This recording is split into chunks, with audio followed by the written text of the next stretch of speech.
Good morning, everyone. Hello, hello, hello. How are we all? Happy Sunday. We're here. I have a huge box sitting next to me and a plane ready to go across the Atlantic. It's going to be a fun one. Hope you all are ready. It's going to be a super, super fun long haul. Lots of fun. Here we go. Hello. Hello, hello, hello. How are we all? I know the music was a wee bit on the loud side during the intro. Let's just jot that down a little bit. Hello, hello. How are we all? Is that a little bit better? You can probably just barely hear that in the background. There we go. Little bit there. There we go. Hello.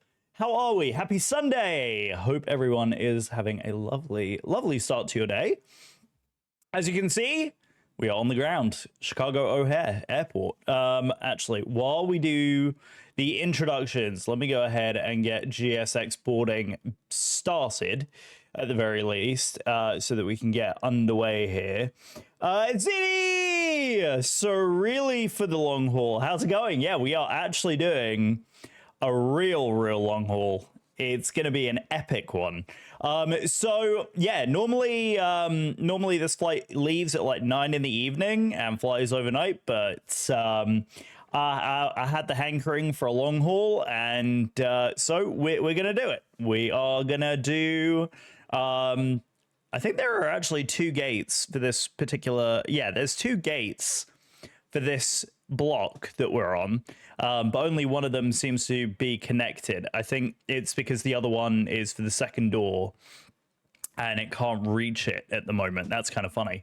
But anyway, we are going to board nobody. So we'll get the boarding underway here and we'll get straight into things. So here we are on the ground at Chicago O'Hare Airport, for our en route service to Milan Malpensa Airport. Flying out of yeah, I actually got the scenery. So yeah, we actually have FS Dream Team Chicago. So here on the ground at Chicago, we're gonna get loaded up and got the flight planned already.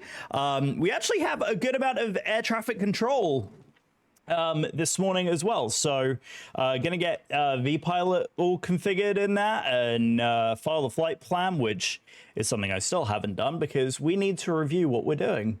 So yeah, we'll open that as a PDF and we'll start to review this, and we'll start going through the paces of getting this guy going this morning. So here we go. Here's our flight plan ready to go. Oh, go wait, go wait. Go wait. Bloody Adobe. Bloody Adobe. Gotta love it. Gotta love it. Okay, but here we are. This is what we're working on. So we are actually flying this route right here. United 416 for service to Marie Malpensa. And this is actually, it was done by 20904 yesterday, and we're flying 29907 with United. So yeah, really good one. Scenery over at FS Dream Team, you know, it's the standard FS Dream Team quality. Nothing over the top, nothing crazy. We do have a nice bit of ground clutter. The performance is great down here, considering, you know, we've also got the Chicago cityscape over in the distance. I think it's, I want to say the city is like back here area, or this area over here. But anyway, regardless, the scenery looks good. The scenery does look good, so I'm pretty happy with it. Yeah, $20 on the FS Dream Team Marketplace, so not bad at all.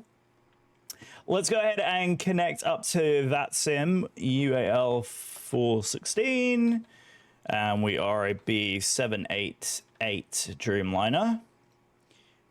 And we'll go ahead and connect there. Let me just double check my settings are in order, because I don't think you guys are going to be able to hear. Output device is going to be over on there. So there we go. And the microphone, I need to put that on FX. There we go. And we will do some testing. And I didn't even plug in my, I haven't even plugged in my throttle quadrant yet. So we're off to a great start. We're off to a really, really solid start. As you can see, it's great. It's absolutely fantastic. All right, plug this in as well. Do you also notice that it's brighter in here? Yeah, we've got the new overhead lights installed. So rather than the old, like, awful bucket lights that we had, we actually have LEDs down here now. So my face actually doesn't look entirely washed out, which is fantastic. And better yet, we actually have a little bit more light overhead here. So when it does come to doing the camera for Lego in a couple minutes, we'll actually be in a really good situation for it. So now, crazy thought to mess with your brain early. How would you trust pilots to use something like this to remotely fly a plane? You know, it's funny, that conversation actually came up accidentally in another stream that I was in the other day, and I just don't think the latency is there. And also, what happens in an emergent situation? You know, it kind of selfishly, I think if AI gets to the point of, like, being able to handle a lot of the systems in an aircraft intelligently enough that they could handle a situation without a pilot being present, like having just an operator, I guess it would be okay. I think the main difference in my head, right, if you compare something like a metro system, which is on tracks, right, there's only really one direction it can go. So being operatorless is one thing. You know, driverless cars, I have similar feelings about, right? You've got a road, there's only certain ways that you can go. The air is very different. Yes, we have, you know, tracks, and we have, different highways, right? Sky highways that planes operate on. It's an open area, right? The plane has the ability to maneuver anywhere within 3D space. A car can only go two-dimensionally, and a train, realistically, can only go one-dimensionally. So for me, it's a very tough sell to get something where you really don't appreciate the sense of, like, what you're doing until you're, like, in it. Does that make sense?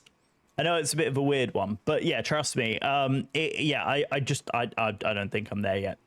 All right, so we are logged in on Volanta as well. Supposedly, we do have a bit of traffic. There's an American down on the ground next to us. Looks like a triple. Yep, 777 next to us there.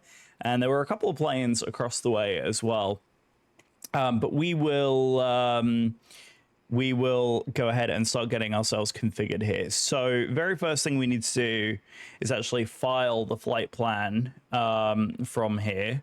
So let me go ahead and do that real quick, since we are going to and then we'll start getting the information loaded into the aircraft. We're on the Sierra transatlantic crossing right now as well.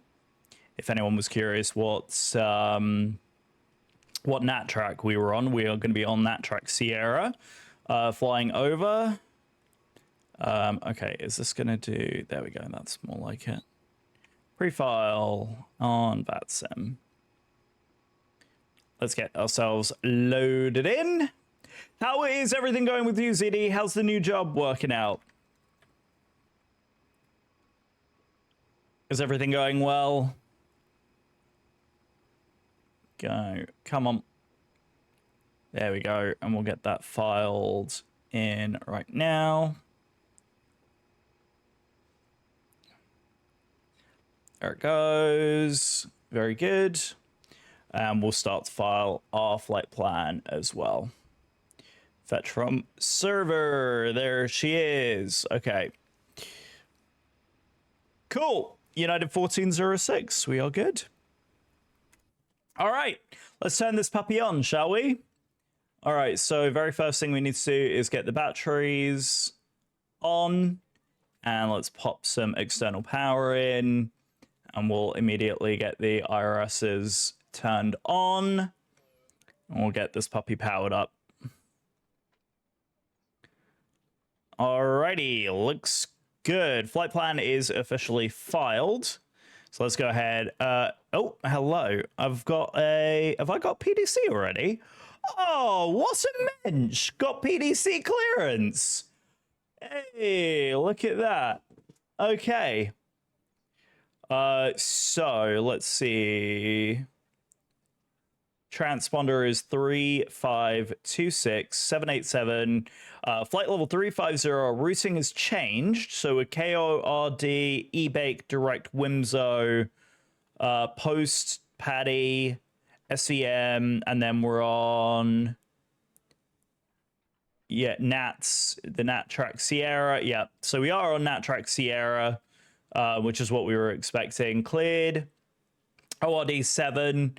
Turbojets maintain 270 until advised. Climb via the SID and expect flight level 35010 minutes after departure. Departure frequency is going to be 1228 and contact 121.9 with gate or location when ready to taxi. Okay, beautiful. That's fantastic. So yeah, very manual job. So good news, no gym membership needed, but man, physically exhausted. Oh, luckily off today. Fantastic news. Oh, that's great. Okay, right. So let me just double check my views on all of these things. Here we go. Right. So let's just finagle with the overhead here. So we do want the external power. Come on.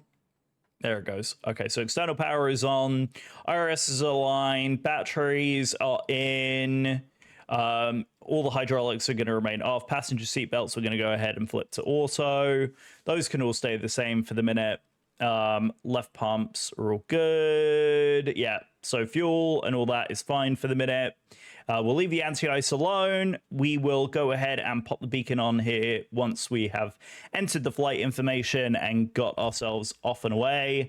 Like I said, it's very, very easy. So our flight plan, it has been updated. So we'll go ahead and just cross-check it against what we have. So let's go ahead and do our routing. So here is the routing that we have entered. So it's eBake, WMSO, and I believe that that's now changed. So eBake WMSO post, yep, that's fine. That stayed the same. Paddy post, Paddy, SVM, Millis. Where did it go? Millis. 296 November 269 Alpha. Okay, here's where it changes. So we're not going to Sushi. Hello, how are you, my friend? How are you doing, Sushi? Welcome to the long haul. Welcome to the long haul. We are heading from, as you can see above, Chicago O'Hare Airport over to Marina Penza in Milan, Italy. We're very excited about that. How are you, my friend? So let's just see. So we were Paddy, Mills, Joppy here, Nat, Gisty, Direct, Let Go, Bug Me, Naked, Lizard, Direct JSY, Arsuk, Remzi, Ogle, Okasi, Odek, Mo, Madiv, Mokip, Tufta, Malobo, and then the Lurig 1.5. Okay, so it hasn't changed. ORD, Airbrake, WMSO. And then Nat Sierra.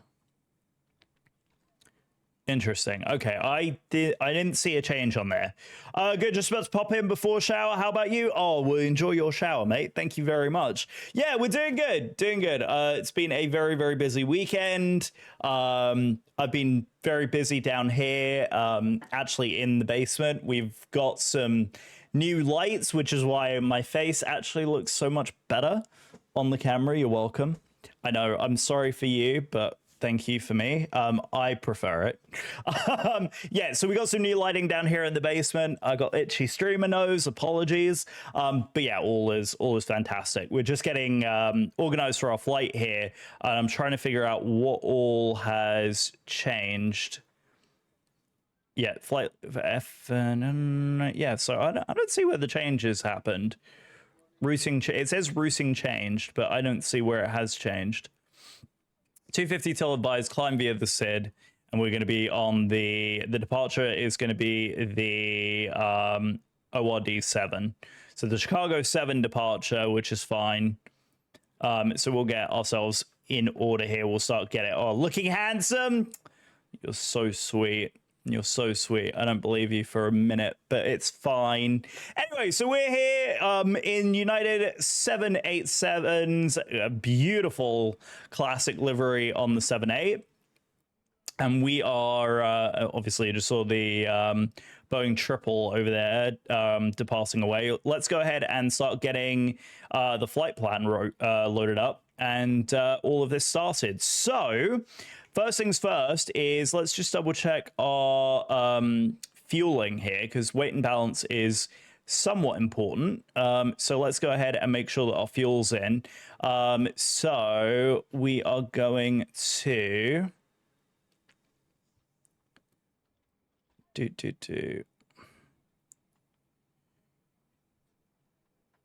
yeah, so there's CG, and we'll mess around with those and get them right in the right place, because I don't believe that they have. Yeah, I don't think they have any of this loaded in. Yeah, fuel is 50.7. I think that's what it is loaded in with right now, 50.7. So yeah, we'll do the fuel loading here in just a second. So let's go ahead and get that dealt with first. So let's go ahead and look at the flight plan, because that's where all the information is listed. I'm going to go ahead and close this end, put the highlighter on so that you can see what I'm talking about, because most of you probably have never seen one of these before. Right, so we are United Airlines 416 today, September 24th, 2023, flying Chicago O'Hare over to go away, going to Marie Malpensa Airport in Italy. So here it is. Here is the information for that. Today, all of our estimates are going to be here below. So I'll take off weight. We're at 20.1 kilograms with a landing weight of 15.9. It's about 2,000 or so pounds below, which is exactly where we want it to be. Zero fuel today at 15,000 pounds. 15,000 tons. 15 tons. 15.2 tons, because I do all my weights in kilograms just to make it easy. Cost index today is going to be 160. Our average wind component we're expecting is a 264051. Zoobs, what's cooking? Good looking. How you doing? By the way, do you notice the lighting? Isn't this lighting so much better? I'm so ecstatic about this. Yeah. So, and by the way, since you were asking, yes, these are the fancy, pretty overlays that I was mentioning. It's all my own handiwork. Anyway, how are you doing, my friend? How is everything? Flight level today is 350. I'm ecstatic. I cannot wait to get this box open and start building some Lego in the cruise. It's going to be phenomenal. Right, let's see. So yeah, 350. We are not step climbing. We are basically going straight to 350. Yeah, no, excellent. Really, really excellent. Thank you, Zoops. It's going to be a really, really fun afternoon. I'm really looking forward to it. I've not done a long haul on stream, like all the way through in a really long time. So I'm really, really, really looking forward to it. Block fuel today, we're at 49, basically 49 tons. All up, we're looking at about 200-ish tons, and about a third of that is just fuel alone. Panels are nice, clean looking setup. Love that. Thank you. Yeah, I'll show you real quick. So this is the starting soon screen. You can see this is actually blurred, so it's kind of like glass, which is really cool. Yeah, so all of this is all custom made. So here, that's the starting soon screen right there. And then all of the animations and stuff. So that's my preload. There's load, just chatting. Sorry, chat. This is for Zoops, so I can just demonstrate this. And then this right here is the main screen. And then here's the bit that absolutely everybody goes bonkers about. So I have the ability to customize all the colors in here. Eventually, chat will actually be able to do this themselves. So I'm working on a way to do this. But essentially, so if I want to go ahead and pop this mode on, so this is actually going to go through a sequence and all of the colors will progressively change. So yeah, it's all very customized and stuff. So this changes like every 8 seconds in this particular configuration, but I have it in a way that everyone will be able to go in here. Basically, as a channel redemption reward, come in and change the colors through the stream, which is pretty fun. All good. You enjoy your phone call, and I will see you in a minute.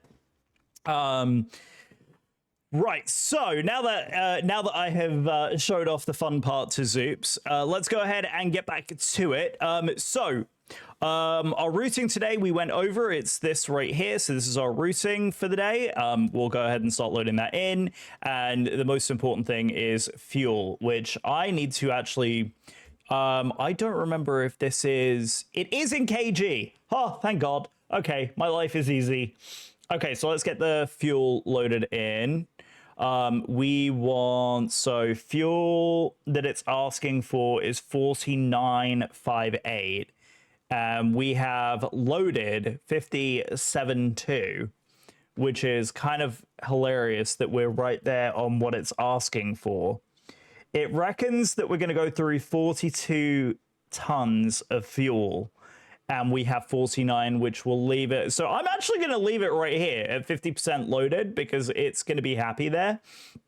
And our payload today, the rest of our onboard weight, so basically the rest of the weight there is all going to be, so you fly planes, graphics, and modding. You're telling me you're a genius? Oh, you are. You're very sweet. Thank you very, very much. I do try. I do try. I'm kind of a jack of all trades, master of none. But yeah, it's a lot of fun. I love doing graphic design. I'm actually, I'll sneaky peek show you. I'm actually working on, I do paint airplanes as well. And a buddy of mine, I'm working on a project for him. Yeah, that's a winglet of a plane I'm in the middle of painting. So yeah. I do a little bit of everything. It's a lot of fun. It's a lot of fun. So yeah, since Diego's not here to say anything yet, right, the rest of our weight here, we want a takeoff weight of 201,624, which means our payload, it needs to go up a little bit. It was 201. So come on. 201.33. That's about as close to it as we can get. All right, so there is the plane fully fueled and loaded. That's kind of bonkers, right? So zero fuel weight today is going to be 152.5. 1525. Our reserves today is going to be, what did I say our reserves was going to be? It's like 3 tons, I think. I think we're at 3. I think we've literally got 3 tons of fuel in. Cruise out is going to be 350, and our cost index today is a 160. So there we go. So that's all the initials in. We'll start to get the thrust figures in and that. So let's go ahead and get the routing in. So our origin today is KORD. And then our arrival is LIMC. That's Maria Malpensa. Our flight today is United Airlines UAL 416. 416, and that is non-stop service down to jack of all trades, master of none is better than a master of just one. Facts. Absolute facts. I like to be a little bit of a jack of all trades. Right, we'll enter the runway information in here in a second. We'll activate and execute that. And we'll start to get the route in place as well. So the next thing is the routing. So let's start getting this in place as well. It will be a next page. And here is our routing. And so let's go ahead and pull that from our notes here. So this is what I'm following. This is what was given to us by air traffic control. So very important that we follow it. So we are on KORD. KORD to eBake. So it's EBAKE to eBake. And then we are direct WIMSO, which is Whiskey India Mike. Sierra Mike Oscar, dyslexic to that for a second. Then we are direct posts, POSTS. Then we are right. Then we are Paddy, PADDE. Would help if I could spell. There we go. Paddy, direct SVM, Sierra Victor Mike. Then we are on the Quebec 907 to Mills, which is Mike India Lima. Oh, Mike India Lima. Lima Sierra. Oops, not that one. That's the one. And then we are on the November 269 Alpha there, which will get us to Joppy, which is Juliet, Oscar, Papa, Yankee.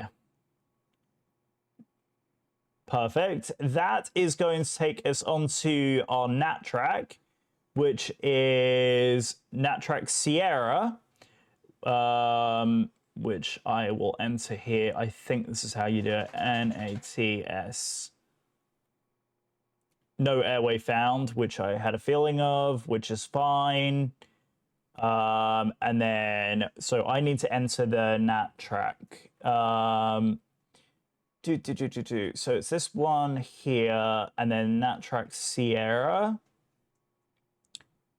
So yeah, after Joppy, this is where we enter our NAT track. So, and the entrance is going to be right here at Charlie Yankee Yankee Tango. So I believe this is how you enter it. 449. Oops.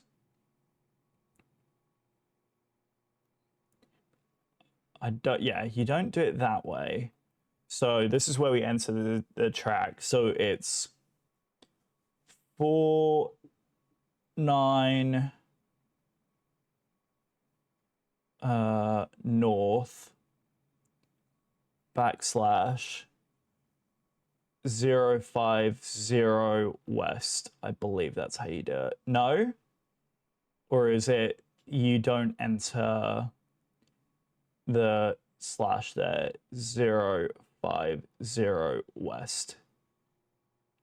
No, it's not like that either. Do I have any aviators on staff at the minute to assist with how you enter NatTrax?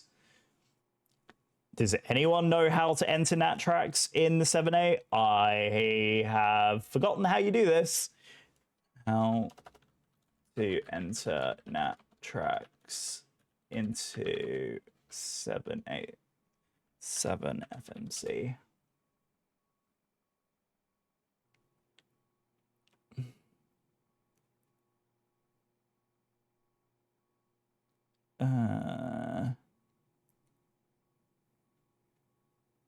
Cannot be entered into the energy represents the lat longs.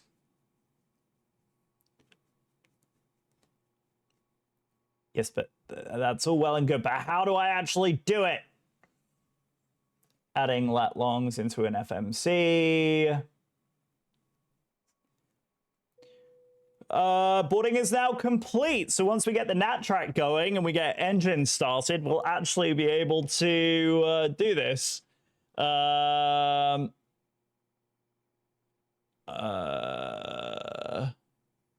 the FMC, it's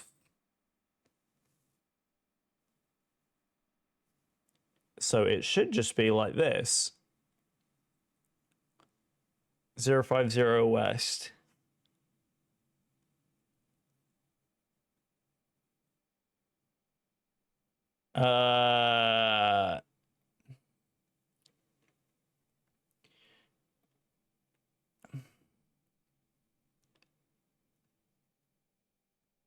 No, where is it? How in the world do we do this?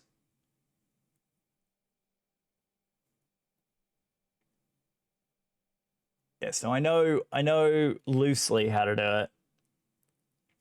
I know loosely how to do it. It's just now a case of actually getting the NatTrack plugged in. Because I have...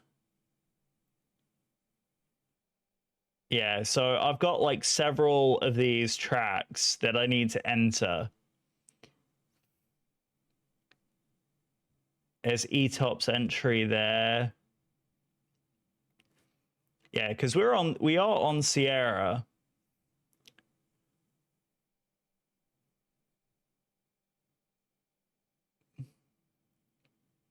Yeah, it's Malot then Gisty, which is the last couple of waypoints here. Okay, anyone know how to do this? I feel slightly lost. How to enter NatTrax into 787.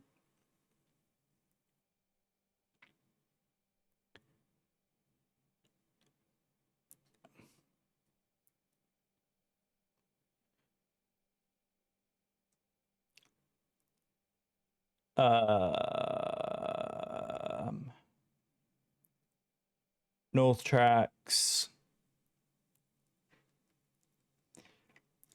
How about this? To enter I'm trying to think of what the thing is. Chat. I'm struggle busing. What is the name of the thing? What is the name of the thing? Lat longs into FMC 787.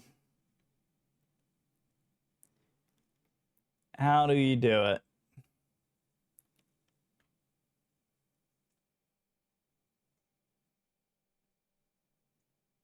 Can't input lat longs.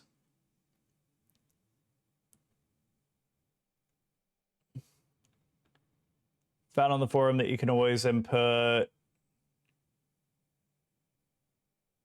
Oh, is it the other way around? Am I an idiot? Is it the other way around? North. Oh, maybe I'm an idiot and you enter it the other way around. It could be that I'm an idiot. All right, so there's Joppy. Joppy is in already. So the first nat point we want is north 49 and then west 050. like it that way around. It does! Chat, that was the way to do it. Your boy's an idiot. Your boy's an idiot. So then the next one is this guy right here. So it's north 51, west 040. And then our next one is our ETOPS, which is fine. And then we want north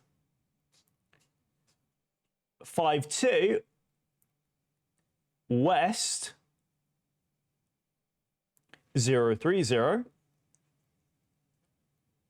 There's a trend happening here. North 52, west 030. Next. And then we want our exit point is right here. So this is our exit point. So I need our flighting plan again. So here's nat track.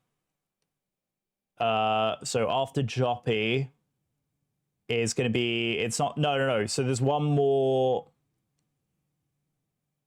Okay, here. Oh, gotcha. Okay, so then it will be north.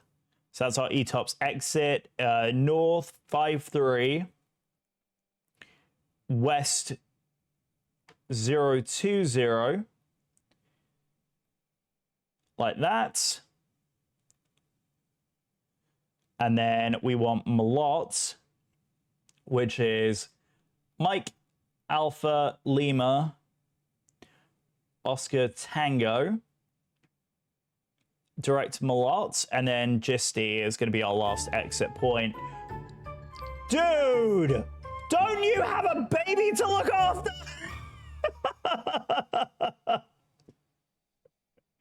Oh my goodness me. Who's calling me? Another Chicago. time to tell you I love you. Yes, I love you. I absolutely love you. Chicago Center has given me clearance as well. Okay, am I going to be on... Departure frequency is 12035. We have departure! Woo! You do not need to read back and reply. Fantastic. I love it. You love to see it, Billy. You're amazing. Go take care of your child. You do not need to be here, my friend. I love you very, very much. All right, and then Gisty is our exit waypoint. So we have Golf India, Sierra Tango India is our exit point. Absolutely love your face. What are you doing here? You have a child. Go hang out with your child. He's far more fun than I am. I promise you that. I do indeed. Hence why I'm just coming in to say, oh, did you? Oh, was he being a bit cheeky this morning then? Is that what it was? All right. Right. Just our exit point. Here we go. Direct let go. So going just direct let go. LEDGO. That's just off the coast of Ireland, I believe. Let go. Oh, excuse me. Then we are on Bogmi. BOGMI. It's so much fun entering this chat, let me tell you. Then Naked. Believe it or not, we're actually across the Atlantic at this point. The one that I'm working through is this section here. So this is the section we're across the Atlantic. So this is Eurocontrol, that airspace that I'm currently getting us to. So Bogem, we're at Naked now, which is November Alpha Kilo India Delta. Direct Lizard, LIZAD,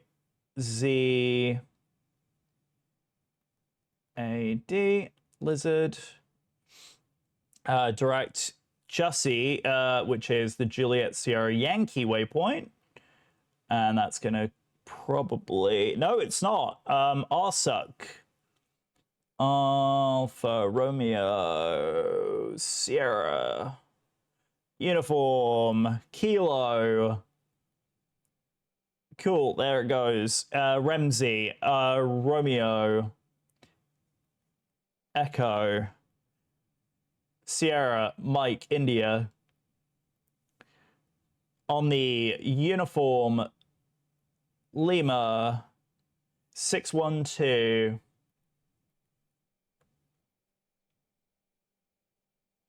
There it goes. It was thinking about it to Oglu. Oscar Golf. Uniform Lima Oscar.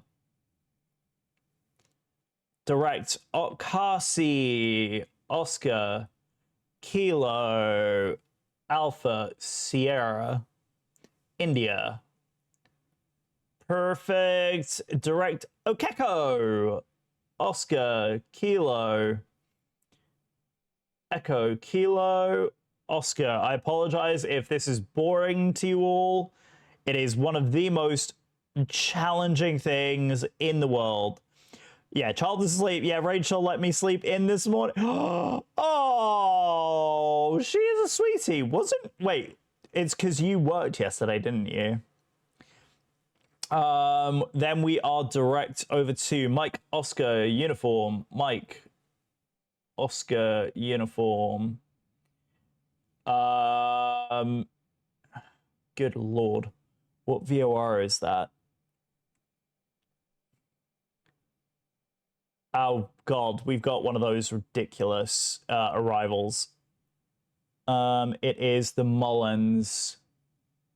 This waypoint right here. And then we have Madiv. M-A-D-I-V. No, she did, but tried to let her sleep in during the night. Aww. I'm really happy about how good he's being for you guys. He's amazing. Just like the both of you are. Then it's Mokip. Mike Oscar Kilo, India Papa. And then we have one of the most ridiculous arrivals in the world. Tufta, which is Tango Uniform Foxtrots. Tango Alpha. Maybe it's the crazy that I miss. Golf Victor Alpha. Moblo, Mike Oscar, Bravo, Lima Oscar, Direct Lurag, L-U-R-A-G.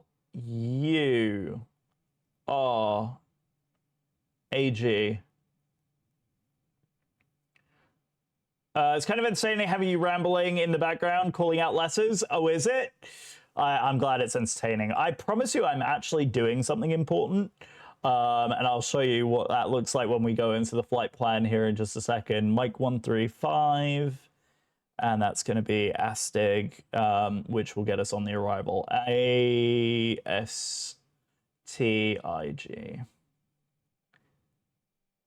There we go, Astig. And then LIMC. Perfect. All right, believe it or not, that is actually the flight plan. We have done it. We have done it. So there we go. So if I go into the planning page, we can actually go ahead and step through the plan and start showing you what all it is that we've actually set up here. So yeah, if I go plan mode and I go and I step through this, you'll actually see this is going to work a little bit differently than I'm used to. Menu, cursor, airplane destination, cursor. All right, so if I cursor on, control on. Ah, here we go. Center on. Okay. I'm not particularly familiar with the way that this is configured in this. There should be, if I go to the legs page.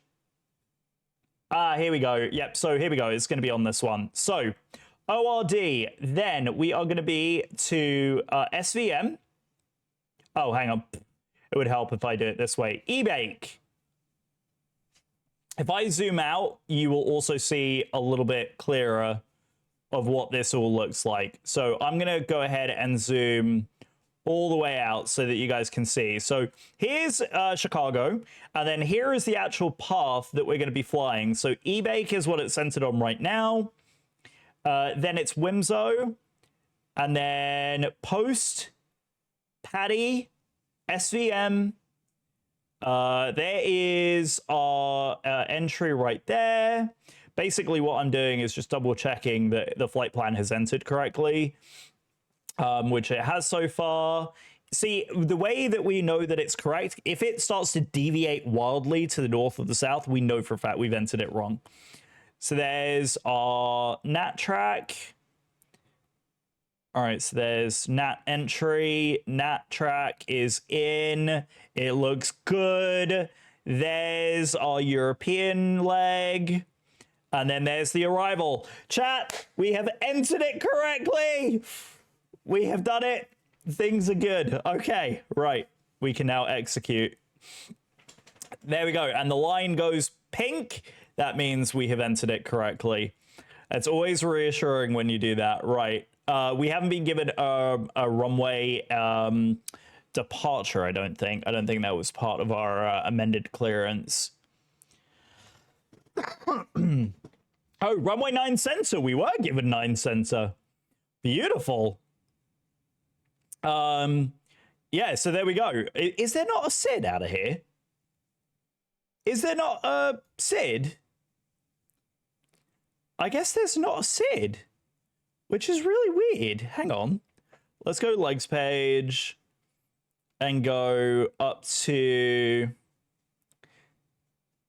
yeah, ORD E-Bake. It is America. Jim! Radar departures only. Yeah, this is true, Dendarian. Very, very true. Hello, good morning. How are you? It's radar only. Okay, got you.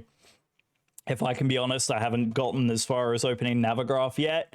We just had the wonderful task of opening absolutely the entire flight plan because your boy's a dingus and forgot to download it prior to departure. But anyway, let's unload the previews. Let's import this into SimBrief. And it's going to be this guy right here. So this is literally the track that we just entered. So yeah, it's an ORD. We're at 9 center, which is what we were given, which is even easier.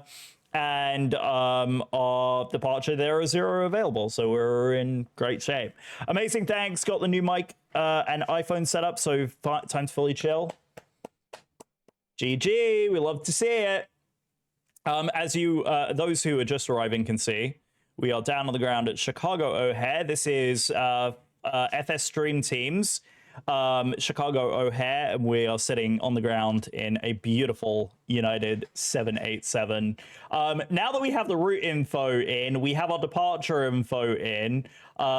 Let's go ahead. Well, I'll put that onto the map setting. This can stay in plan. Let's go ahead and put our electronics in. Let's go ahead and put in the APU. Signs are all on. Let's go ahead and kick the APU on. So let's go ahead and do that. We'll get the APU started and we will get our clearance started as well. Initial climb. Let's just double check the SID. It's the O'Hare 7, which is this guy right here. So we're on 27 center. So initial climb, all aircraft expect radar vectors en route to navaids, and top out is 5,000. So we'll go ahead and put 5,000 in the box initially. All right, so 5,000 is in there. We'll get the heading set and everything. We'll start to calculate our performance. I'm probably just going to YOLO it, to be honest with you. I think initial climb is 250. I think air speeds are, yeah, ground speed's 200 and then 220, so we're fine at 200. Right, we can put flight directors on. Flight directors are now on, and then we can go ahead and arm LNAV and VNAV. So that is all done and dusted. So The panel, for the most part, is done. We do need to enter our altimeter. Let's go ahead and pick up the ATIS, and then we'll get our clearance information. Foxtrot is current, and the current altimeter is 3003. So let's go ahead and put that in. And how is everybody doing today? Amazing. Sorry. I'm repeating things that have already been said in the chat. I'm sure everybody is super excited to get into the Lego building. I certainly am. Right, that is done. 3003 in there. Toga is LNAV VNAV armed. Toga is showing in the box there. We have electric power. Everything is looking good. Engines are all good. All the doors are currently locked and ready to go, and the autopilot is currently disconnected. Parking brake is set. Engines are off. Let me go ahead and plug in the throttle quadrants. Gotta go drop off the kids, but your luck. You're a gentleman and a scholar, Dendarian. I love you to pieces. There we go. Right, so let's get that in. And I think this should be configured already. There it goes. And customize. Let's just double check that it's entered it into itself correctly. Yeah, PMDG stuff is done, so we can resume that. I'll just do that. Okay. Tied but good, other than the fact that Sean wrote me into a fantasy football. I'm always competitive. Oh dear. Yeah, we won't talk about football scores last night. I was rather upset that UCF lost to Kansas, but you know, we didn't perform that great. So I did end up watching the game, and I wasn't particularly pleased with how we performed. All right, so departure is in, everything else is in, our legs page is in, everything else is pretty much set. Now we just need to worry about performance. All right, so thrust limits, we're going to do TO1, climb 1. We're going to do a relatively efficient takeoff. And then our flaps setting, I think we're going to go flap 5 for the departure. I think that's correct. 150, 155, 162. That sounds correct. Takeoff gross weight, I think we're expected at 203. So yeah, 203. Takeoff speeds erased because we updated that. So we're at a 162, so we can go 10 over 162. I forgot that they did the calculation on there. So 162 will go 172 for the takeoff thrust in there. Okay, there we go. Heading is good. Right, I'm going to pause the music here because we're actually going to go ahead and plug in. We're at gate Charlie 20. Information Foxtrot is on board. Let's go ahead and get the transponder updated as well, and we'll go ahead, I think, according to Volanta. Oh, did we lose air traffic control? No, we didn't. We're just going to be on 12035. Yep. Yep, we're just going to be with Chicago Center. Okay, never mind. Just kidding. We're fine. Right. Okay, so let me do transponder. Our code is going to be 3526. 3526. And we are set there. Let's go over to here. We are going to go... I think it goes automatically. TCAS. Yep, transponder is all good. I think we're okay on there. All right. And then VHF, we are going to be on 12035. 12035. And plug that in there. And switch. 30037 Echo Delta. Right, can you all hear that? I think you can. Echo Echo, Lima, Alpha 17, and join Alpha T around. Turn left, Echo Echo across. All right, I'm gonna go Turn back. left, Lima Lima Okay. to the ramp. Thank you. Same thing we're already doing. Okay. 3469 passing 2,800. Uh-oh. I don't know why I didn't track it. Southwest 3469. Ready to contact climbing team 12,000 and clear direct Comiskey, resume normal speed. Okay. And we'll plug in the CG, which I think we were sitting at. Southwest 3469, direct Comiskey, climb maintain 12,000. CG is 23.5. Southwest 2360, runway 13 center, taxi via Yankee, Papa, join November across the 22s. Yankee Papa joined the Novembers across 22, Southwest 2360. Southwest 135, thanks for your help. Clear direct Boone, cross Boone at 111,000.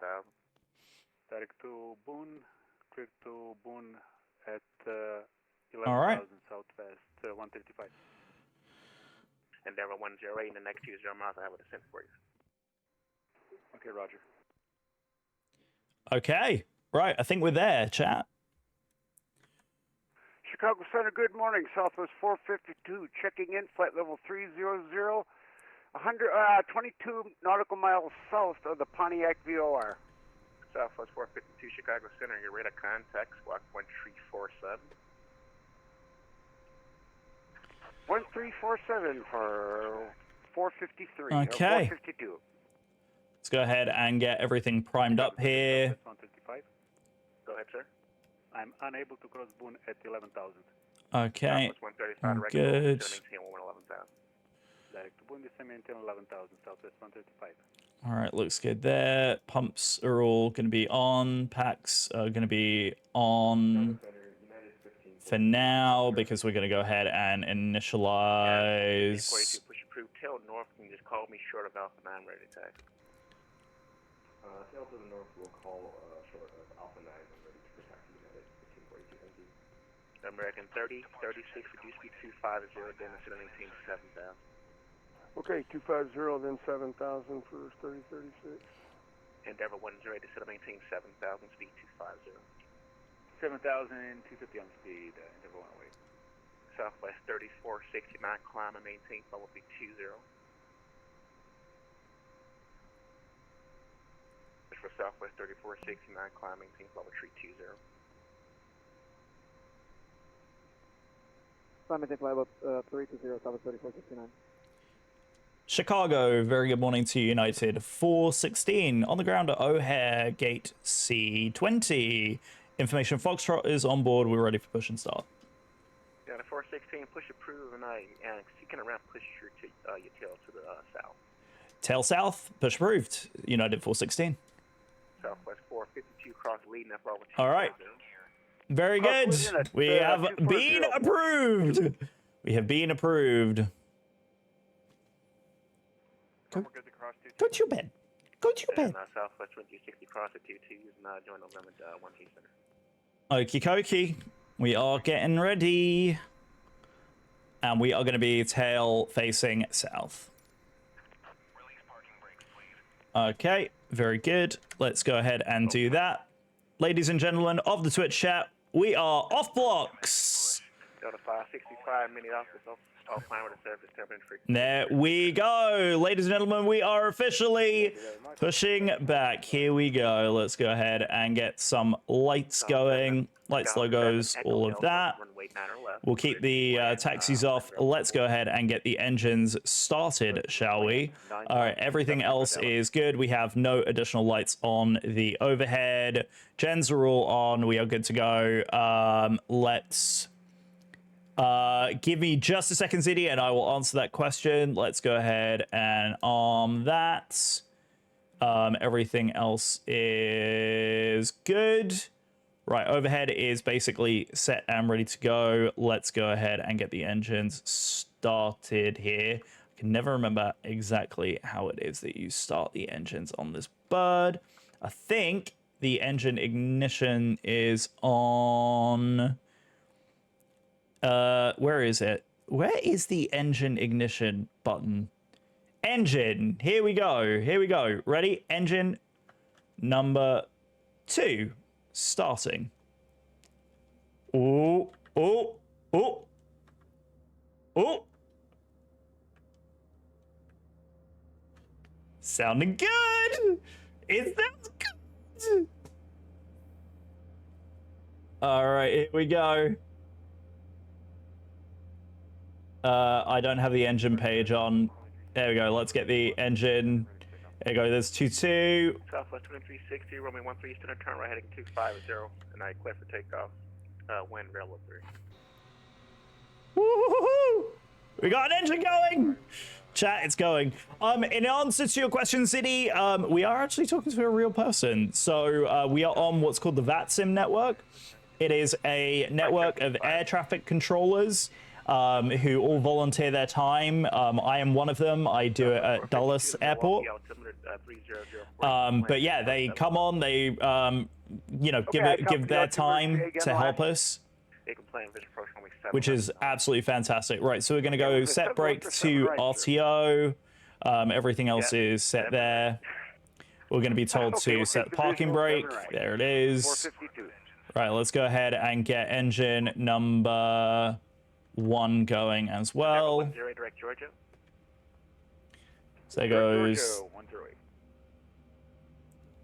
EGT for engine number 2. Loud and clear. There's 22. Grayback 9 Lima 4. It's our clearance to Valley. We have to rebase them. There it goes. Right, thank you, sir. All right, let's go ahead and quickly run through the checklists, shall we? Waiting for confirmation of good engine start. We have good engine start here. Confirm good engine start. Right, let's go ahead and get the bleeds on. Packs can come on now. Everything is good. Redirects on. Everything else is on. Auto. We should have no lights up on the overhead here once the... Yep, there it goes. So the engines are off. Right, let's go ahead and get the APU switched off now as well. We want that pressed. There you go. So the pressurization system is good. Excellent. All right, let's go and run the checklist real quick. All right. 2360, radar contact, climb, and maintain level 320. Before start, passenger signs are on. Takeoff speeds are 150, 155, 162. Speed set 172. Excuse me. Sorry, guys. CDU pre-flight is checked. Trim is going to be 475. We set that on here, I believe. I never remember how you check the trim, but it's up. Just like that. Okay, trims are now set, 4.75. Taxi briefing. We were told to push and start out to the south. We are going to be expecting runway 2. We're expecting runway 9 center, which is over to this side. So we will be expecting uniform 4 Quebec up to Golf or Hotel, and then cross for runway 9 center. So we will expect that here in just a moment. Beacon is on and set. Before taxi checklist, our anti-ice is off. We're going to go ahead and hit recall. There is nothing to be alerted to. Also brake is set to RTO. Flight controls. Loud and clear. Free and clear. Okay, yep, flight controls free and clear. Ground equipment is clear and cross-checked, and APU is off. Before taxi checklist is complete, let's go ahead and get flaps down. 1, 2, 3. Oh, flaps 5. Never mind, flaps 5. We're good. Ooh, hello. Let's go ahead and get the parking brake set. Made sure that we're okay. We are free and clear. Parking brake is set, and we are ready for taxi. Let's go. Yeah, 1542 standby. So they're seasoned. Yeah, if they're in the position that they're in, so they're overseeing all of Chicago. So because of their ranking, they have the ability to do basically all of Chicago. Cross feeds, we'll go ahead on. Center pump tanks are on. We'll keep that off, and we will. No, balance is fine. All right, center tank is off. That's recalled. Brake fan is off, and anti-ice is off. Yeah, we want anti-ice. 1219er. Sweet, we now have ground back. All right, so everything else is set. Let me just double check. Humidifier is on. Also there. Cross feeds all on. Also. What is the fan upper off? What is the thing that it's saying is off? I don't see it. Oh. That'll do it. And then wing anti-ice is, yeah, because it's automatic, isn't it? So we can do wing into auto, and that should clear all of it. Autopilot is currently disconnected, which is fine. We are good to go. Right, so let's go ahead, enter 1219er.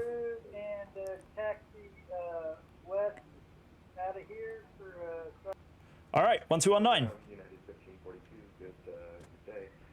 Holding short of Alpha 9, ready for taxi. Cool. Guys, we are good to go.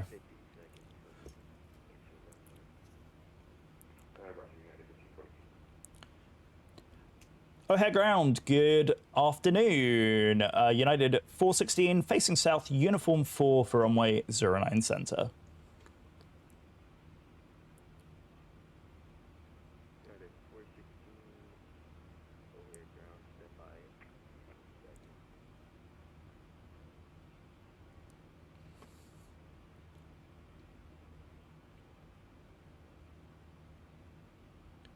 All right, and before takeoff checklist, flaps checked.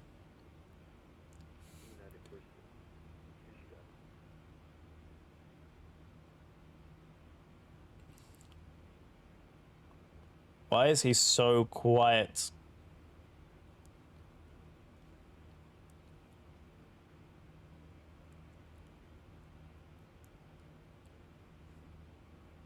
I'm going right back. 9 Lima 4, requesting flight level 370 for cruise. What now? Can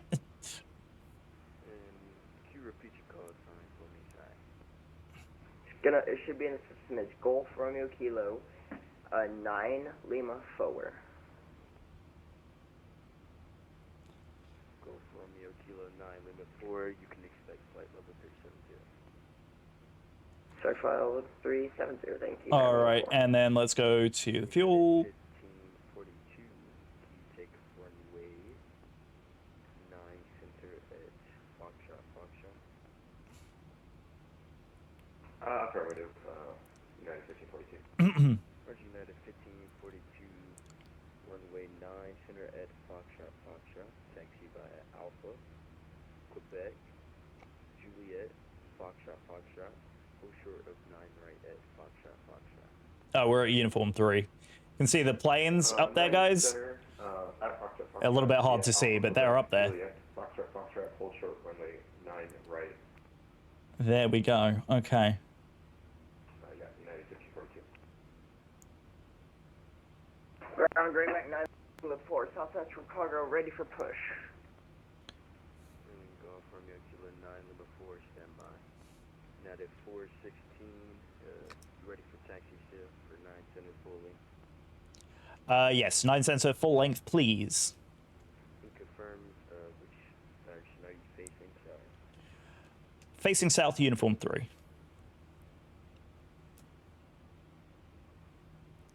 United 416, runway 9 center full length, taxi uniform 4, Quebec, right on Juliet, Tango, Zulu.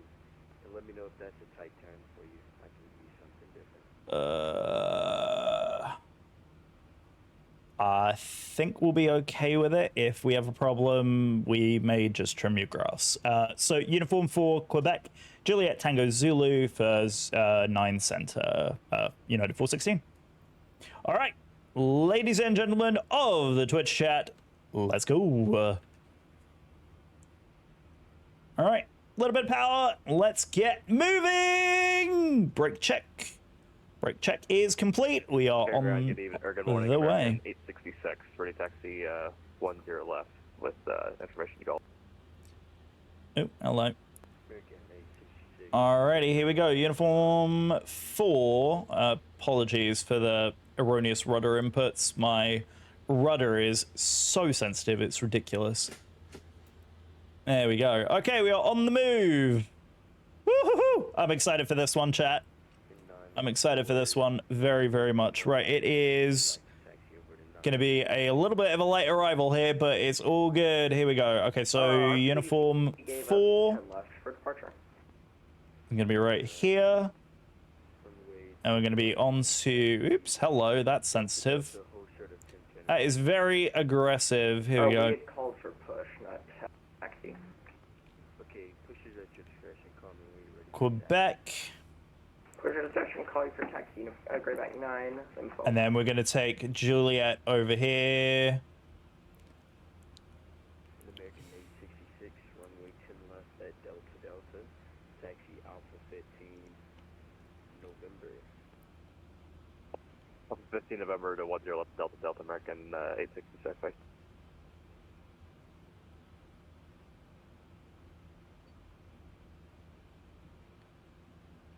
I think we're on Quebec. It says we're on uniform, but I'm fairly sure we're on Quebec. Alright, this should be uniform 4, uniform 6, Juliet?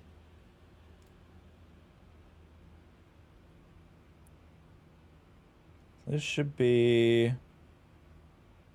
Hello.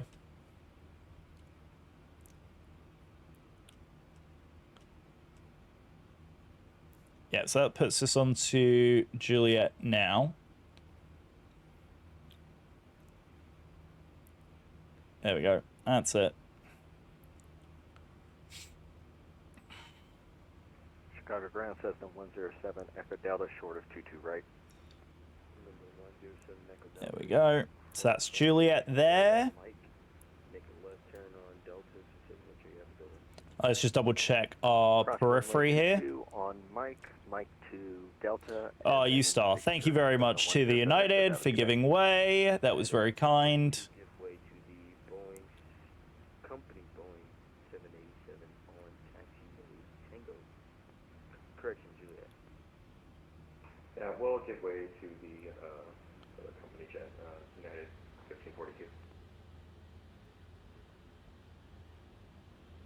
Very good.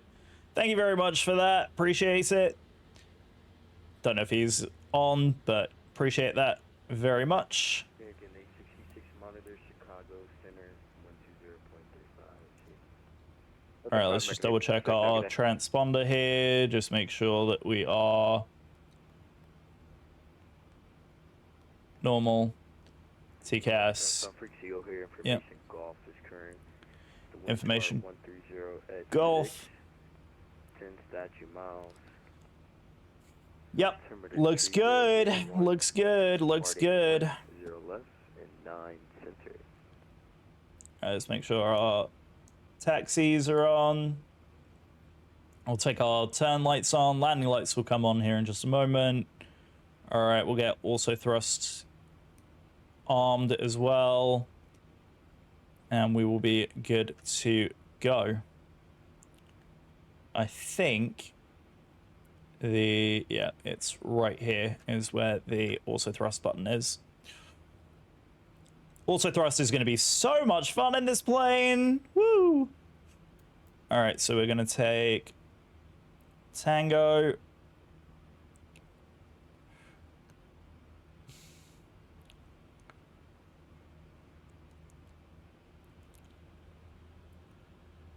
And then Zulu at the end. Oh, she's a big bird. She's a big bird. Yeah, she is sensitive to taxi, but oops, that way. I don't know why the rudder is as sensitive as it is, but it is, and I don't love it. Right, flaps are down, everything else is set.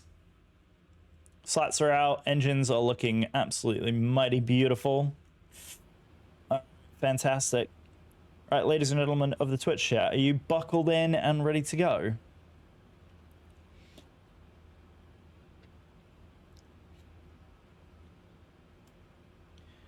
All right, here we go. This is Sierra Sierra. We're crossing now. This is Alpha Alpha. I don't know why the taxiway signs are as Juliet over here. That's correct. There's Zulu. At the end.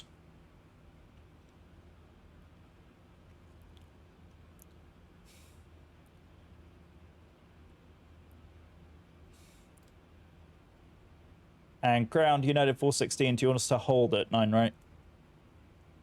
United 1542, you can cross runway 9 right at Foxtrot Foxtrot. Contact center 120.35 on the other side, Yeah, I'll take that clearance. United 1542, but that wasn't my call. I know. I'm just trying to get you out before the heavy, so you didn't have to wait too long. You're out of wait. Right, I appreciate it. United 1542, thanks. Yeah. United 416, you can cross runway 9 right at Zulu. Contact Chicago Center 120.350 on the other side, Contact departure on the other side of Zulu, cleared to cross 9 right. United 416, thanks for service. We'll see you. All right, and we will turn on the lights to cross the active. Here we go. Crossing, and then we will be over to VHF. Switch. 111,000, center maintain, 111,000 and 300 knots or greater, United 883. Woohoo! Thank you. Very good. No one's coming. We are good to go.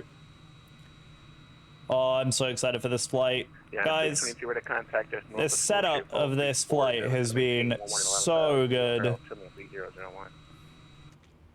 I love it. 111,000, United 693. She looks so good. All right, before takeoff checklist is complete, our takeoff checklist is on there. You got the map on the other side. Flight directives are on, also thrusters on. MFD info is all set, and we are good to go. Runway 13 center, southwest 3107.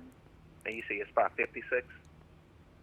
Yeah, here on Tango 1, coming out of that alley here. Okay, Southwest 3107, runway 13 center taxi via Tango Papa, November, cross the 22s.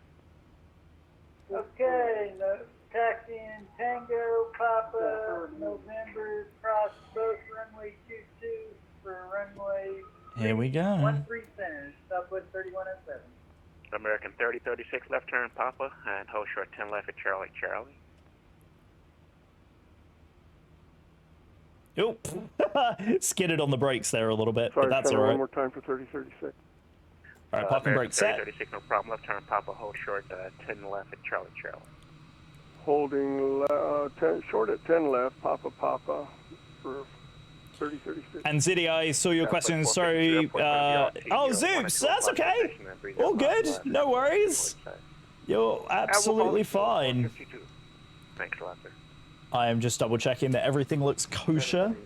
We are sitting. We're sitting holding short. Ziddy, given the amount of time, how many planes taking off one at a time? So we are a heavy jet, so we actually have to wait about 2 minutes. There's this Boeing 737 right here on this corner. and essentially that plane's going to take off, and then we'll have like a minute or so delay, and then we will take off right behind them. Usually for planes that are as heavy as we are, we would wait like 4 minutes behind, sorry, about 2 minutes behind us because of wake turbulence. So the wind vortices that come off the wingtips and our engines. But the United here is going to go ahead and take an intersection departure off from here, and then once they're clear, we will be good to go. Oh, that's all good, Zoops. I think we were talking about being a jack of all trades. Southwest 164. We got PDC. There's no amendment to the routing. Was that clear? Southwest 164. I don't know if he was listening on the frequency. That amendment was we got at 2G25, not you. All right, so we're ready for push off of Bravo 3. Okay, Southwest 164, push approved. All right, and we can bring the overheads down as well. And Chicago Center, United 416 on Zulu, short of 9 Center, ready when you are.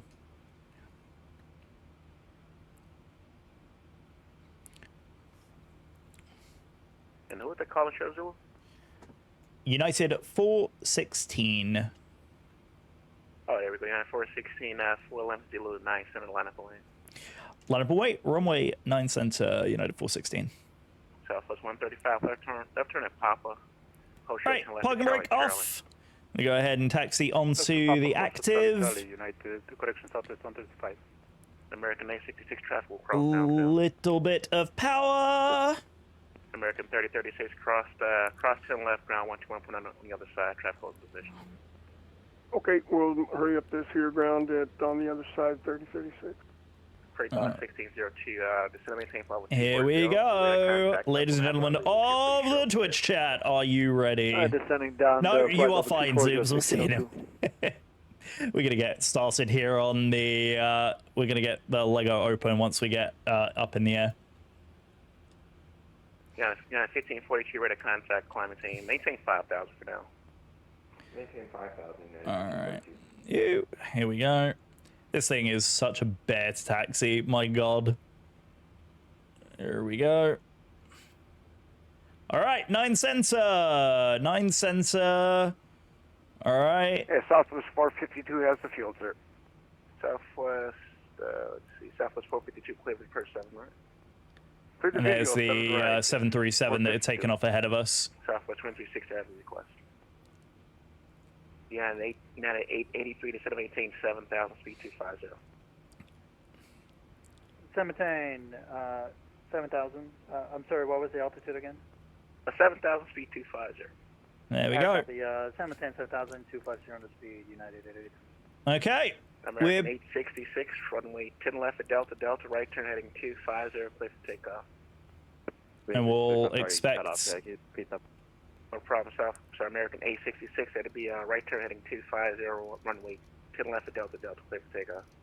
250, clear for takeoff, 10 left, American 866. Southwest 135, that was a left turn at Papa for Charlie, but continue taxiing eastbound, hold short 10 left at Echo for departing traffic.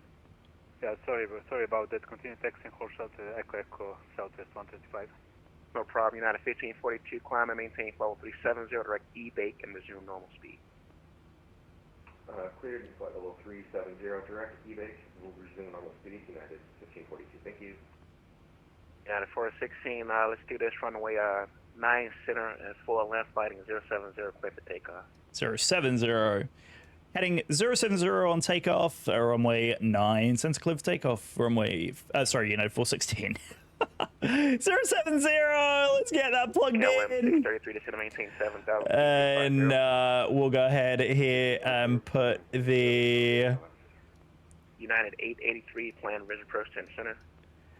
Heading... Plan visual 10 center, United. There we go. Heading, KLM, good to go there. All right, let's give 50% power. Magic buttons, auto thrust is in. All right, thrust sets. And there goes full thrust. Yes, Center, Southwest 452 has a pirate for you. All right, airspeed's alive. Ready for it, go ahead. Yes, sir. At 2,700, we're getting moderate turbulence. All right, pass it along. Thanks a lot. You said moderate turbulence at 3,000. All right, there's 100 Yes, knots. 2,700, 3,000. It'll work. Southwest 452. Thank you. Runway 7 right. Milwaukee. All right, and there's V1 coming up. Right and copy the V1, easy does it, 452. rotate.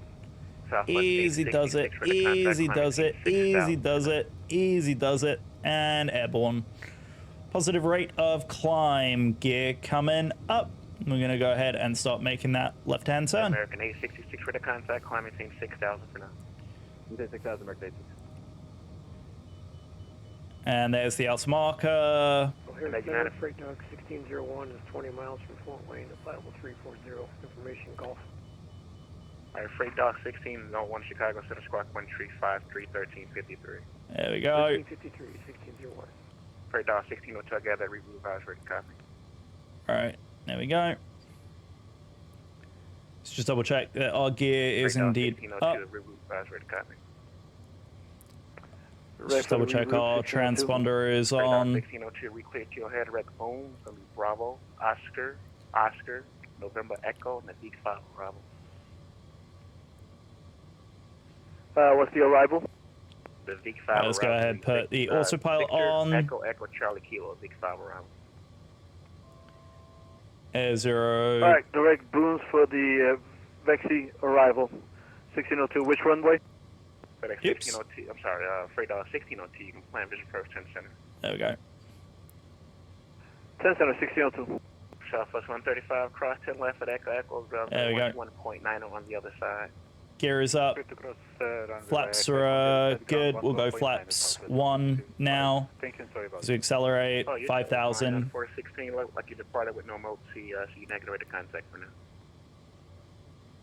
Do you have faith in yourself to fly in a cockpit, or is so? Yeah, there's a bunch of requirements that will get you in the cockpit in the U.S. Southwest 3107, runway 13 center, right turn heading 180. There we go. So 5,000. There's that.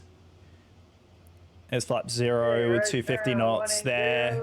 Cleared to take off Southwest 3107. There we go. So 66 traffic, 1 o'clock and 4 miles. looking good. And there's the Chicago skyline right there. Yep, get that, American 86. United 2225, speed 210, Dennis, and maintain 7,000. All right, looking good. All right, landing gear, off the takeoff checklist, landing gear is up, flaps are retracted. Off the takeoff checklist is complete. All right, so we are good on the checklists. Freight Dog 1602, We can go can we ahead get and direct, bring in... Victor Echo Charlie Kilo?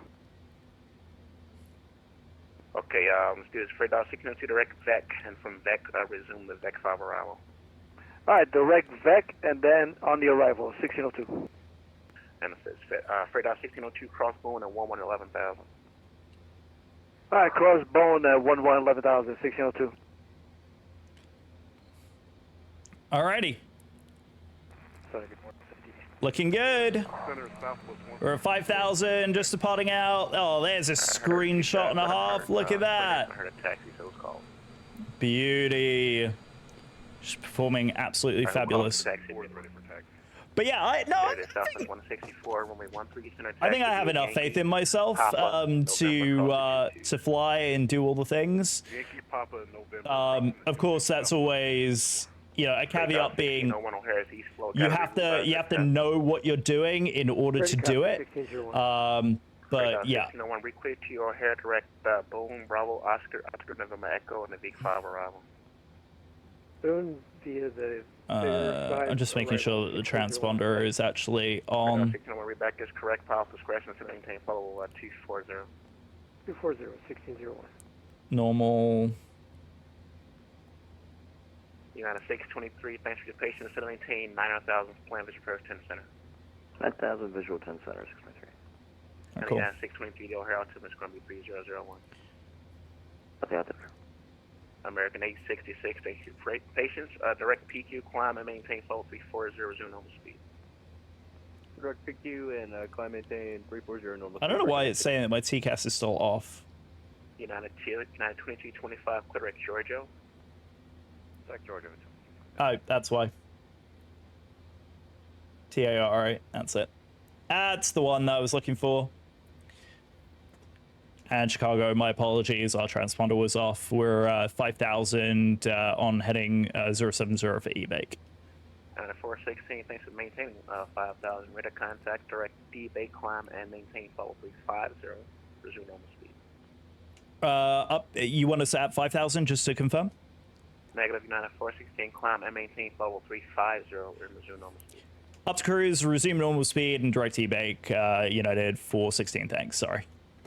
All right, cool. That's what we want. All right, so LNAV, E-Bake, we're going to go ahead, take the direct, and execute that.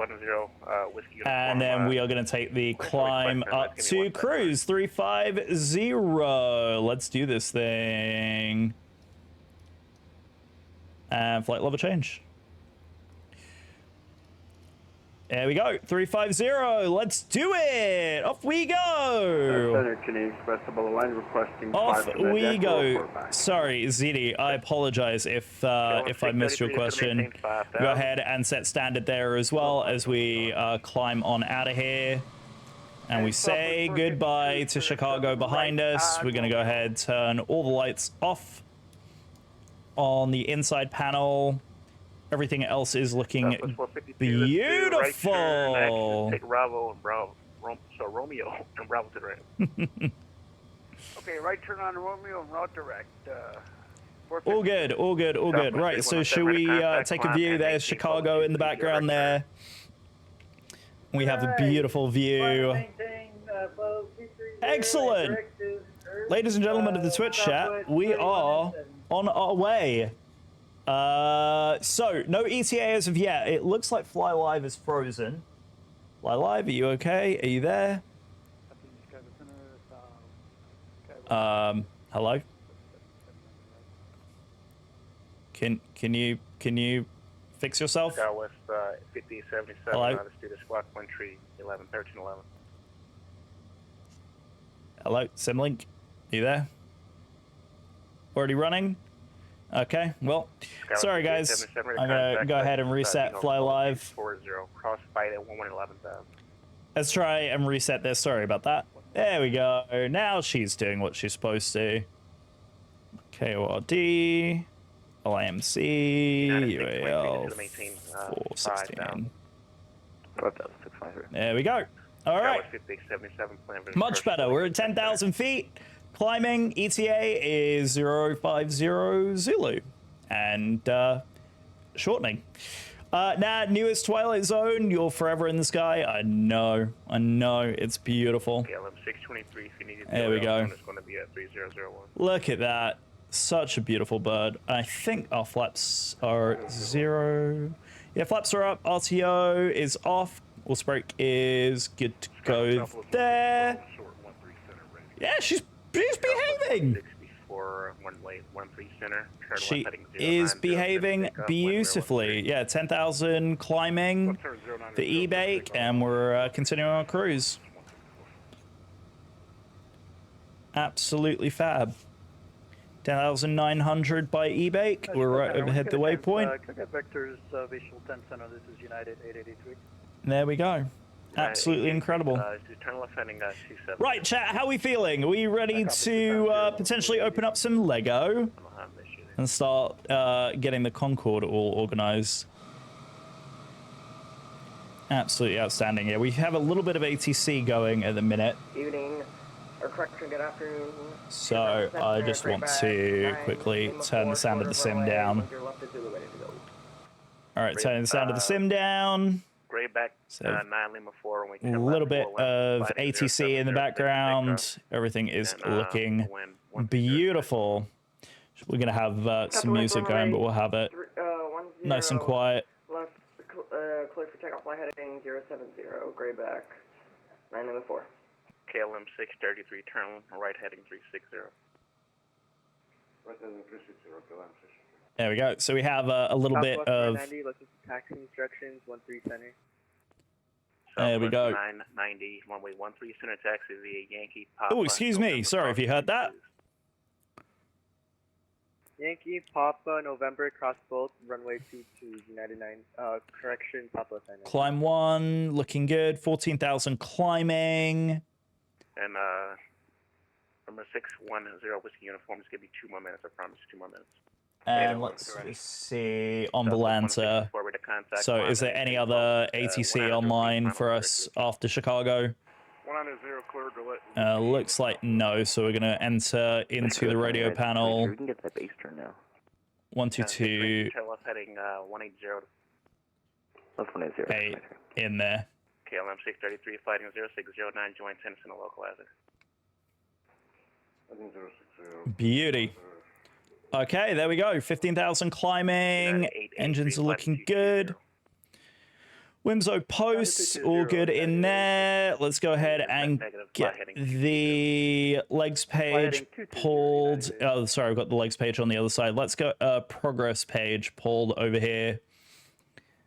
There we go. KLM 633 airport is going to be make that to your 1 o'clock position in 13 miles. And look at that. Another airplane right there. Cleveland approach in the center to 18,4,000. Absolutely spectacular. Amazing, amazing visuals in the sim today. 2225 to 18,500 feet. I love the way that this airplane performs. The Kuro is such a beautiful bird. And she flies so nicely. I'm trying to pull. Here we go. It's always a challenge to see around my. Look at this. I mean, she performed exactly as we wanted. Nice takeoff. Easy departure. She didn't particularly follow the heading track properly, but it's fine. Because we basically made it there. 370 direct eBay, resume normal speed, gray back. 9 Lima 4. Yeah, and a 623 heading 1209, join a 10 center localizer. Yeah, and so we're right behind the this guy who's heading up for. And a 623, you'll be following a heavy, KLM, a heavy. Can't even pull up his aircraft. Here we go. MD 11 runway 10 center. Beautiful. Number 61. Where are you? Number 610 Whiskey Uniform. Sorry about that. Don't know why it's so jittery. Ready, copy, 0 Whiskey. On the mouse. Place to the Rankinella Airport, rate of vector B, gosh, it's foul. Climbing. Hey, you can see your house from here. Don't know, can you? 221322. I don't think so. We're just on the other side of the Great Lakes, basically over Benton Harbor on this side.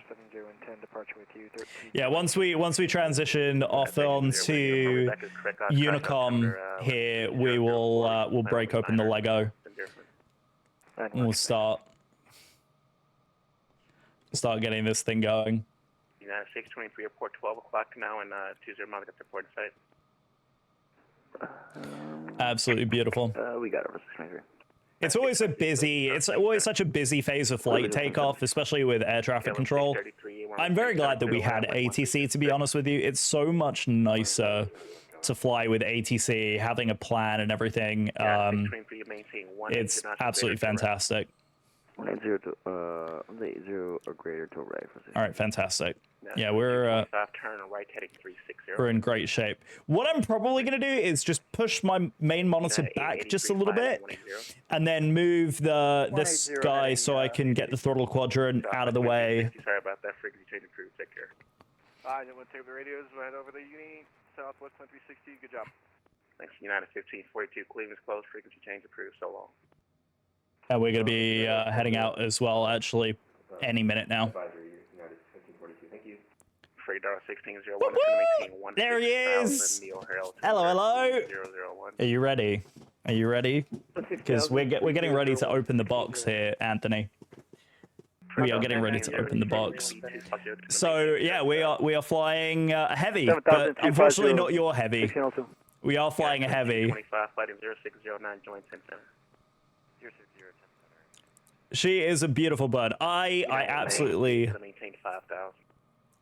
love this thing. It flies so nicely. Yeah, 623. Gonna load for a bit and do some D&D. Enjoy. Day off, but you're here for the Lego. Don't worry. You're the best. Southwest 990 runway Runway 13 center, flighting 090, clear for takeoff. So yeah, we're gonna get organized here. I'm gonna basically fly heading push this 090, monitor back, clear for push this monitor back, move my keyboard slightly out of the way, Southwest 164, I have a runway here. move the joystick because we don't need that for a minute. All right, give me 1 second, guys, while we get ourselves together here. Yeah, 2225 port going to be to your 1 to 2 o'clock position and then 20 miles. Got over in sight. I'm gonna go ahead and keep my stream deck handy. Thank you, clear for approach 10 center. Maintain 180 knots greater terrain. Here we go. Visual 10 center, 180. Just doing a little bit of configuration here on this end. No, 787. 787. Yeah, 78.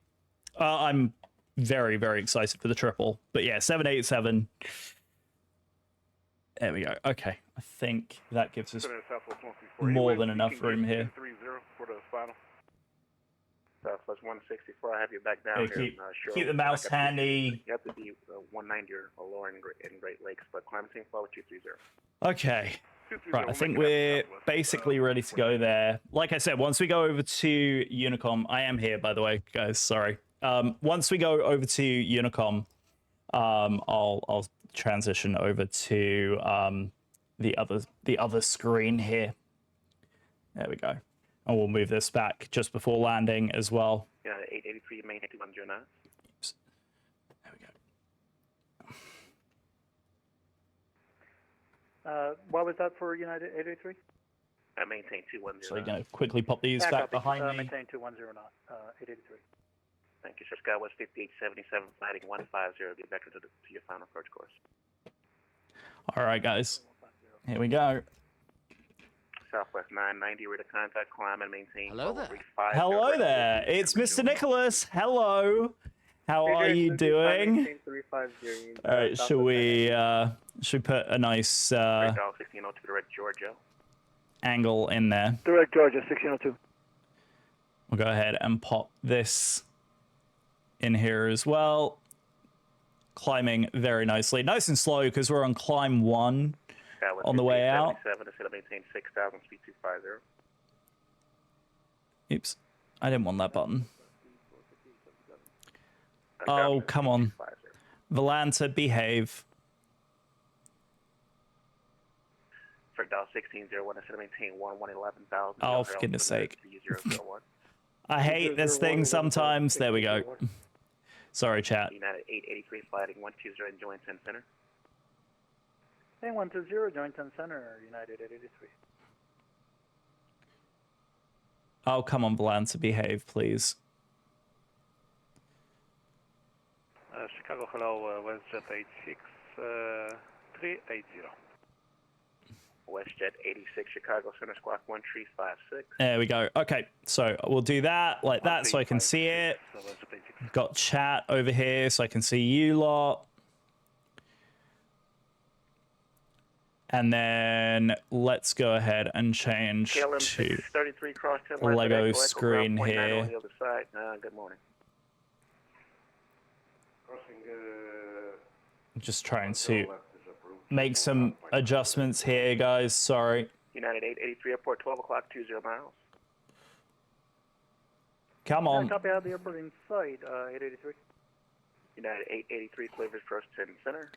If I have to, what I'll do is I'll move the camera around and I'll put it on a tripod instead. Level 30, checking in. All right, Southwest 149, Chicago Center Squad. There we go. 330. Okay, that looks a little bit better. What do you think, guys? Is that better? United 883, maintain 180 knots of greater terrain. Maintain 180 knots or greater, United 83. All right, let's see if Center Controller wants to hand us off.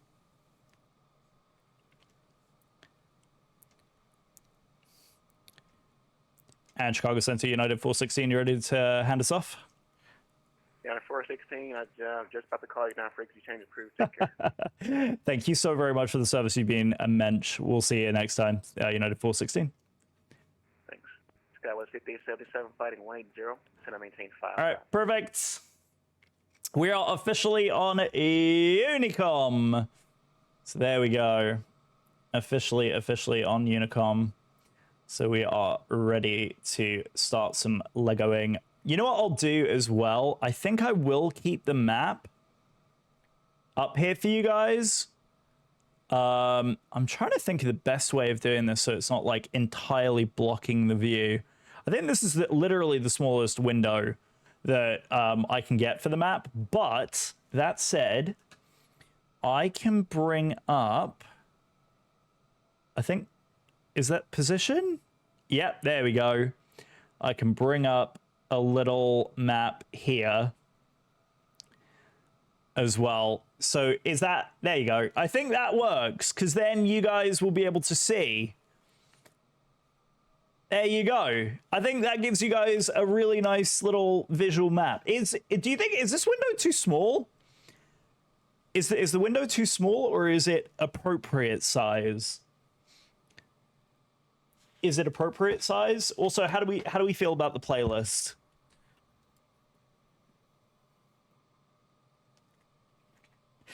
Oh God.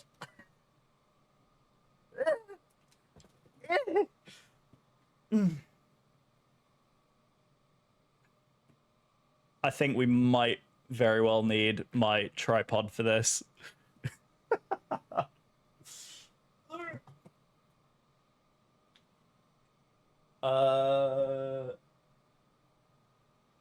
Trying to think where the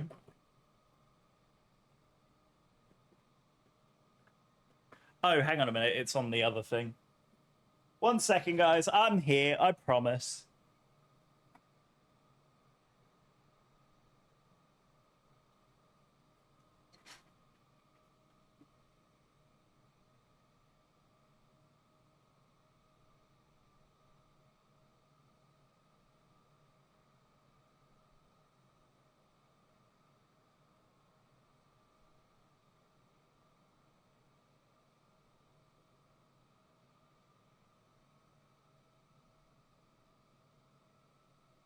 All right.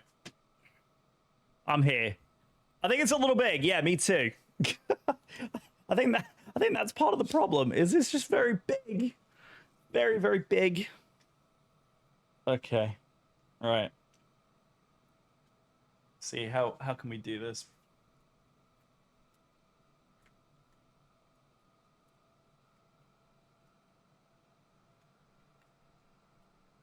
I know, Rue. I know.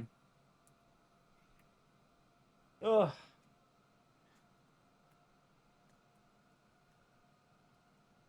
I'm still trying to figure out the best camera angle here, guys.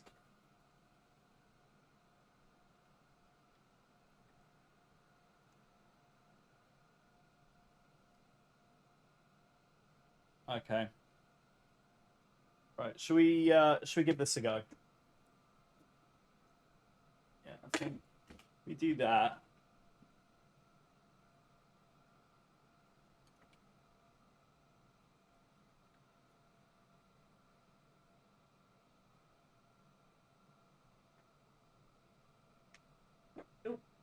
Okay, let's do this real quick.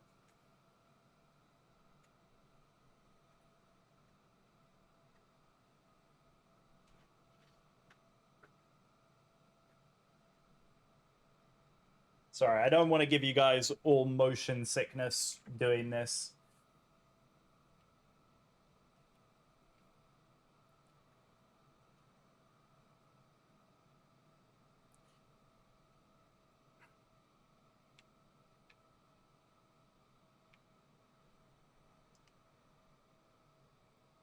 Okay. How's that? I said I don't want to give you guys motion sickness as the camera falls off the tripod. Oh dear. Right. Should we give this a go? Sorry. Sorry. You would think I would have some practice at this. Oh dear. Oh dear. Oh dear. Right. That looks good there. Okay. I think. What do we think? Is that okay? Is that okay? Panic attack ensues. Panic attack ensues. Okay, so as you can see, I have not opened this box yet. How are we feeling? Ooh. I love when this works. Oh, I'm so sorry. Give me like 2 seconds here, chat.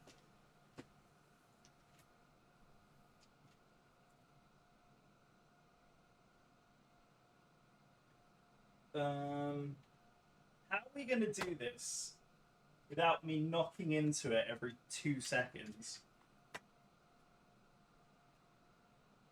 Okay. I think. What we'll do this.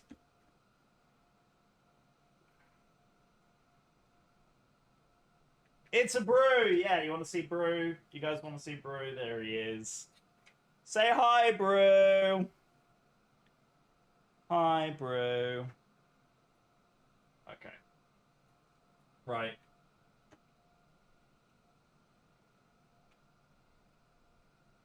Okay. I think.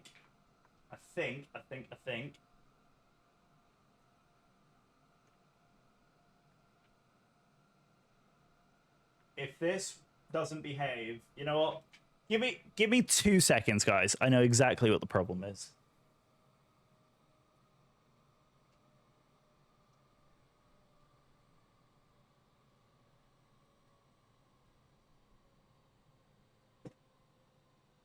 Because I'm being lazy, and I'm not being intelligent. Best laid plans, right? Best laid plans. Ugh. Love when a plan comes together. It's the best. Right, should we try this again? Right. The camera is not going to fall off now. What I'm trying to do, though, is to make sure that you guys have a good visual of what we're doing. There we go. Okay. I think that's a lot better. The camera is not going to fall now because I've been a smart human and actually done something to make sure that it doesn't slip and fall. Right. Everything is set. That's not going anywhere. Should we do this thing? Right. You know, the other thing we haven't done, which I need to do, give me 1 sec to do this. Copy this onto Lego and paste. There we go. There we go. So now you got the flight information up there as well. Why are we only at 26,000 though? Or is it Fly Live that's misbehaving again? Yeah, because we're definitely at cruise. Hi, Fly Live.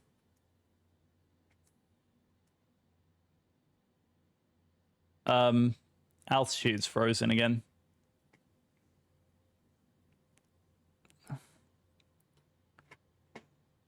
I love this thing so much. Right. Who's... Oh! We have ATC again. Oh dear. This is going to be fun. I didn't think we were going to have ATC, but apparently we do. This is fun. What is it? 125 775. I wasn't expecting ATC. I'm happy we have ATC, but I wasn't expecting it. Oh dear. All right, how far away from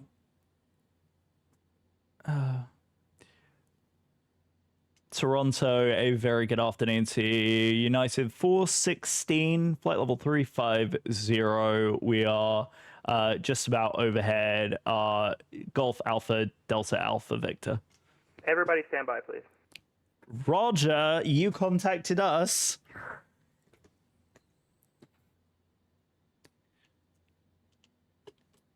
Okay, right. Tape.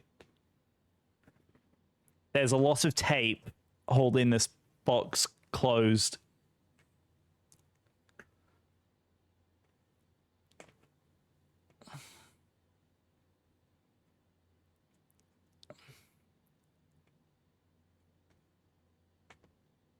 There we go. Okay. I'm trying to do this delicately.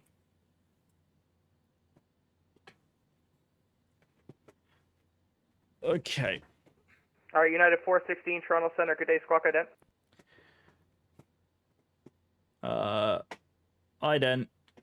United 416, if I said American. United 416, Toronto Center. Good day, squawk ident. And we want transponder ident.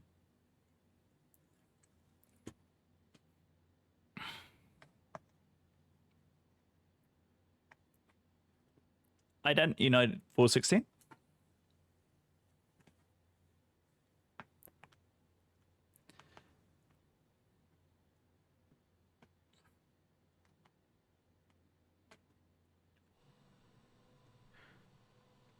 All right, there we go. United 416, you're identified, flight level 350. Welcome aboard. Perfect. Good deal. Yeah, because we're basically flying right over Toronto's airspace. So that makes sense that he wanted to. What was it? Round viewing to you? Okay, either I'm dumb. Round viewing to you? Fox Bravo Whiskey 2918, descend 3000. Okay, hang on.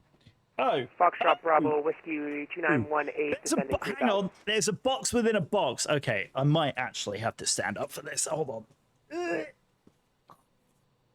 Okay. All right, here we go. Somebody else was checking in? Somebody else was calling? Say again? I didn't realize that there was a box within a box. There's multiple boxes within boxes. Whereabouts are you, sir? Hold on.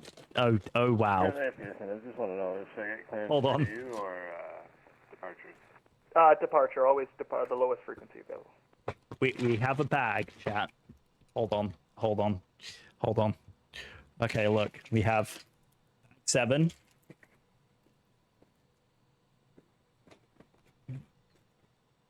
Bag 12.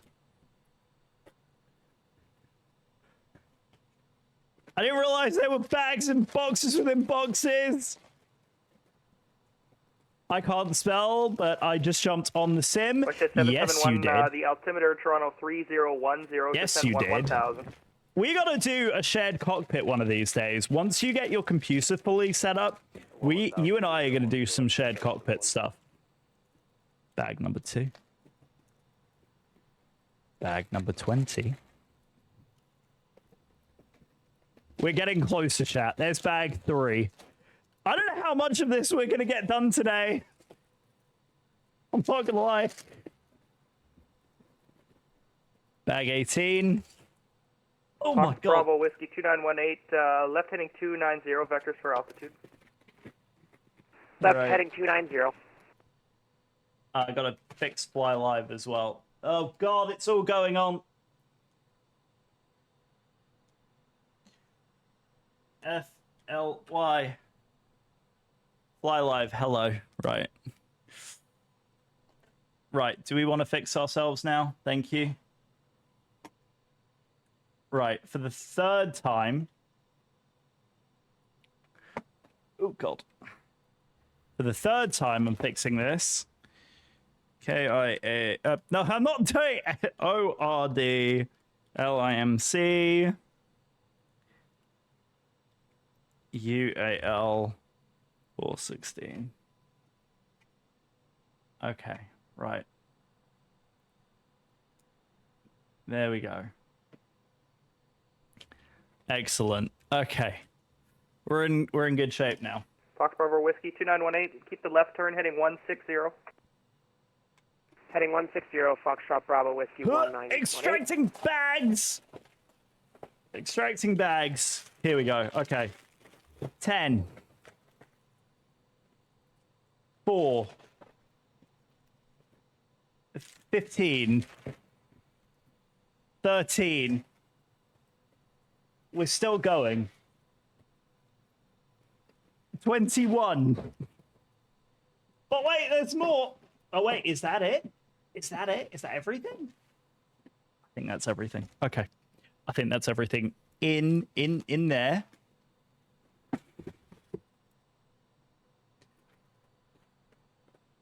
There we go. There's the box empty, West chat. 771, contact arrival 132.8. 132.8, West 771 with you.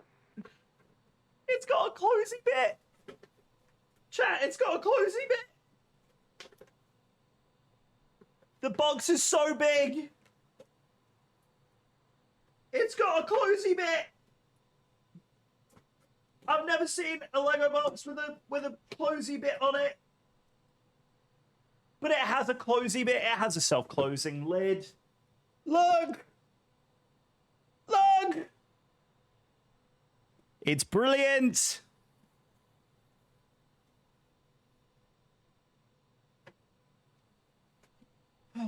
Okay, right. Are we ready for box within a box? Okay, here we go. Here we go. So if I move the mic there, like to my side, I can see you. You can see me. I don't think you're on the 160 heading, so we're going to change the heading now. Proceed right heading 050. Right 050. Okay, there we go. What? Just... I'm at a loss, chat. There is so much here. Oh god. Okay, hang on. Right, I am gonna use a pair of scissors here. I am gonna use a pair of scissors here because this is gonna be like nigh impossible to do without a pair of scissors to break this.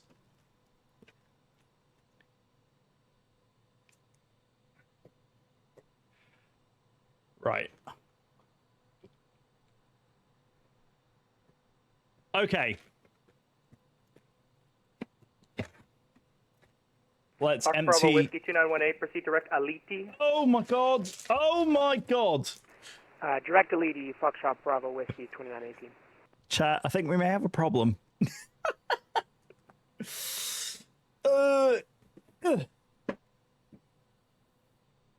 Sorry, bro.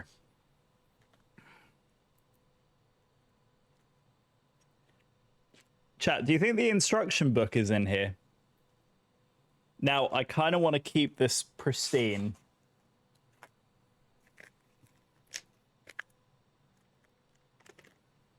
That's adorable. I have absolutely no idea what that is. Absolutely no idea what that is, but that is adorable. Right.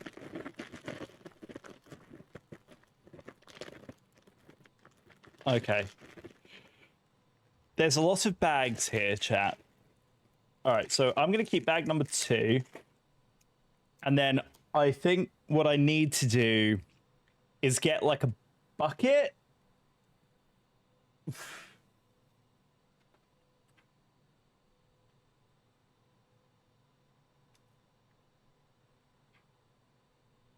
Fox Bravo Whiskey 2918. You cleared the London R Nav runway 09 approach. Aliti transition. Report final. Cleared London approach via Aliti transition. Will report final. Foxtrot Bravo Whiskey 2918. I'm so smart. United 1542. You're only cleared to flight level 240. Where are you going? Sorry, I got a private message that said 11,000. United 1542. 15. 14. 10. You know what? You're absolutely right. That was for the American. I apologize. 4. So, sorry for that. I take back everything that I said. That was my problem. Can you just stop your descent to 210? 17. 15. no problem. 17. 9. 6. 20. There we go. Right. 15. 8, 6, 9, 8. This should be 5. Right, we'll keep 4 out. 1, 2. I'll keep 1, 2, 3, and 4 out. 13, 10, 14, 13, 12.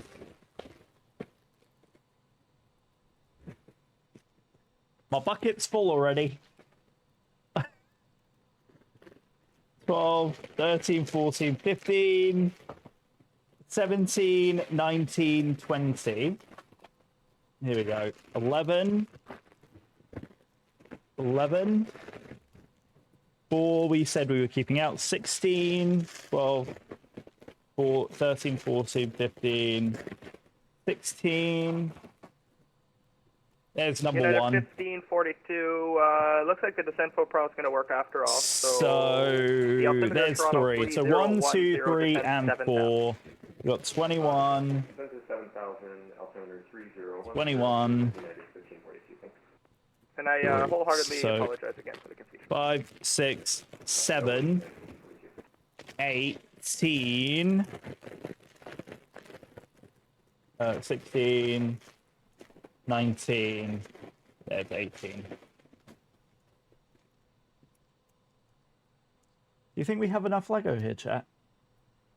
And then we have this bonus bag, which I have absolutely no idea where that goes to. This is exciting. This is very exciting. I have absolutely no idea what.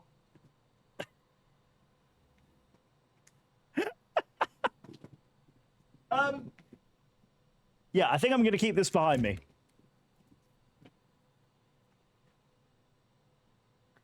There we go. So now that's out the way and I can quickly grab at it. That's helpful. Right. Can you all hear me okay? Can you all hear me okay? First of all, huge thanks to everyone who is in the chat, who is here, who's lurking, who's hanging out. First of all, I just want to say I super appreciate it. Number 2, if you have questions about either the flight that we're doing or anything that is happening on the stream, please do not hesitate to ask. I will do what I can to answer for you. Toronto Center. I don't think I can make that widget any bigger, can I?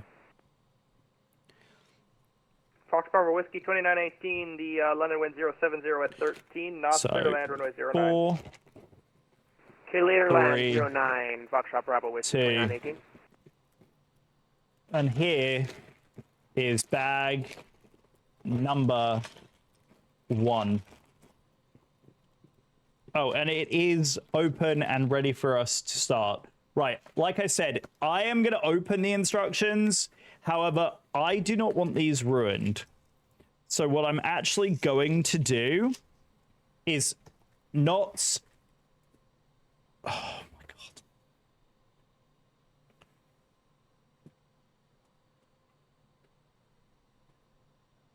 I'm not going to actually open this because, I mean, just look at this thing. It is stunningly, stunningly beautiful. I mean, come on. I mean, I collect a lot of Lego, as you can see behind me, but this is just, I mean, look at this. Information about the aircraft, about the designers. Here we go. Okay. So bag number 1 does indeed come with a puller. So that's great. And I have heard not only does the bag, does the set come with the puller, that all of the pieces are actually printed. Like the set is actually printed. So there is no, there's no, what's it called? All right. How am I going to do this? How in the world am I going to do this? Right, go off there. Right, there's that, there's that, there's that. Right, exit that. Toronto Center, Foxtrot, Bravo Whiskey 2918 is executing mixed approach. Fox Bravo Risky Roger, Okay. fly runway heading climb 3000. Okay. Runway heading okay. climb 3000. Right, I think we're in good Fox shape. Bravo Whiskey 2918, say the reason for the go around.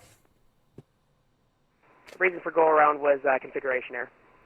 Oh, oops! Are you Someone able didn't to, have the gear accept- down. What approach type do you want again for 09? Do you want to try the RNAV again, or do you individual, or do you want to change your runway? What do you want to do? Let's do RNAV 09 again. Okay, and I can do this. There we go. And then All right, you can expect we try this again for the London RNAV 09 via Aliti. Roger, via Aliti. And Fox Bravo Whiskey 2018. There we go. Yeet! Who was that? Climbing, sucker climb 4000. Anthony, thank you for the yeet. Climb Appreciate you. 4000, Foxtrot, Bravo Whiskey 2918. Okay, so I'm gonna go ahead and stick this like right up here because I don't necessarily need to see myself. I've got a preview of my stream on my phone, so it should be okay. I've got 2 instances of that. I think we are just about ready to go. Fox Bravo Whiskey, you're still climbing, descend 4000. All right, let me just double check. 4000, Foxtrot, Bravo Whiskey. The aircraft is in a good state. Alt 1. Alt 1. There we go. 350-289. Fuel's looking good. Fox Bravo Whiskey. 43 turn tons right, in the heading tank. 150. Right, 150. Yeah, we are doing just fine. Do you guys want a wing view for a little bit? Should we do a wing view for a bit? I say we do a wing view for a bit. Wing views are always nice. Right, shall we get started? Axer09, thank you very much for the follow. Welcome to the Empire. Contact arrival 132.8. 132.8 United. And like I said, we are on the VATSIM network, so we do have a little bit of ATC coverage here. Guys, if you do want me to pull up the instructions, please do let me know. Okay, bag numero uno. Like I said, I am not going to be using the paper instructions because I want to keep these in pristine Concord condition. 3504, Toronto Center, good day, sir. Give me 1 sec so I put these down. Toronto Center, Concord 3504, underground London, requesting I-4 Toronto. Concord 3504, are you able to accept runway 09? Stepping.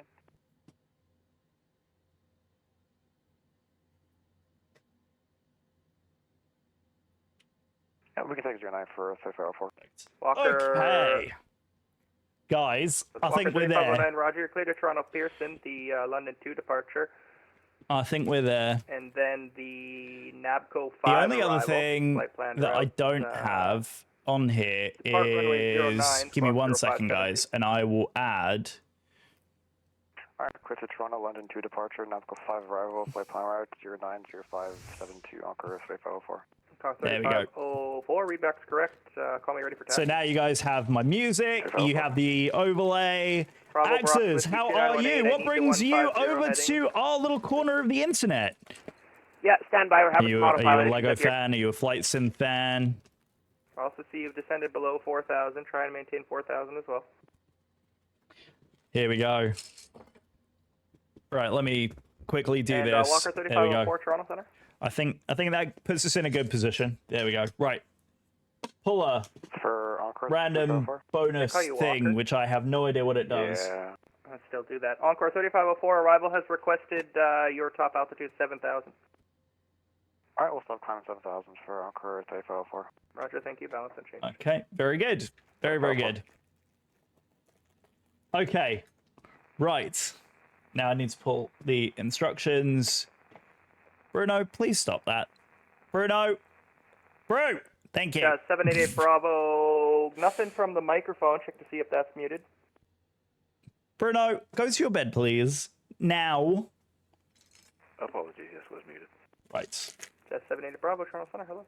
Okay, here we go. We're looking forward to IFR clearance. Okay, Anthony, are you ready? I'm going to put the very, very first piece together. Whoever else is here, who is in stream, are you ready? We're about to put the very first piece together. Again, guys, please do let me know if you want me to put the instruction set on the screen. Let me know. I will do it because I do have it available. Actually, you know what? Before you even ask me, I am gonna do it. Window capture. We are gonna do that exact one. Departure flight plan route, maintain 11,000. We'll use 08 runway squawk 0523 and valid until 1830 Zulu. Jazz 780 Bravo. 780 Bravo, you have the weather up there? Affirm, have the weather. Jazz 780 Bravo, Roger. Readback's correct. Can monitor the local frequency for your taxi or takeoff. Call me airborne. There we go. Okay, right, here we go. Fox Bravo Whiskey, 2918. So we got a funky piece that I've never seen before. That is a weird one. 3000, right direct Elise. That is a weird Bravo one. Whiskey, 2918. Okay, so this, and then this. United 1540. No, disregard. There we go. We are on our way, chat. We are on our way. Okay, so that's done. Let's do one of those. We need one of the 2 and 2 single dots. No turning back now. I mean, I could, but am I going to? Absolutely not. No way in hell. Okay, so it's looking for how many studs is that? 1, 2, 3, 4, 5, 6.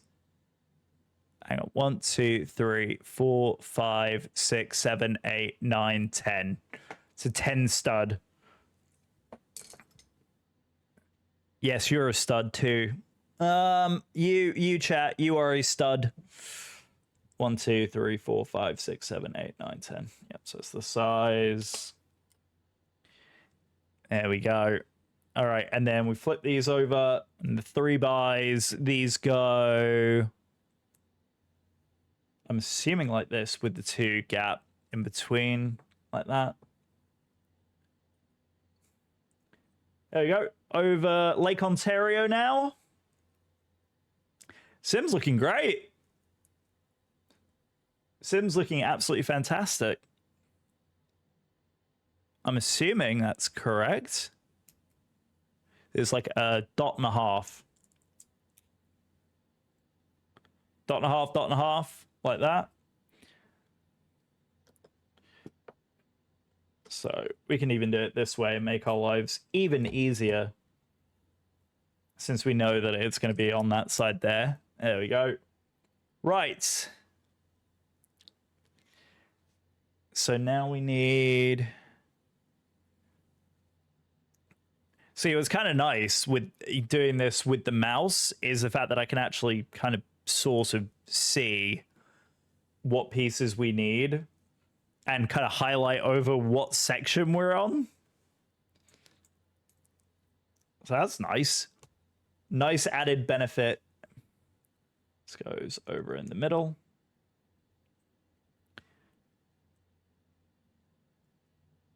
Okay, and then this section here. Oh, I was like, where is the dog? He's like laying over here. Absolute faff to get here, but I am. We are here. We're doing it. We're doing it, and I'm very happy about it. Okay, right. Is that a little bit better? Can you see me okay now? Is this too far over? I'm like leaning all over the place. So excited. Right. This bit. This bit. 2 of those. 2 of these. And then 2 of these. I'm probably gonna have to run and take a restroom break here in a minute. But that's all right. Right. That. Then these 2 here. It's never returning back now. Never returning back. Then this. Oh, hang on a minute. Numpty. This. Then this. this. And then it's 1, 2, 3, 4, 5, 6, 7, 8, 9, 10. Yep, so it's another 10 by. 10 by. Where's the other 10 by? Okay.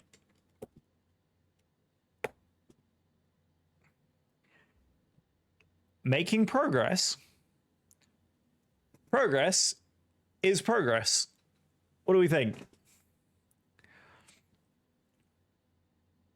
It's looking good. It's looking good. Stream's looking good too. I'm happy. Very happy. We're getting there. We're getting there. Right, okay. Right. So that bit's done. We are on to step 6. So we've got the longer... Oh, God. How big is this thing getting? Okay, hang on. So we have the 2 long bits. We're putting in 8 of these. Okay, 1, 2, 3, 4. Then this goes on there. And then we do the same on the other side. Right? This one is for this side, right? Yep. 1. Go away. I don't open you. 1, 2.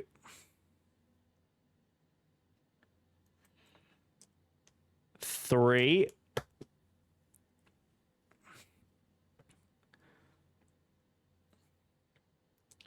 4.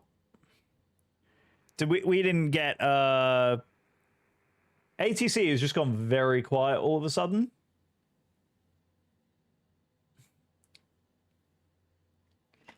I was like, wait a second, let me double check and make sure that we're not going crazy. Oh, we actually have Gander control online as well. That's going to be interesting. Okay. So we do have Gander online for our transatlantic at the minute. Okay, and then this goes over here. And then we are putting in 1, 2, 3, 4. 1. Toronto Center, Jazz 788 Bravo. We do have air traffic control. For 11,000 off North Bay 208. Jazz 788 Bravo, Toronto Center, good day, squawk again. 2. 2. Okay, so it's 1, then the 4, and then a 1. Jazz 788 Bravo, you identified climbing to 4,000, right turn direct Kenlu on course. Other side. 4,000 right direct 1, course. 4, 1, and then the 2.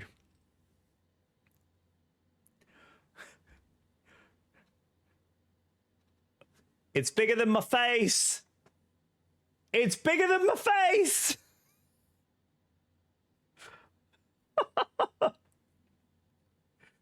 Oh dear. Oh dear. Right. This is number 7. We are. Excuse me. I like the view that it was on. Thank you. Actually, we can probably move this down a little bit of the engine to be covered up, and we can scroll over here. There we go. Fox Bravo Whiskey 2918. So it's 7. Here we go. Approach a leady transition. Report final. So which direction are we building? The entire wing of the Lego Concord sideways allows us to make a thinner and lighter capture that the iconic swept wing Delta design. No way. Wait, so this is...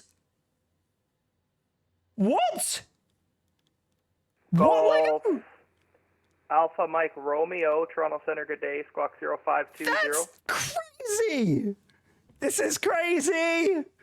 This is crazy. Okay, Lego, you're insane. Toronto Center, good day, Air I Canada. love it. I absolutely love it. Oh, that's brilliant. Oh, that's so clever. 2 of these. Canada 1955, Toronto Center, 2 good of day, direct these. Kepta. And climb final flight level 310. Absolutely mad. 310 and direct to Kepta for Air Canada 1955, thanks. Right, long bit on this side. Oh, this makes me so happy. So we're actually starting on the wing section, and then this is the back of the wing section. Oh, this is madness. Oh, this is so crazy. Oh, that's very, very cool. Oh, 78 Bravo. Absolutely in love with this. Apologies. Climb flight level 220. I'm almost positive. Copy that up to 220. No worries. Thank you. Oh, it's so good. So good. 78 Bravo. Well, I've got you here. Toronto information. X-ray is current time runway 05. Okay, right. And then the next section we are doing is these 2. Yeah, you're right. I'm all over the map.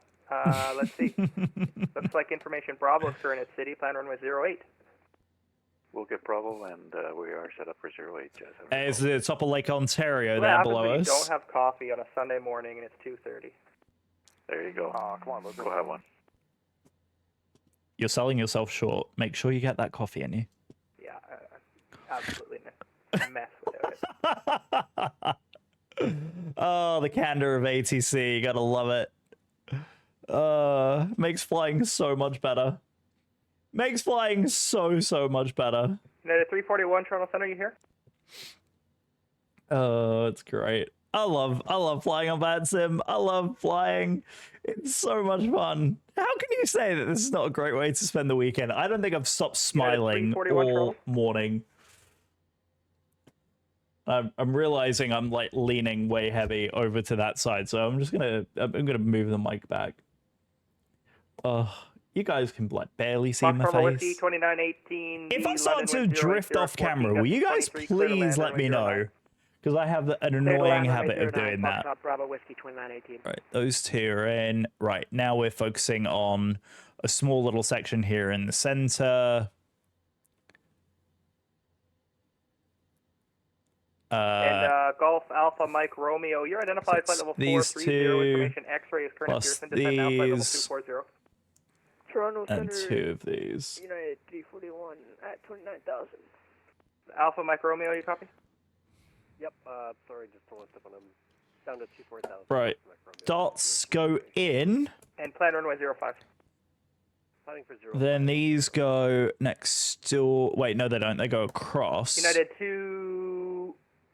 Correction, United 341, Toronto Center, good day, squawk 0537. Okay. United 341 at 29,000. Oh, hang on.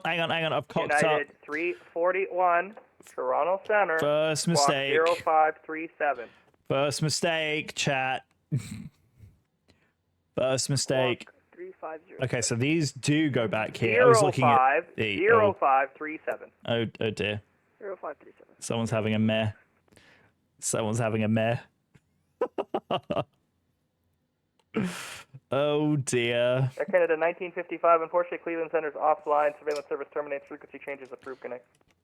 Okay, and then these go here. Thanks for flying. United 341, you're identified. Flight level 290. Information X-ray is current at Pearson. Plan runway 05. Descend now 17,000. Descend 17,000. United 341, thanks. And if you guys want a different view of the aircraft, please do let me know as well. I'm happy to change it as well for you. Right. Okay, those 2 done there. I'm thinking of you and the things you do to me. Sorry about that, by the way. I had some issues with my microphone. Right, these 2. And we're doing 2 of these, so yeah, we can do these at the same time. 1, They're the clippy pieces. Clippy, clippy. And then that's. So doing 2 of those. So 1. Those.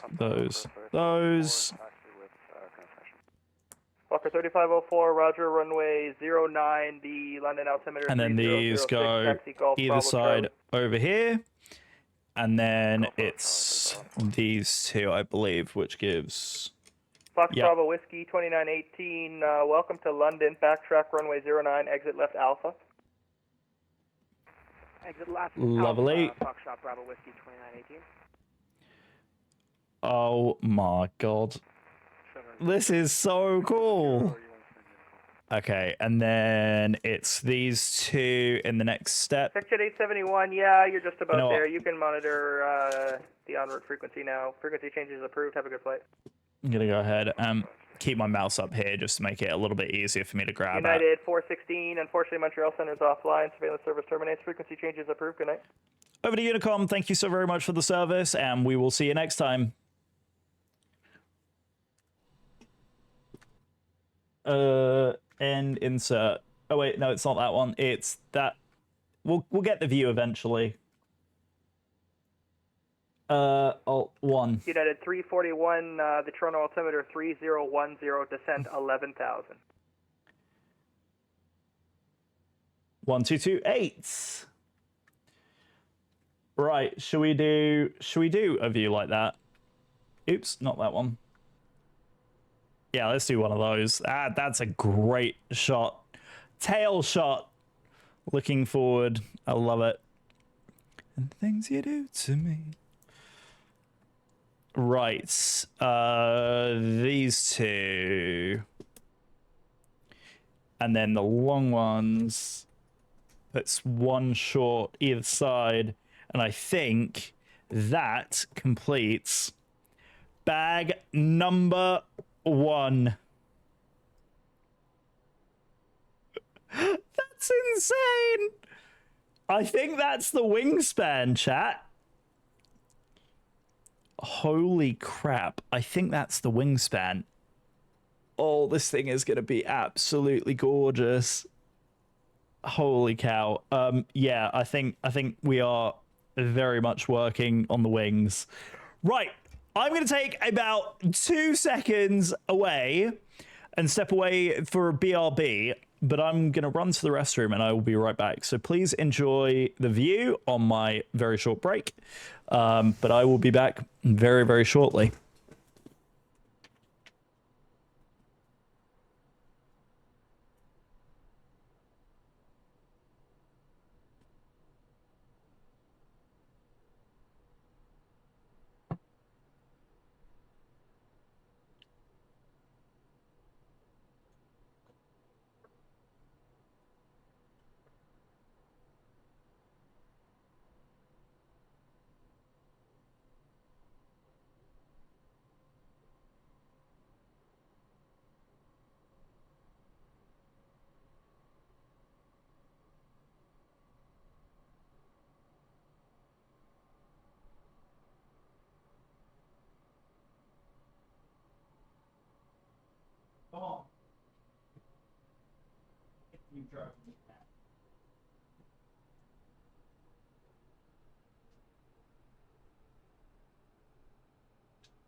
Hello.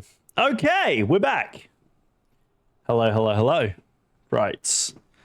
Got to switch over to this screen. There we go. We are back to bag number 2. Bag number 2. And we are just starting out bag number 2 now.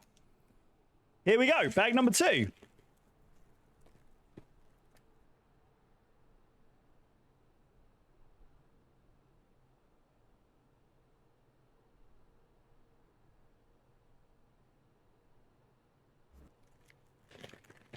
Right, there we go. Excellent. Okay, just being very careful here because there are like gears and pins and all kinds of other goodies in this bag. And there's a bag in a bag, which is always a good sign, right? So those pieces, got flats, got gears, got colored things. I see a screw piece. There's some like Technic pieces in this bag too. There we go. Okay, right. Slowly. Release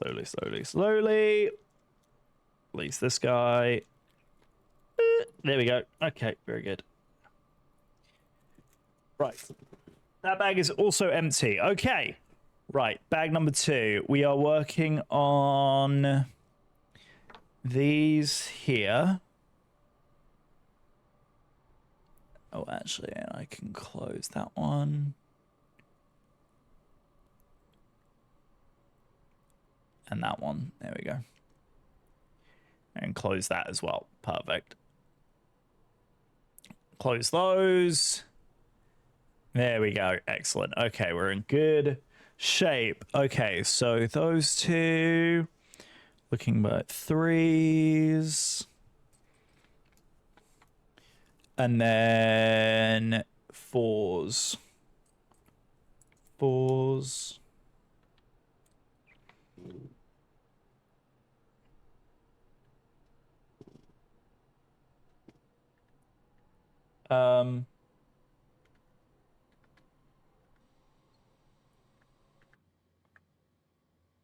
What in the world is she doing? Was that a wind update?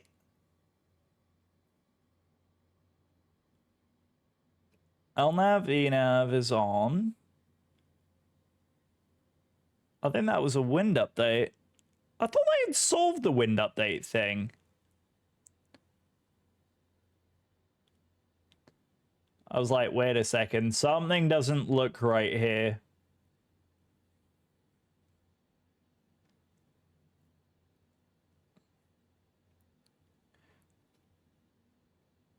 Yeah, what is going on there? It decided to start doing a slalom. All right, let's take a direct advec and execute.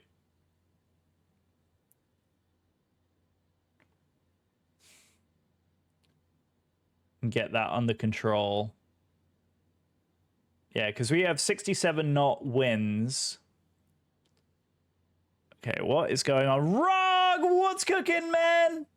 How you doing? Let's do auto. LNAV, VNAV track is on. Flight directors are on. Okay. She looks happy now, but that was a little bit scary. Yeah, look at this. Look at the deviation and the oscillation that started down that track. Interesting. Right, now it should swing round to there. All right. Let's pop the visor down. We'll keep an eye on it. Keep an eye on the visor. Rog, how is everything? How are you, sir? Sorry about that. I was dealing with a situation with my aircraft. We have the start of the wing section. Yes, that was bag number 1. Just ridiculous, isn't it?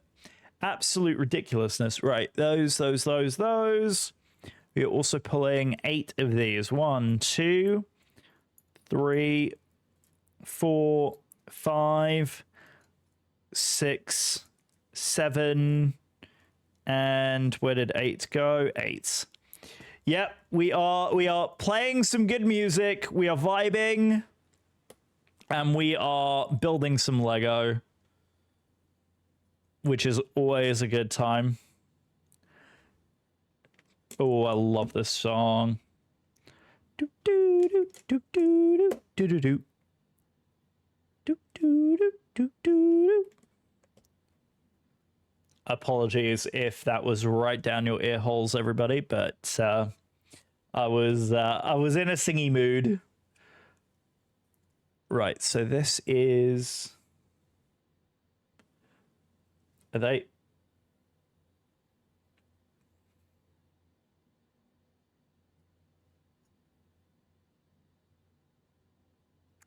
These might be the wrong way around. Luckily, it's a relatively easy fix. Just requires a little bit of surgery. It's fine. It's fine. We didn't know. A little bit of surgery. It's absolutely fine. Luckily, it's a very easy fix.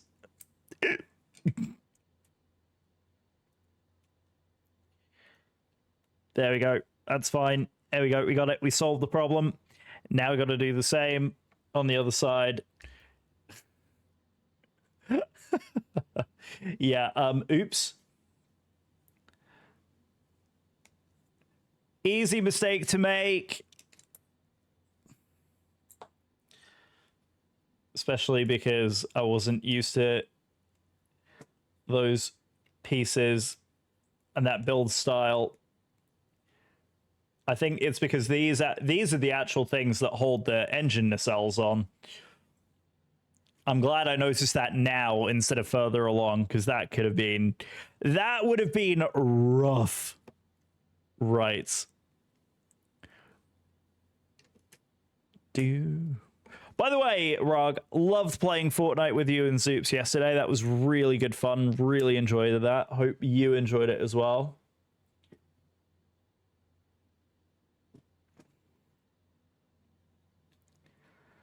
There we go. Fab. That's that bit done. Apologies for this itchy streamer nose.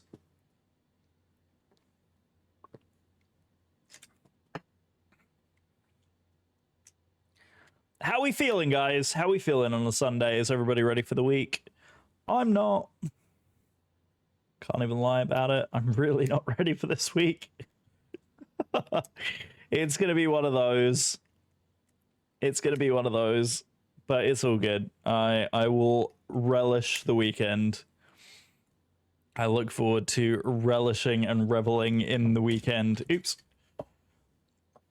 Right, there we go. And my folks are coming into town the weekend as well, so that will be lovely. Grand old time. There we go. Fabulous. Right. She looks like she's much happier now. I don't know why she was doing that weird deviation thing, but she seems to be all right now. All right. So spin this around. No, that was the way we had it. So this way. And then for this, we are putting in these two pieces. Yes. Yes. It's Carly. Hello, Car. How are you? Didn't realize you were on. Oh, it's all good. It's all good. I haven't been up for very long. It took me almost an hour and a half to get the plane into a state where we could actually depart. So it's perfectly fine. How are you? How was the rest of your stream? How was the rest of your stream? As you can see, I'm Legoing. Meh. Oh dear. Oh dear. Right. Oh, thank you so much for the resub! A full year! Yo, thank you so much for the year, friend. Look at that. You got your full cup of tea and biscuits. Welcome back to the Empire. Thank you very, very much for your resub. Yes. Super exciting. I know. And look, we've got wings and they're bigger than my face. Bigger than my face. It's ridiculous. It's a ridiculous build. So yes, for those of you who do not know, we are building set. I don't remember the set number. I don't know if that's the set number actually on the thing there. But yeah, this is what we're building. We are building the Lego Concord. So we are currently on this section right here. So we just put those in, and we are working on this and this. This goes at the bottom. Okay, and then we've got these two pieces here. It is so much fun. You know me, I've been into Lego for ages, as clearly apparent by all the sets behind me. In fact, that set over here isn't even mine. That's Allison's Lego Friends set, because I'm the kind of husband that I didn't just want to carry on the Lego hobby myself. I managed to get my wife into it as well. So yeah, that was a good one on me. Okay, right. So I think this is a sub-assembly. So we're going to go ahead and set those down, and then let's go ahead and start pulling these. So we've got two of these, one of these. So let's start putting the sub-assembly together here. Yeah, plane looks so much happier now. I don't know what it was. That must have been a wind update that caused that. Very annoying. Very, very annoying. All right, let's put these two in. I apologize if the overhead camera is a little blurry. I do need to get a better one of the overhead cams. I am looking at some options for a better overhead cam, because I love my DSLR. Now that I've got the new lights overhead in here, it looks so much better on the main camera. But this one, I mean, the quality on it is really shite, if I may say. And I desperately want to change it out for something better. The challenge is these days is like, even like the modern webcams. So we've got a sub-assembly of a sub-assembly. Okay, this is great. So yeah, it's just one of those things. It is unfortunately just one of those things, right? We've got the gray 4-piece. The gear is going in this way. Like this. So it can spin freely.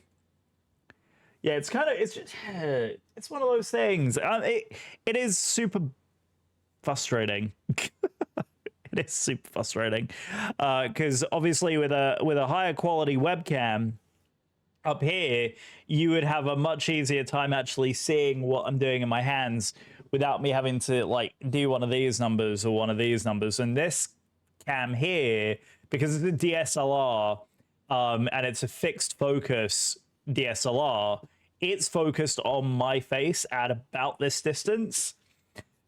So it's, yeah, the joys of streaming, fellow streamers will definitely know and understand that feeling. Right, so 2 puts that gear there. Then we are putting in, I'm assuming it's this piece here, because there's only one piece here that looks like this. Okay, so that, we need 2 of these, and make sure that the gear is facing inwards, which it is. Okay, so let's do that again. We are going to do blue with a red sticky outy bit.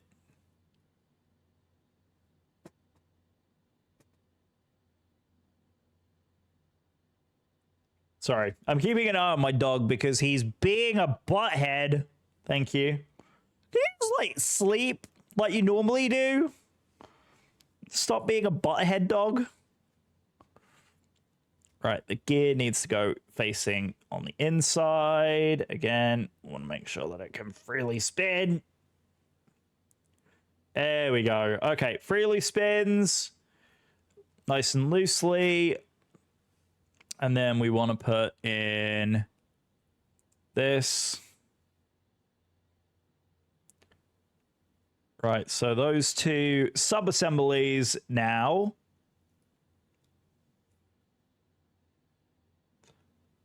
Okay, so those then go into this assembly, and they go... Okay, that's kind of fiddly. Like this? I'm assuming like that? That's how it does it? Yep, that looks good. Okay, so those two with the red sticky uppy bit, and then there. Okay. So, yeah, that was a bit on the fiddly side. Okay. Right, then we've got... Okay. Put this down for a second. We've got this orange piece here, this piece here, and this piece here. That goes to that good boy. Finally, he's settled down. And then this goes... Okay. There we go. Right. I'm assuming it's just, yeah, kind of loosely on there to make sure that... Because I'm assuming they still want the gears to... Wait. I mean, that locks the gears, doesn't it?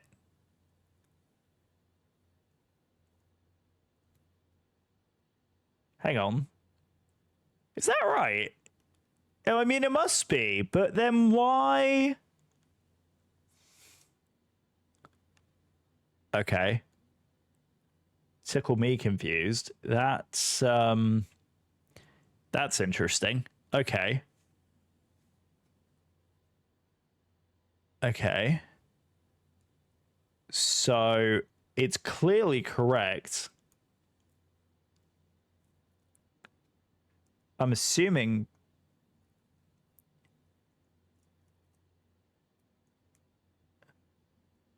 Yeah, like that. Okay. I'm not asking questions. I don't do a whole lot of Technic building, and this is a very, like, technique? That was a bit of a tongue twister.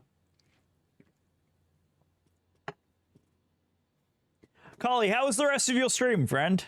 Did you get any further in the dungeon?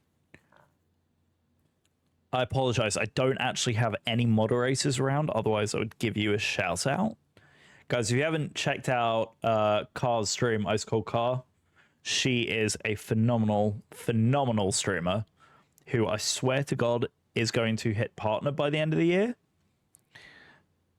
I am convinced of it. So yeah, guys, if you haven't checked out Car, please go ahead and do that. Bruno! Thank you. Stop licking your paws. Cause yourself problems, pup. Right. Blue goes here. Oh, this is so fiddly. Okay, I know why they're kind of doing this one step at a time at this point. I can see it's very, very fiddly. Okay. So then this gear goes into... Wait, where does this go?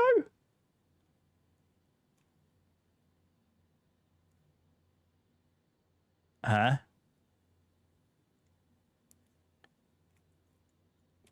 Like this? But wait, how?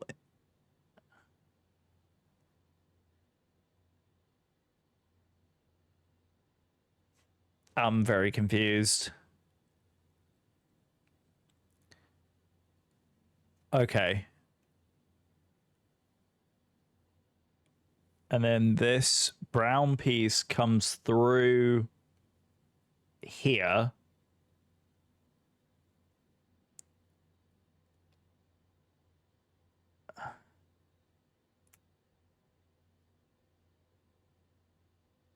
Yeah, I was going to say there's no way that that will move either because of the way that that's configured.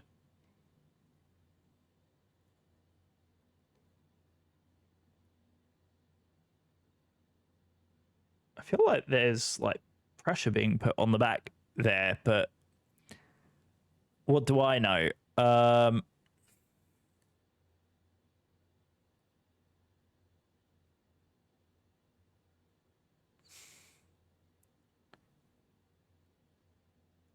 I'm gonna assume that this is supposed to be locked in place like this. And then, okay, so yellow, red.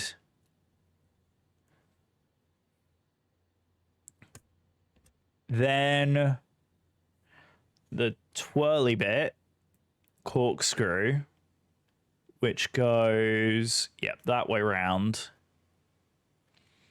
And then this goes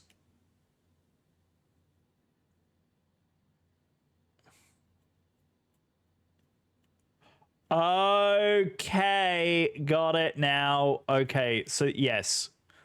Okay. So yes, this screws into place here. And then this here.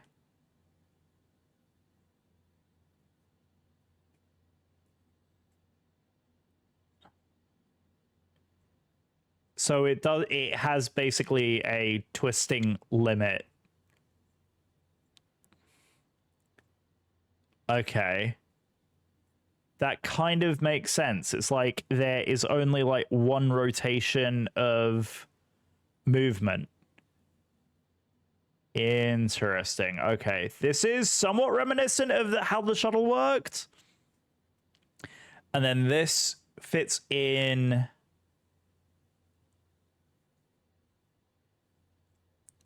Okay, on this side, over the top. All right, let me make sure. Okay, so that is assembled that way. This goes down over the top here, I'm assuming? No, it goes down on the end here. Like that.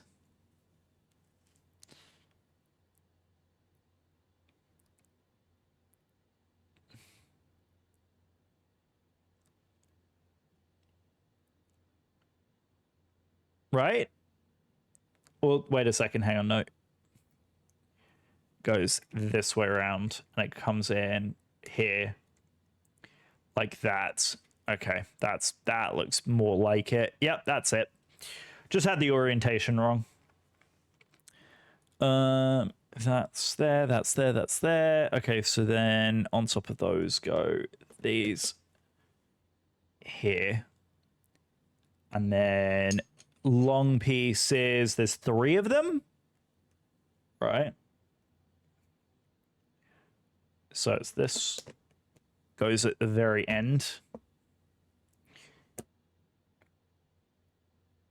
Oh, very cool. Okay, now I can see why that's the case.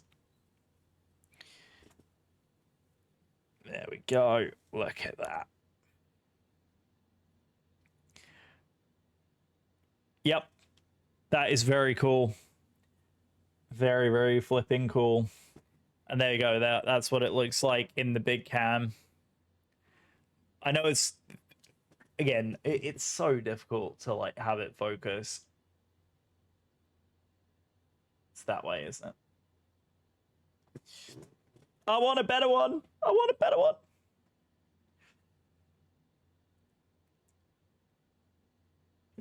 All right. Well, we're about to cross into Yeah, see, after we fix the issue, I think, yeah, we're just about to cross into... Oh, we're going to, like, literally cut the corner of this airspace off. Who is it? I think this is Boston Center, isn't it? Yeah. So, yeah, we're going to be at the top corner of Boston as we come over Maine and New Brunswick, and then basically cut over Newfoundland. Very cool. Very flipping cool. Oh, I forgot to grab like a little dish to have the spares in. Right, so that's all done there. Okay, we've got our first section here that's coming on the back. We've got 6 of these. So what is it? 1, 2, 3, 4, 5, 6. And then 1, 2, 1, 2.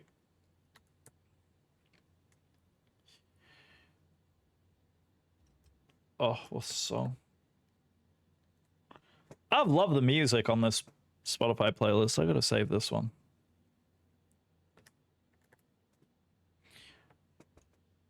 Okay.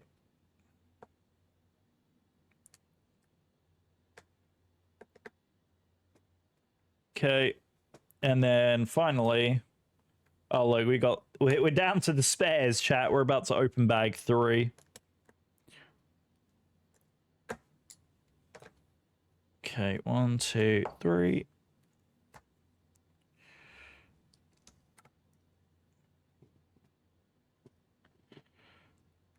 Brilliant. Okay, and then these are going over here.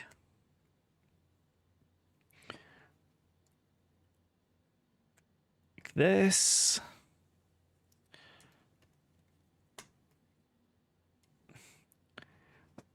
Absolutely amazing.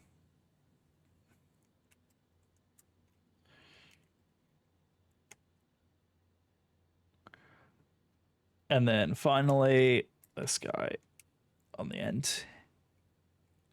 Okay, so this also inside the instruction book, it also has like some facts about Concord as well. So these fairings under Concord's iconic delta wing contain the actuators that control the aircraft's elevons. So the elevons on a delta wing act like ailerons. So when plane is turning, ailerons do this thing. So it allows, when one flap rises, it turns it into the direction that the flap is rising. So spoils the airflow on one side and increases the lift on the other side.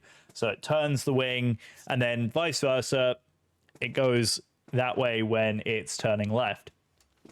For elevators, though, when they tilt upwards, the nose rises, and when they fall, the nose dips. Elevons actually do a combination of both. So if you want to go up and turn at the same time, this wing will remain level, and then this wing will go up, and it will go like this. And elevons basically do the job of elevator and aileron at the same time. Right, we are on to Bago number 3. Unbelievable. Unbelievable. Right, I'm going to scoot that back there so we can have some room to open up bag 3. So I'm assuming then that's the underside, and then that's the top side there. Does make sense.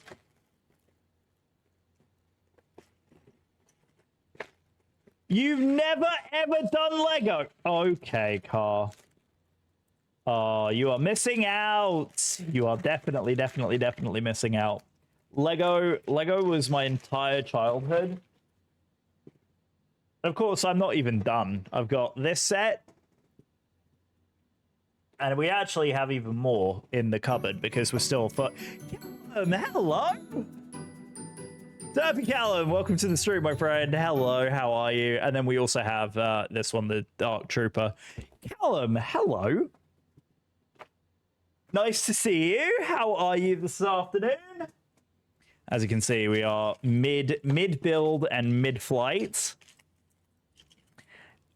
Callum, I know I've seen you around the flight sim community a good amount. How are you, my friend? How is everything? Have you done any flying the weekend? Looks like yeah, it's dude. I can't put into words how good this is. Like, first of all, flightings. I mean, come on. So we are, as you can see above, we are flying from Chicago over to Marie Malpensa, which I'm super excited about. I'm okay, thank you. Not much flying, but been controlling. What? Control? How did I not know you controlled? I'm shocked and horrified that I didn't know that you were a controller.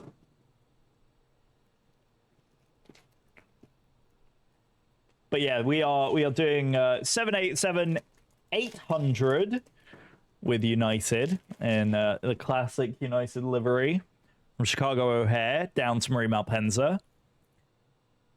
Just a puny ground controller, my friend, you and I both. You know, I'm in the middle of my S2 right now, and I haven't been able to get a single S2 session. It's very annoying. So yes, I've been ground for about a year, just over a year now. And yeah, I've heard in the UK it's way. Oh, you have got to be kidding me! Are you serious? Are you actually serious? 96th. That's a joke. They need to sort that out. They actually need to sort that out. That's disgusting. That is actually gross. I'm sorry. I'm sorry. That's awful. All right, let's go ahead and put some more pieces in. Oh, dear. Callum, man. Oh, that sucks.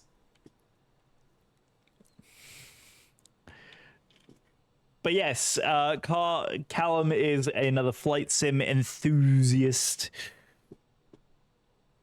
Us nerds, we got to stick together, right? That's crazy. Yeah, so I've actually had some S2 controlling, and I've done one tower session. They've just recently changed the way that our sessions are working now. So what it used to be is it used to be based out of Dulles. So here, I can actually show you. So our sessions used to be out of Dulles Airport, which is right here. And then we would get approved to control Reagan and up in, it's over here somewhere, up in Baltimore. So Baltimore, BWI. So we would have those three airports in our sector that we would control for. I love doing ground control at DCA. It's so much fun. So I'm approved to control for DCA, but then recently they changed it, and so I've got ground control that I'm doing at DCA, Reagan, and BWI, but then I'm doing tower at freaking Raleigh-Durham, which is all the way the frig here. This little airport down here. It was so fun when I was in DC watching all the jets fly. I know, isn't it amazing? Dude, I flew out of Reagan last weekend. Flew out of Reagan on Saturday and flew into Reagan on Sunday. It's so much fun. And we did the did the river visual on Sunday morning. It was phenomenal. Yeah, it's oh, you were in Navy Yard. No way. My brother lives in Navy Yard. I don't mind being down in Navy Yard, to be honest. Navy Yard, I'm actually going to be in Navy Yard this upcoming weekend, which is kind of funny. Here, we'll change up the view. We'll do a nice squared on nose view as we continue to scroll on here. We are just about over New Brunswick now. We'll be flying out over the ocean as well. Yeah, no, seriously, it is a great airport. I love flying in and out of Reagan. Reagan is one of the two that we live closest to, and I fly a lot. Dendarian is back. Hello, Dendarian. How are the kiddos? Are they doing all right? Making some good progress, I see. Yes, apparently this is the wing, and apparently this is the underside of the wing. That's the top side of the wing, and this is it compared to my face.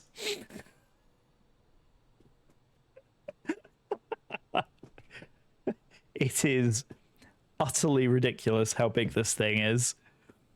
I'm very much looking forward to continuing progress on this thing, I can't lie. That's rather large, I know. I mean, I also have a small face. Like, I'm 5'4", so you can imagine, like, my face isn't particularly huge. There you go, back at mums of the week. Yay, good deal. Good deal. By the way, did I tell you I booked for Vegas? And Callum, are you coming out to Vegas for Expo? I have a feeling there's going to be a lot more Brits at Vegas because the flights are so much cheaper. And it's easier and they're more frequent than Houston. Yeah, so I'm booked. My wife is... No, Callum! I'm so sorry, dude. Yeah, I am booked. We are going to be staying at the Conrad because my wife is joining me. I'm very excited about that. So we joked. We were talking about it actually the other day. Maybe when my sister lived out there, but she just moved back, so no free hotels. Callum, if the hotel, I mean, Callum, we'll talk. Are you on my Discord? Are you on my Discord, Callum? If you're not on my Discord, exclamation Discord, feel free to hit me up and we can talk. I mean, here we got contact me. Toronto Center. Oh wait, I was going to say it's not. Soon be entering Oceanic. Use NatTrack website to request clearance 30 minutes before your first ocean fix. Roger that. So sign in with that sim. Allow. Yeah, it's Oceanic clearance indeed. Oceanic request and receive your VATSIM Oceanic clearance here. Okay, request clearance, request. Maximum flight level 350. Request mark number. What are we scheduled for over the crossing? I think we're scheduled in at 0.81. Yeah, probably 8.8182. 0.82, we'll just say. We're on Sierra today. And estimated time at fixed Joppy. Of course, it doesn't give us the ETA at Joppy, which is what I actually need.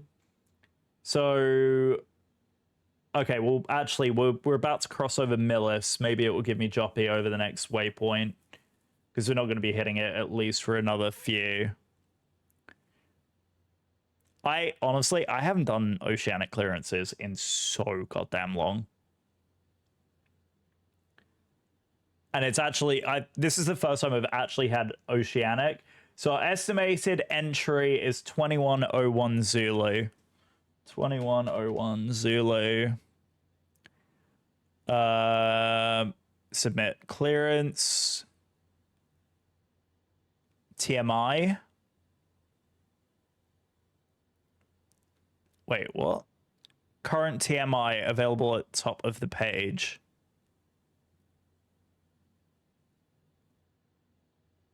What in the world is TMI? Which was the most fun part? TMI's time is the day of the... Oh!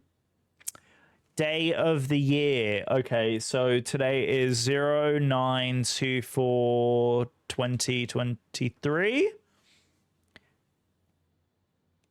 Okay. The mark must be 3 digits. Okay. 080, then 082. TMI is greater than 3. Oh, I've done this all wrong. I've done this all wrong. Done it all wrong.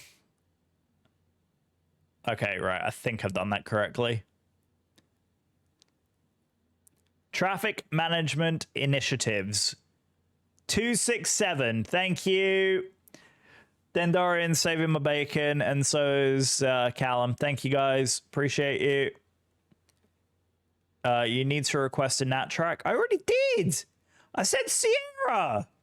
Give me Sierra. Thank you. There we go. Oceanic request clearance. Right, there we go. Clearance has been requested. The number of... Yeah, okay. I get it now. You can tell how often I do this. 267 of 365. Oh my god. Isn't that terrifying to think of? Oh yeah, you guys can see it because that is the window I was using. I'm an idiot. Thank you guys. I forgot that that's how I was doing it. Oh, I feel like a melon. Oh, that's so funny. Oh, that is so funny. Sorry, guys. Your boy's a melon. Right, okay. I think we were down. Yep, those are done. That's done. All right, so moving on to step 34.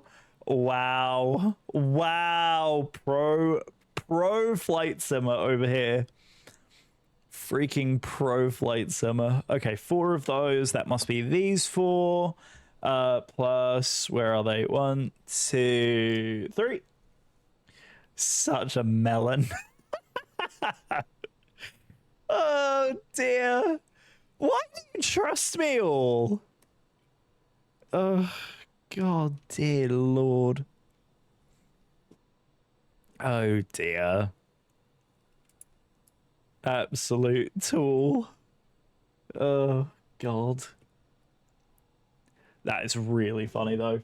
Well, thank you both. Thank you both for making me feel less stupid. I appreciate that very much. Right, and then these 4.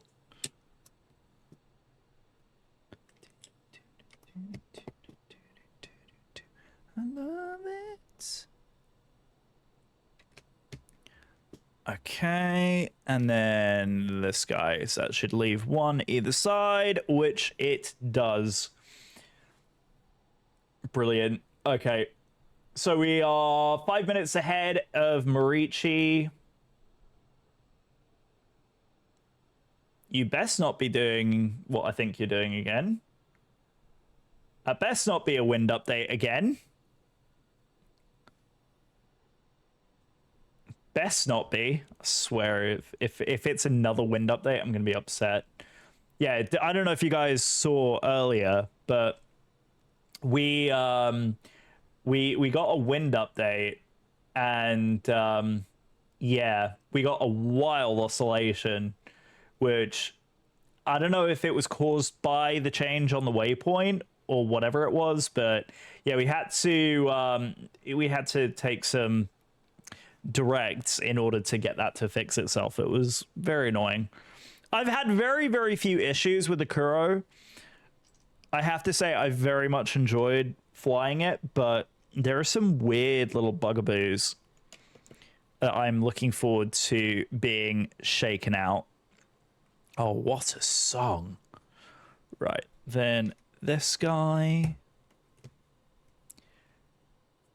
And then this guy.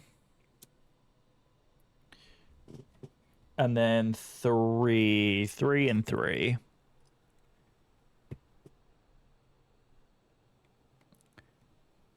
Oh, hello.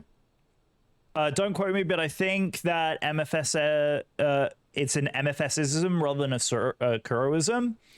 Could be.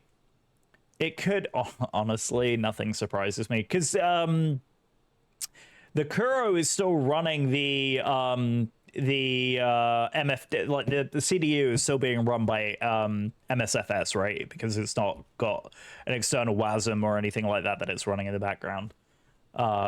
Just kind of, yeah. I've had, like, seriously though, like, real talk for a second. I've had 0 issues with this airplane. It has followed the flight plan. It took off beautifully. It taxied decently, besides skipping on the brakes, but that's more so my fault. But 0 issues. Seriously, like, it's a phenomenal airplane. I'm very, very, very much looking forward to the 789 coming out. I even prefer flying the Kuro, because it's a little bit smaller, than the 7810. I actually find that it flies nicer than the 7810. I prefer flying this even than the 7810 because of the way it flies, but then I haven't flown the 748 in a minute. I don't think I've actually flown it since the update, thinking about it. And I absolutely love the way the 748 flies. I should do that. That if we don't get everything built today on this, maybe we will do another long haul somewhere else and fly the 748 because I flipping love that bird. Okay, I think we are going into another sub-assembly because I think that's everything on that one done. Okay, so I'm going to move that back there, and we are going to work on this, what am I missing? 2 of those, these corner pieces. I mean, yeah, we are so bloody lucky with the way the flight simming has evolved. The fact that about 2 years ago I was flying X-Plane, hated it, it was horrifying, didn't love it, and now look at us, we are flying beauties like this. I mean, come on. It's just spectacular. It really is. I'm loving every flipping minute of it. We'll do a pretty shot. Pretty turning shot. I am keeping a very sharp eye on how she performs. Yeah, so we're heading over on our entry point now.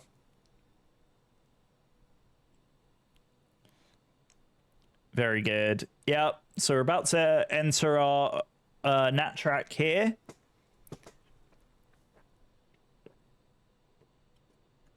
Okay, so let's get the so that all right, we can start putting some of these pieces on as well.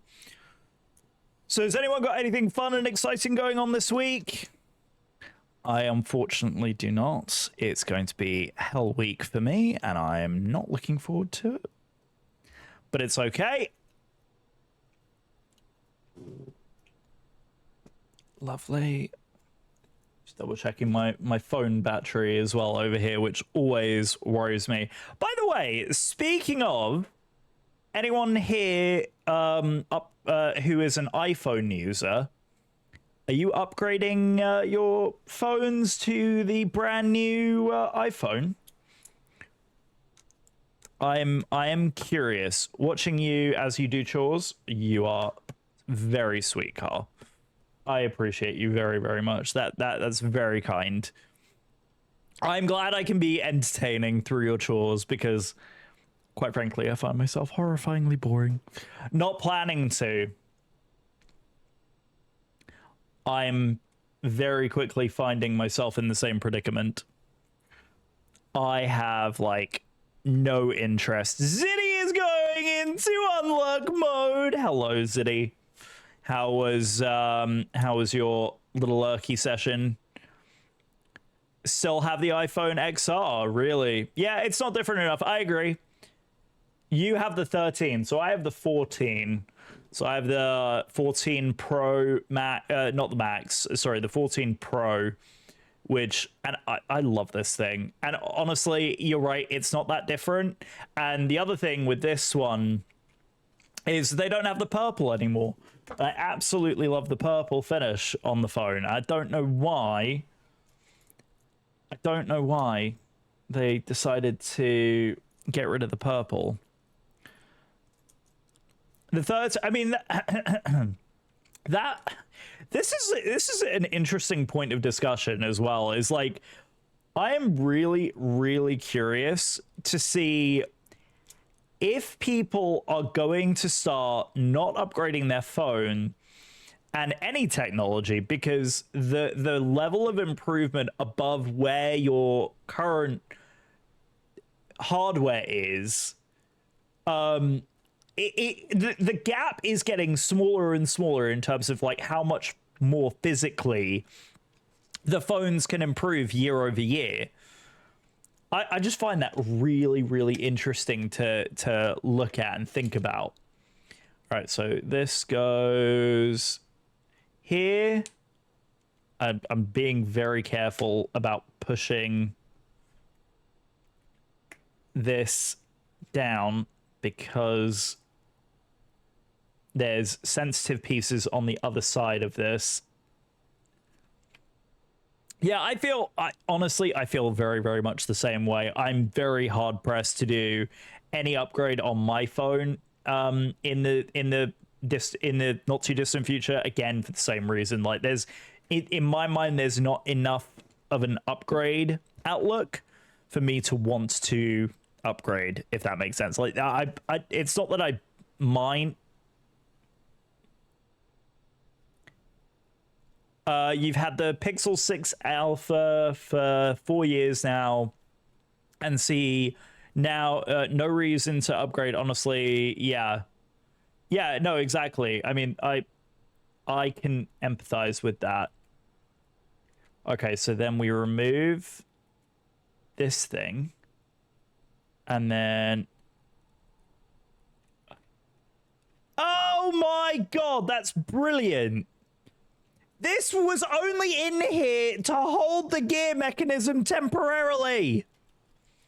I love it. I freaking love it. Why is Lego so flipping clever? Unbelievable. Unbelievable. Got you. Look at this. Look at... I mean, what the heck, Lego? Geniuses, man. Geniuses. I love it. Okay, right. Now that we've removed the orangey bit, I'm keeping that over there just in case we need it again. Lego Imagineers are awesome. I mean, like, Master Builder. Right? Like, I would love to be a Master Builder. Yes, please. That is so flipping cool. Oh, I love it. Right. Well, I guess we are putting it in this orientation now. I'm scared about how much of my desk this is going to operate.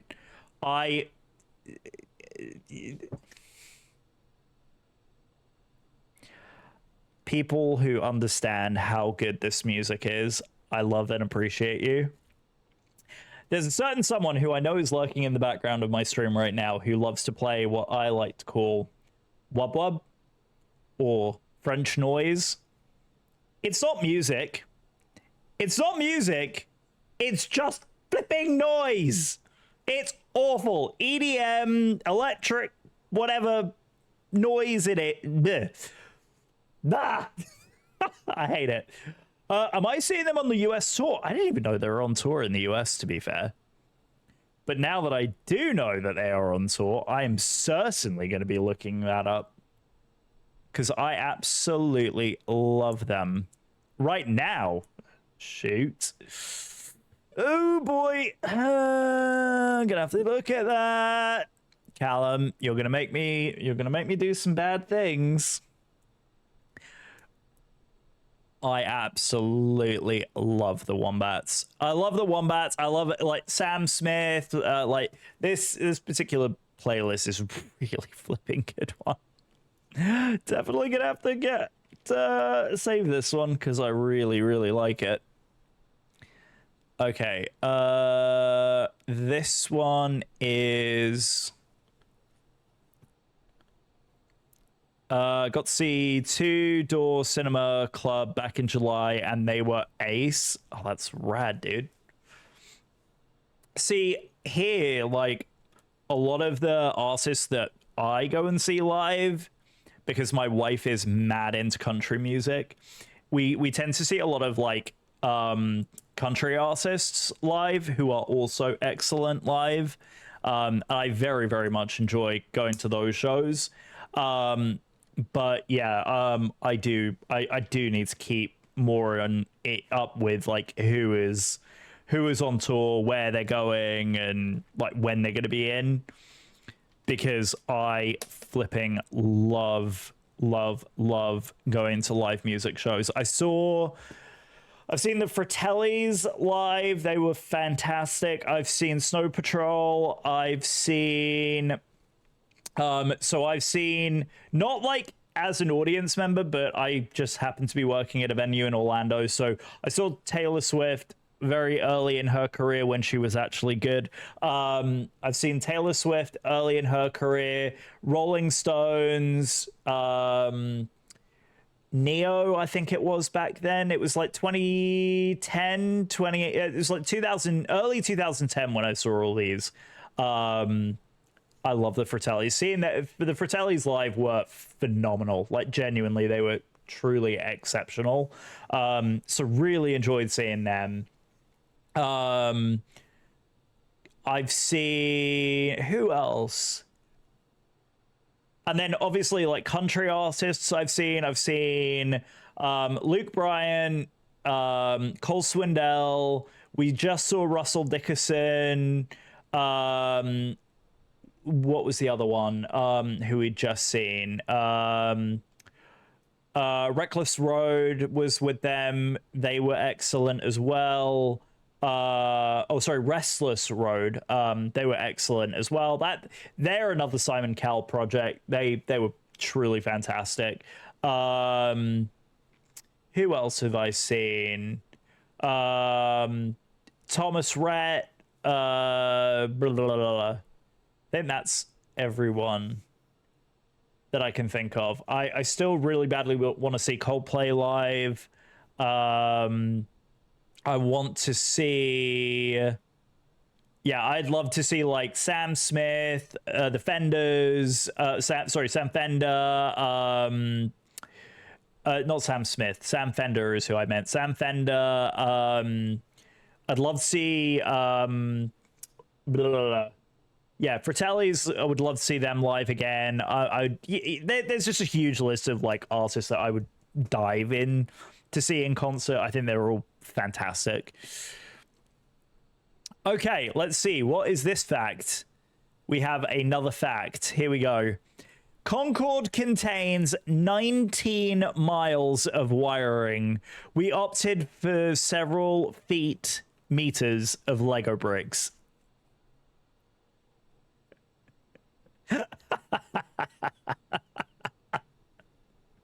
Very good. Circa Wave. I don't think I've heard of them. I'm gonna have to look them up. Okay, maybe one of the things that I need to do in Discord is like put a Spotify playlist up.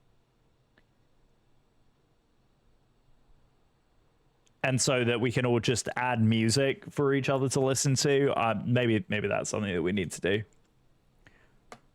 By the way, guys, if you want a part of our Discord, feel free to pop into chat, !Discord, and you can get access to our little Discord. Post when I go live. I try and schedule events when we're live as well. Right, so it's this, white square, this tile. Okay, so do you listen to parties in chat too with Spotify? No, this is just integration. Listen with parties, it's the integration. No. I have heard that people have started to do that though. It's kind of like song requests, right? But you just start a party and people add music to it progressively, and like they can listen along at the same time. Yeah, I've heard of the integration. I just taken any action on it, to be honest with you. That is very clever. That is very, very clever. I don't know if you guys can see that, but there is, so this piece just kind of fits in and slides over the top, but because of the way it's configured, it just fits perfectly in that spot there. That is bloody genius, I swear. The engineering that goes into this is bloody incredible. Okay, so then this goes in here, and then these two pieces go either side.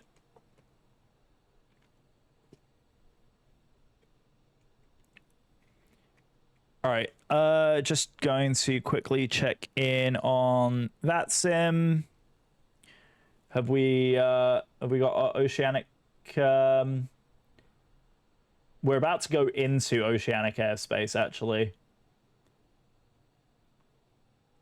Yeah, we're like kind of in betwixt.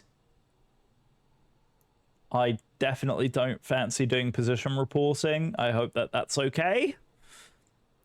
If it's a real faff, I will probably log off of VATSIM, but I am very much enjoying the fact that we have ATC, so I'm not complaining too much. Right. Moving on.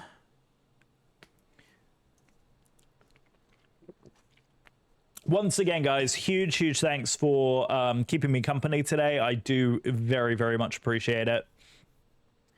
Normally use ADSC now, so they need POSREP. So no need for POSREP. Thank God for that. Thank God for that. I hate POSREPs. So annoying.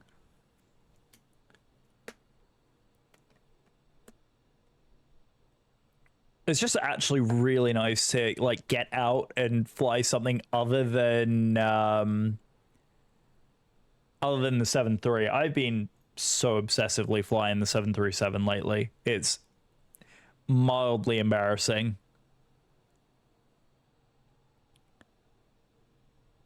Okay, and these two.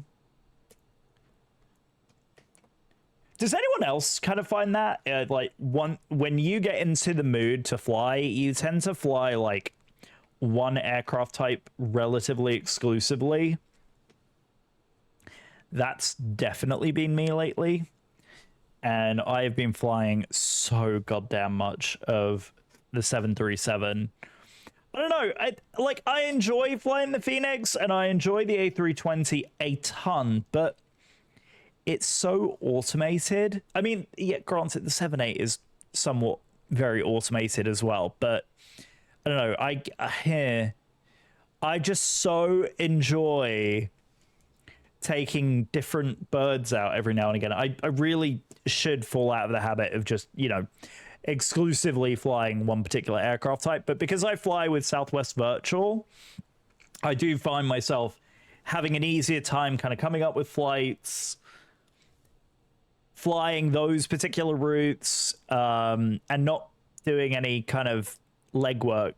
Like when we found this flight yesterday, Thursday night, I absolutely loved it because we were trying to figure out the route and what worked really well for us to use. So I really like that. Is that how that goes? I guess so. Okay, that's really goddamn clever as well. So that little piece that we just put in stops this whole thing from moving up and down.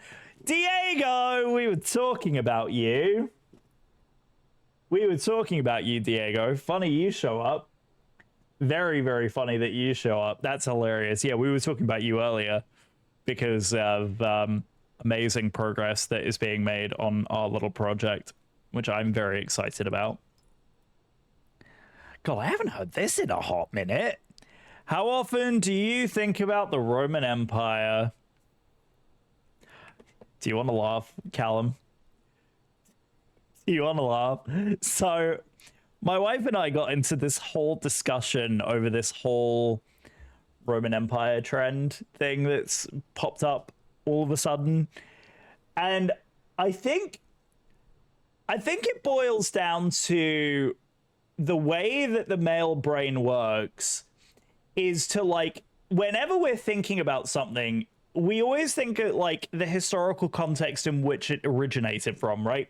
So if we think about, like, the majority of the way in which, like, the technologies that have allowed society to grow and develop the way that they have, roads, sewers, aqueducts, right? There's, like, infrastructure, plumbing.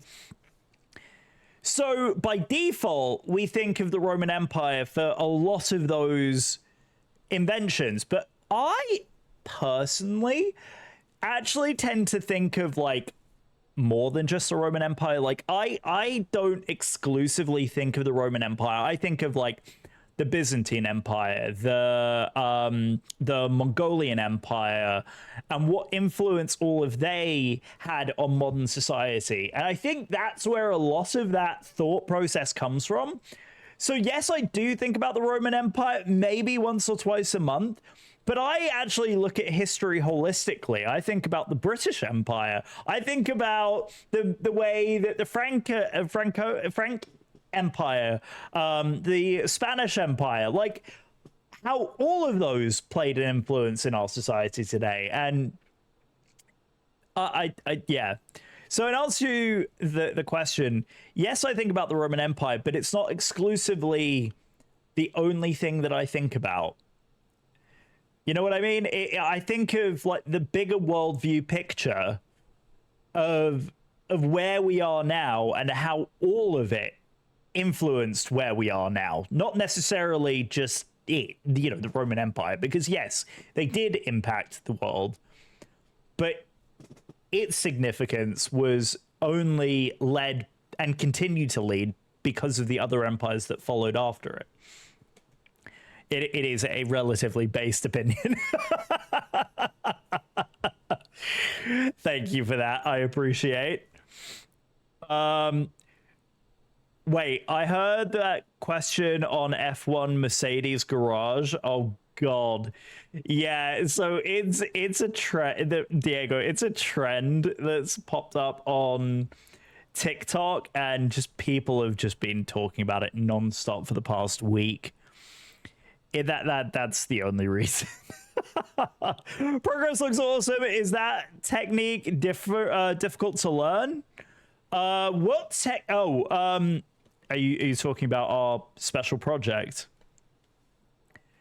If you are referencing our special project, then not necessarily that it's difficult. It's just fiddly. Sorry, 1 second, guys. There we go. I don't know why Stream Elements was flashing on my Twitch. But yeah, it's interesting. It's very interesting that point of discussion has all of a sudden been all over the internet. It's like, yes, but I also want to understand, like, the why that this became a thing. Like, how did this originate? Like, how do we get to the point? Anyway, I'm more intrigued as to know how this came about than anything else. Right. Let's put this here.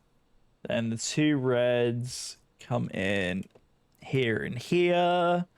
Yeah, it's all quite silly, really. But yes, in answer to your question, Diego, the technique itself is like relatively easy to figure out, because essentially it's just in Blender you use texture paint as opposed to what I was doing previously is in Illustrator when I was looking at the wireframe of a particular model, I would use each of the connecting panels as reference to what was coming next. The problem lies with, because of the way that livery is designed, many of the graphics kind of fall off one panel and onto the next one. But because of the fact that it's a very, like, it's line to line as opposed to like a, right, United's livery is a good example of this, right? The entire underbelly is like, it's got a shape to it, but it's all one singular color. So that would be easy to do, like, in the way that I do it, like lining up point to point for single color stuff. But because of the way the livery we're working on is designed slightly differently, we have to kind of finagle and, yeah. So it's easier for me to just quickly pop onto the texture painter and do it that way. Right, I think that's all of those. Then we've got the orange pieces. I think it's absolutely hilarious that this is coming up more.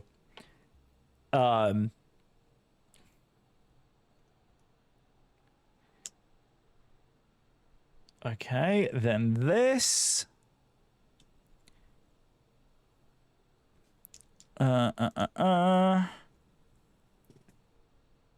Perfect. Fantastic. I hope the weather is improved. We had the remnant of the hurricane over us yesterday. It was abysmal. The weather was absolutely abysmal. I was very, very upset. I was planning on doing some work on the backyard yesterday, and the weather was just so bad. I could not go out. I couldn't touch it. So I was just like, well, fine. If I can't do what I want to do, then I am just going to sit inside and mope. So I did. I did exactly that. I sat inside and moped. It was great. No, in all seriousness, we just had a very, very chill day yesterday. It was really nothing crazy. Oh, it's such a great song.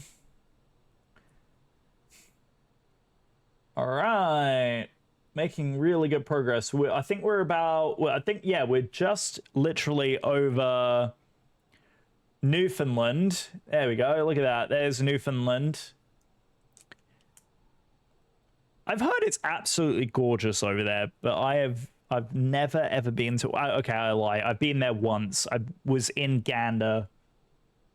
Wait, Gander is not on Newfoundland, is it? I love the stormy weather, at least in the UK. There was some pretty severe thunderstorms when I was sleeping the other day, and that was pretty cool. Yeah, I heard about those.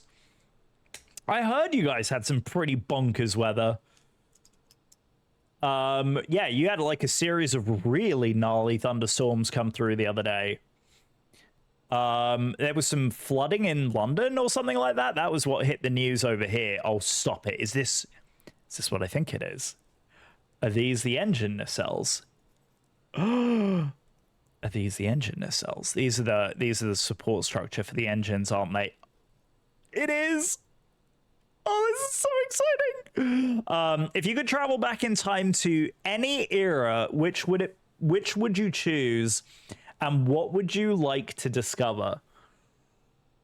Oh, that's a tough one.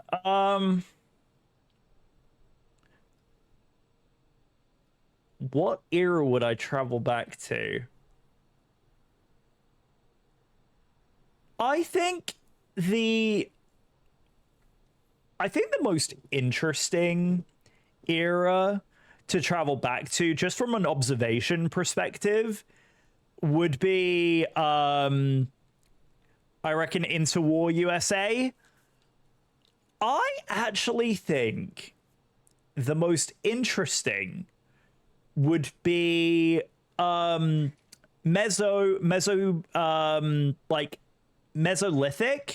And what I mean by that is, sorry, maybe it's not Mesolithic. It's the period in history when humans first started to settle in villages. Because I'd love to understand like how language evolved, how early farming was, like the challenges with early farming, how we evolved from wandering fields and then settled into like village settlements and started agriculture, I think is a really interesting time. But I also would love to have been around during the Industrial Revolution in both Europe and the US, because I think both of them had some really incredible discoveries that would have been very, very interesting. Though I probably wouldn't want to be anywhere near the USA during the Civil War, despite the fact that there was some really interesting innovations happening at the time. I just wouldn't want to be anywhere near it. Callum was saying, yeah, I haven't really had any summer. I've heard that it was not really, like, you had the heat wave and then summer ended and it went straight back into typical British weather. Yeah, I've heard it came for like a week in September. We had a heat wave. We had a ridiculous heat wave. Our heat wave lasted for about... Oh, wait, that's not the right one. Come on, off you come. Our heat wave lasted for a week, and it was extremely unpleasant. Extremely unpleasant. There we go, guys. We are making extremely, extremely good progress here.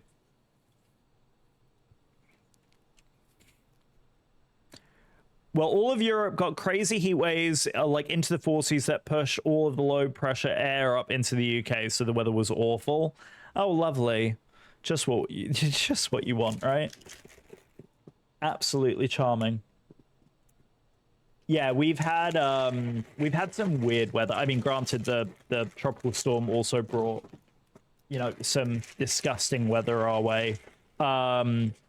Which was foul, especially like this time of the year, because the wind was blowing in from the northwest, northeast. So a lot of that cold air blew right over us. So it's cold, like temperature wise, it's fabulous right now. Like we're in the mid 60s to 70s, aka the like mid to low teens.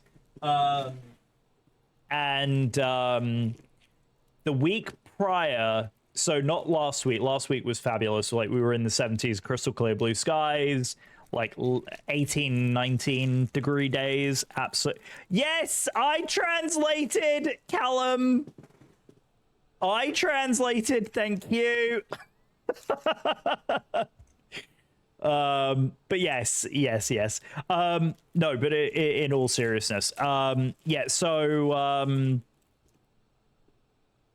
the week before that, so like 2 weeks ago, it was in the 90s for a week straight, which for us, especially early September, is one, it's a little bit unusual to get those kind of crazy temperatures that late.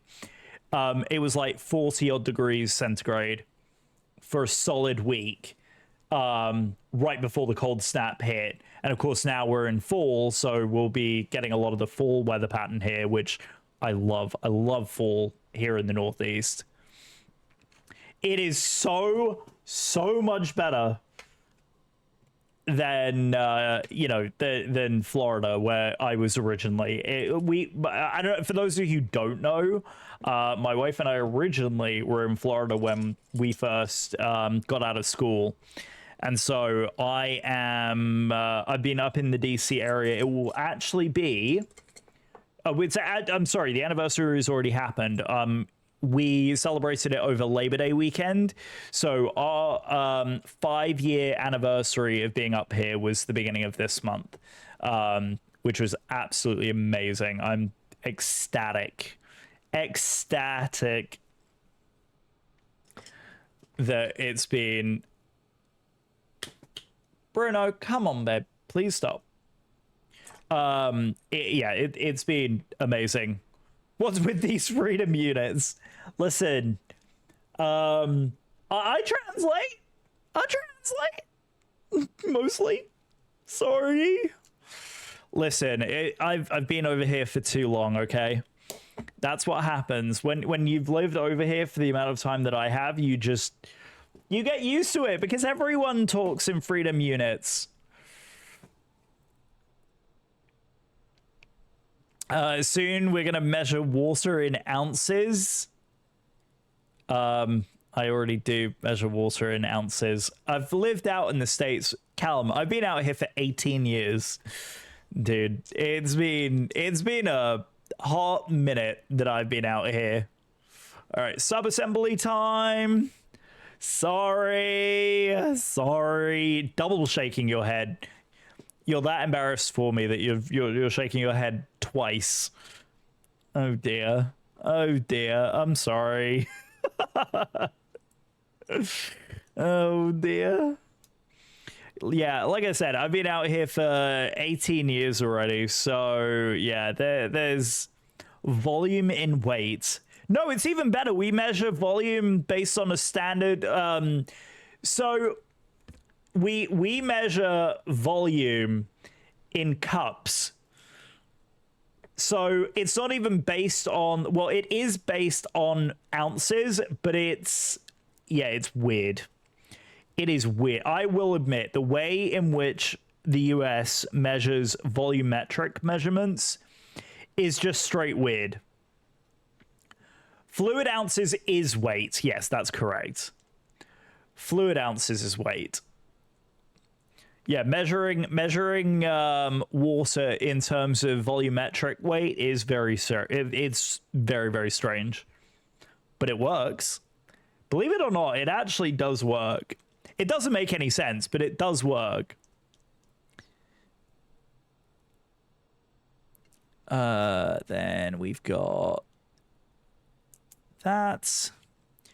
So would you pick up a bottle of water and measure it in weight? So a 8-ounce bottle weighs 8 ounces, which is a half a pound. So yes. Oh, that's funny. So my fiance and I have been where we are for officially a year at the start of September. Oh, no way. Oh, that's so funny. God, yes. I remember when you guys moved. It would have been about a year ago now, too. That's right. Shoot, that's crazy. That time has flown. I'm telling you. Just facing the European corner. Oh, of course you are. Hey, look, I don't disagree with the sentiment at all. I don't disagree with the sentiment, believe me. The way in which the American system functions is just bizarre. Apparently, is it that long? It is. Okay, I'm dumb. Dumb. Okay, so there's that one. Then we've got this one. We're about to enter our nat track, guys. Let me just pop into the cockpit and make sure that we're okay. Yep, so we're about to enter our nat track here. Are they still online? They are online. We haven't received our clearance yet, and we're about to enter our nat track.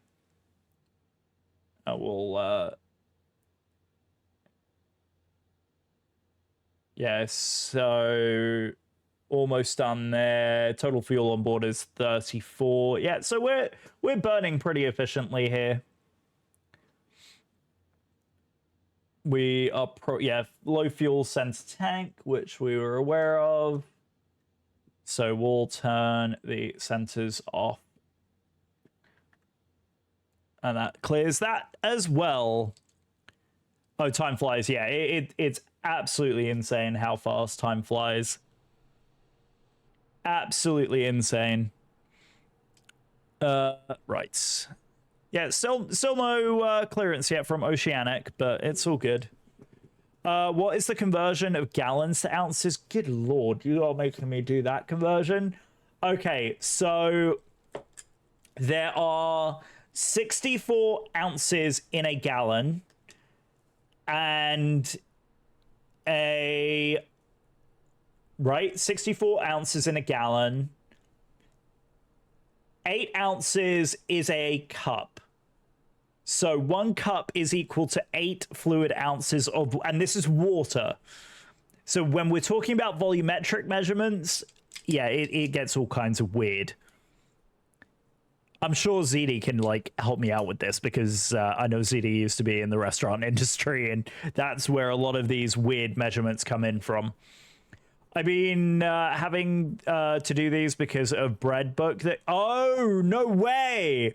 Oh, that's legit. Yeah, we started doing a lot more baking during the pandemic as well. We actually bought a KitchenAid when we got the house because of the exact same reason, because we're like, listen, we absolutely love cooking and stuff, and we love like making bread recipes and that. And of course, like, all the European stuff we have to like back convert into the American measurements because you physically cannot purchase European style measurement systems. You can't do it.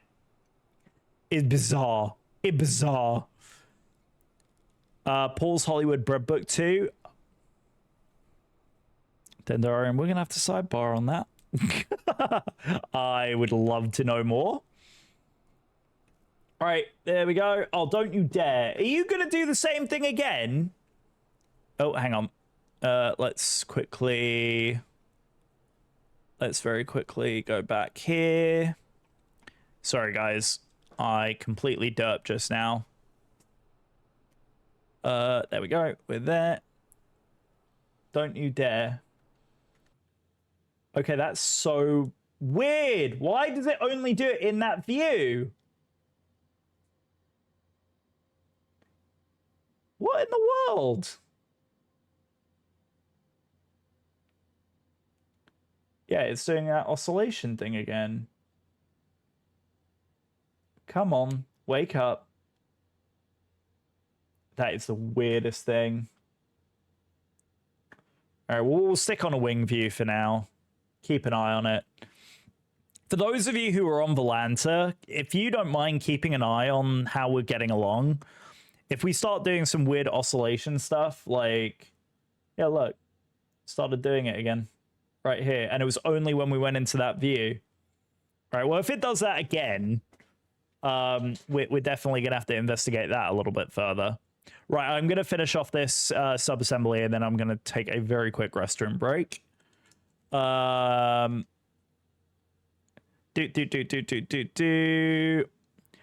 Just use scale. Yeah, that's probably the easiest way because you can switch scale into kilograms and grams and measure it out that way.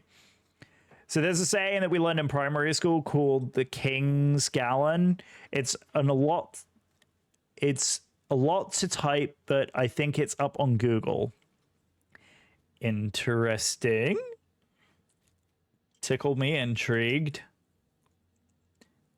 Tickle me intrigued. Oops. Come on. There it goes. And then this bit. Okay. Stop. Oh, no way. Oh, that's so cool. Okay, and that goes... leaving 4. Like this. Oh, excuse me. Sorry if you heard that down the microphone, Neil. Oh, wait, no, it goes one more over because it lines up with that there. Got you. Okay, right. So there we go with that 5 there. I'm going to throw Bruno outside for a quick restroom break. Give me about 2 minutes.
Hello there.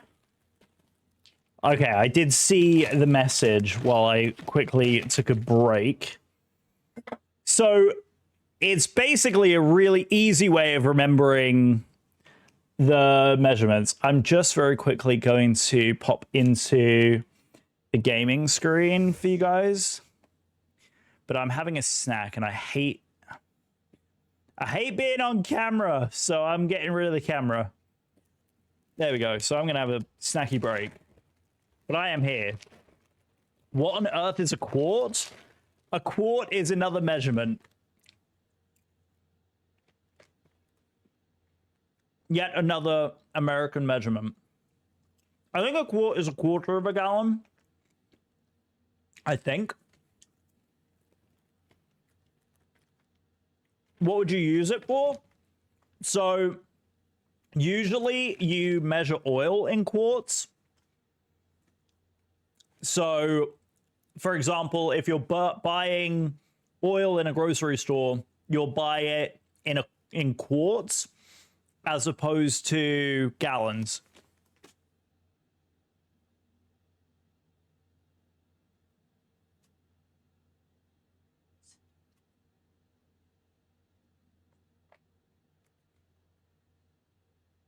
But you can also measure, there's weird things as well. Because, like, you can measure flour in quarts as well, I think, if I'm not mistaken. Like, that's one of the ways that you can measure flour.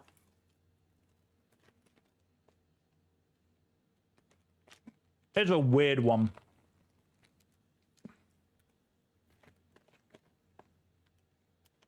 Sorry, guys, I was really hungry.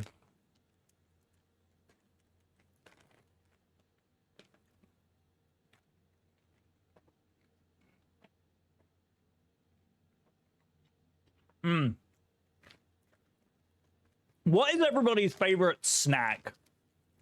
Currently, I'm munching on Smart Foods white cheddar popcorn.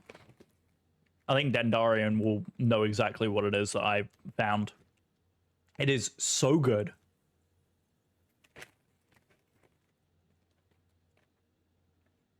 Of course, it's the white cheddar flavor.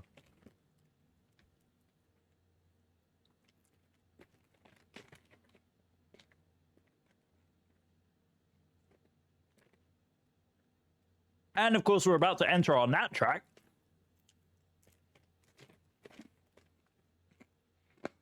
Oh, yeah. We have it as well. My wife has eaten half of the bag, but you know, I still managed to get my hands on it, so.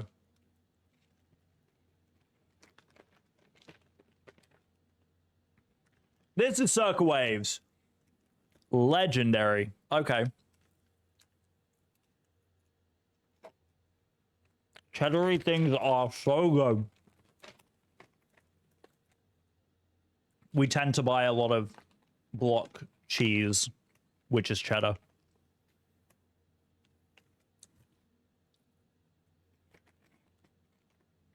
I love me some cheddar. So good. All right, here we go. I'm about to turn on to our nat track.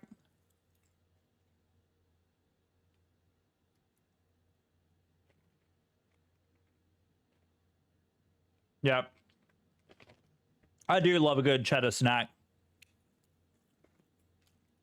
Red Lester Appreciation Gang. Yes. Abso-freaking-lutely.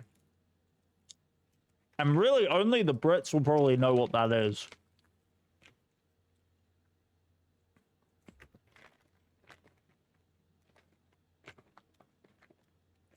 Hilariously, Callum, we can actually purchase that out here.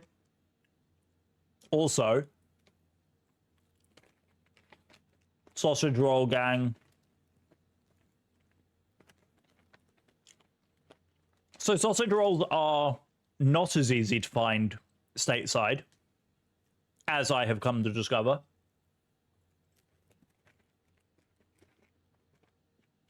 Yeah, for some reason, people just don't, like, that type of pastry, it's a very, like, English thing. It's not something that you tend to find a lot of out here.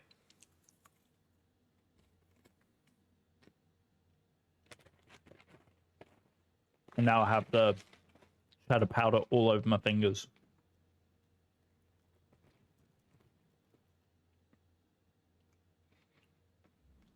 But I'm assuming, Callum, you're specifically referencing, like, Waitrose sausage rolls, right? Is that the one that everyone is obsessed with? Not enough bakers here. No? Greg's, that's the one. I couldn't, for the life of me. You can tell it's been a minute, can't you, Callum? I was just over there in October. I don't know. I always shop to M&S, okay? Leave me alone. My wife, by the way, for those of you who don't know, my wife's name is Alison. I took her over to the UK for the first time October of last year. Needless to say, she is obsessed with the UK. Keeps asking me when we're going back. So we're definitely going to be going back sometime very soon. But guys, I have her obsessed with M&S. She absolutely loves M&S now. I got her into M&S. We actually made several Tesco runs as well, so she does like Tesco now. Exactly. Yep, that's exactly right. Percy Pigs, and so you know how you can get the Colin cakes? Well, you can now get the mini Collins. So, of course, she'd never had a Colin the Caterpillar before. So one of my cousins ended up getting a Colin the Caterpillar cake as a dessert for us one night when we were eating with them. So we had the most incredible dinner with them. And then for dessert, they had Colin the Caterpillar, which was unbelievable. It was so funny. But they have the mini Collins. So because we went to the grocery store and picked up like a bunch of like snacky things for the evenings when we were back at the apartment that we were in, she was literally obsessed with the mini Colin the Caterpillar cakes and the Percy Pigs. So good. See, I'm glad we got onto the snack topic because I genuinely love snacks. I genuinely love snacks. This is another default of mine. Animal crackers. I mean, Wegmans does fantastic. I want Percy. Hilariously, so there's a place that Ali and I order from called the British Food Depot, and so we import a bunch of stuff. And one of the things we actually tend to enjoy importing is like all the stuff from M&S because it is so much more difficult to find. All right, so we are on that track now. I'm just double checking that we're okay. We are on our entry. We never did receive our clearance.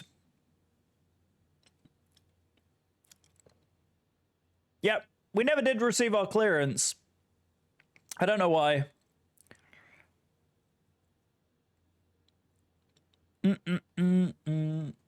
Did they end up logging off? No, they're still on. We never received our NatTrack entry clearance. Surprising. Oh well. I think we're all right. Yeah, so I got her very, very obsessed. Very, very, very obsessed with all things England and English, and she loves being over there. We almost had a existential crisis and packed up all of our bags to move back because she loved it that much. In fact, we keep talking about the fact that given half the chance, and if a job could be guaranteed for her when we got back, we would 100% make the move over. Because she would absolutely love being over there. She loves she loves the history. She loves, like, there's just, I don't know. For her, it's a very different experience because her parents never really brought her outside of the US growing up. So when we went, of course, it's a completely different culture. It's a different experience, right? We speak the same language, but fundamentally there's a lot of differences between the US and the UK. And she absolutely fell head over heels in love with the country. She loved being over there.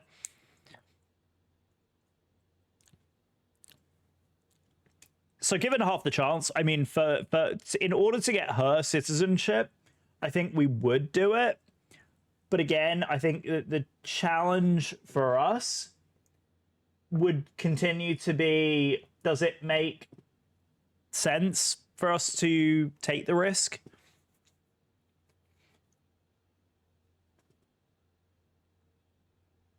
There we go. Very good. Very good. Very good. Very good. So yeah, we're still thinking about things, and you know, I think one of the things that I'd love to do is go over for an extended period of time for her to get her citizenship and so forth. We would have to be over for 6 months though. That is the biggest challenge, is having to be over there for that extended period of time would basically mean she would lose all of her career growth in her current role that she has if we were to move. Yeah, it is. It you know, we also have the house, so that does play a factor in it as well.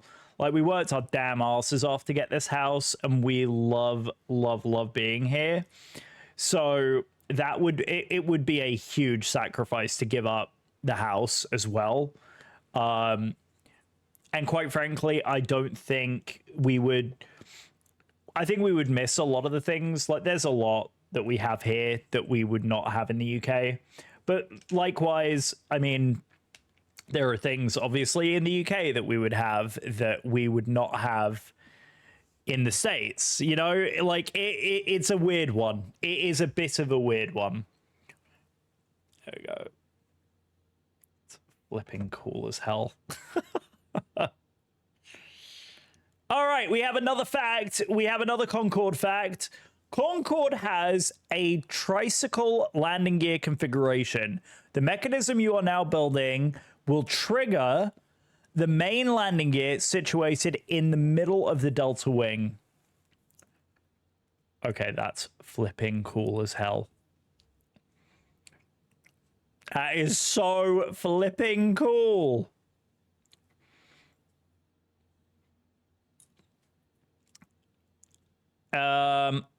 A love between two worlds. Yes, exactly. Exactly. It's so true. I mean, the thing, like, don't get me wrong. I would do it faster than you could snap your fingers if we could guarantee she would have a job to come back to when all was said and done, and that we could do something to, you know, I would rent the house out, but maintaining a rental from overseas would be extremely challenging. So that would also kind of, just to put into perspective, right? That would kind of also be something to consider. So yeah, all aside from that, if we could guarantee she would have a job to come back to, and we would have the house in a better situation, you can bet your bottom dollar we would be over there faster. Because there are opportunities for her over in the UK. We know that.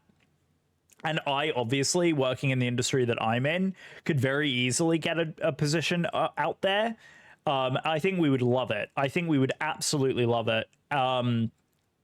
That's more money out the window and all that. Yeah, I mean, it's true. Yeah, we would definitely need a management company to do it. The rental market is absurd at the moment. So, I mean, I wouldn't necessarily be too worried about that perspective. In fact, that actually would be a motivating factor to do it. It's Aloha! Hello! What is it that I do? Very good question. Yeah, I was going to say, I haven't even said what I do. I am also in the hotel industry. So I work for the Big H, is what we nickname it. And I do marketing. So I manage 2 hotels' marketing efforts. And I absolutely love it. Aloha, how are you, my friend? I'm ready for the market to crash so you can get a cheap house. Dude, I don't want the market to crash. Simply for the fact that I have a bunch of equity bills in this house. I have way too much equity right now, and I do not want to lose it. But I empathize with the sentiment. Yeah, housing is crazy. I've heard that the housing, to be honest with you, the housing market is crazy everywhere. Like there is going to be a slowdown and an eventual halt. It's going to come to a head, and I don't know what's going to trigger it. Something is going to trigger it, but we still don't know what that X factor of what that trigger is going to be. But anyway, needless to say. But yeah, so I do marketing for the Big H hotel brand, and I absolutely love it. I've been back with the company about a year. Before that, I was with the company for about 8 years. So yeah, slowly building back my seniority. Great to see you, my friend. It has been a little bit since I've seen you. How is everything on your end? I swear to God, if you are doing another wind update, I am going to go mad. What are you doing, Microsoft Flight Simulator? Right, can we make sure that we don't do anything silly, please? Thank you. Right, stop the oscillation. Thank you very much. That's why I decided to stay in the cockpit. Okay, cool. I know where I'm bringing my honors issue to next time. Thanks for that. We can either have a housing and investment or affordable housing. We can either have housing as an investment or affordable housing. If we have a housing and investment, every economic downturn will help the upper class. Yeah. Yeah. I mean, the challenge is that we're in a situation now where I think it's not quite the same as 2008 because you don't have the lenders giving home loans out to everybody and their mother. But what you do seem to have a lot of is private equity investment. So AKA a lot of corporations purchased real estate thinking it would be a great long-term investment, and that has seemed to drive real estate prices much higher than they should be, faster than they should be, and I think that's definitely leading to some problems. Contact 1319. Oh no, don't please don't do that. 131.9. And I think that's Gander, right?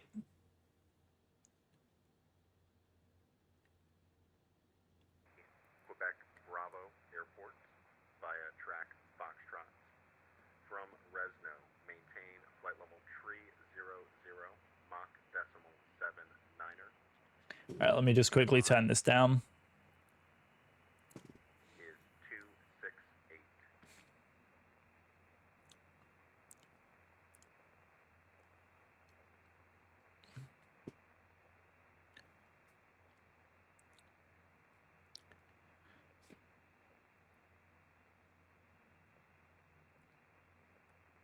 Waiting for the fuzziness to go away because I think someone is broadcasting right now. Antonov 3169er, TMI 268.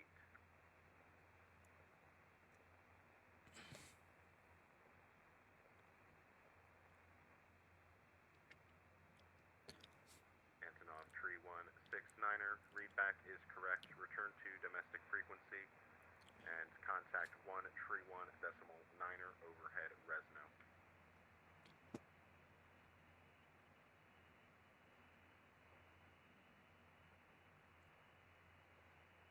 And do we know...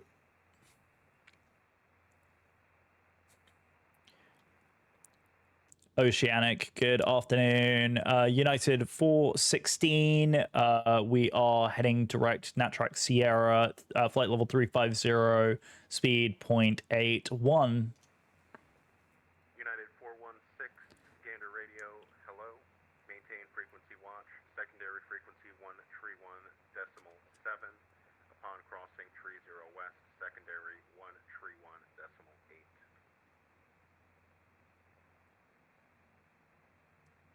Upon crossing 37 west, we'll be on domestic 131.7 and over as an alternative 1318, United 416. United 416, negative. Secondary frequency 131.7. Crossing 30 west, secondary frequency 131.8.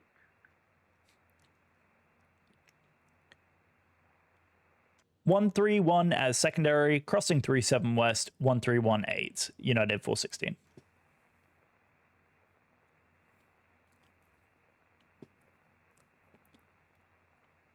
Air Canada 803. All right, cool. Canada 803, Gander Radio. All right, we are officially cleared with Gander. Gander Radio answering cell call.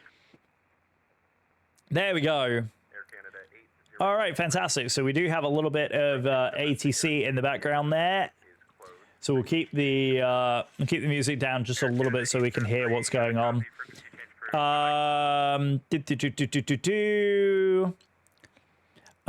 We have companies gobbling up neighborhoods and raising renting market. Yeah. I've heard a ridiculous amount of companies that are doing that. Absolute ridiculous amount. It's kind of annoying. So that would be a drop off in those companies dropping off properties. Yeah, no, that's exactly right. That's exactly right. I have a feeling it's going to happen in that exact way. People are going to literally drop off lots and lots and lots of investment equity. And yeah, it's going to be very interesting to see how that shakes. Very cool. Okay, right. We're moving right along. This way? And guys, if the white noise in the background gets to be too much, please do let me know. And again, huge thanks to everybody who has joined up for today. I really, really appreciate you all being here. It's not often that I get to do like a ridiculous long haul like this, so I thank you for being here. And I hope you are enjoying the stream as much as I am. Right, so this goes here until the Fed sees it as an issue. Yeah, that's exactly right. Yeah, and the problem is that I don't think the Fed wants to touch it with a 10-foot pole. I think that's half of the problem. Right, and then this is going there like that. Okay. Still need to build some Lego. That Airbus copter.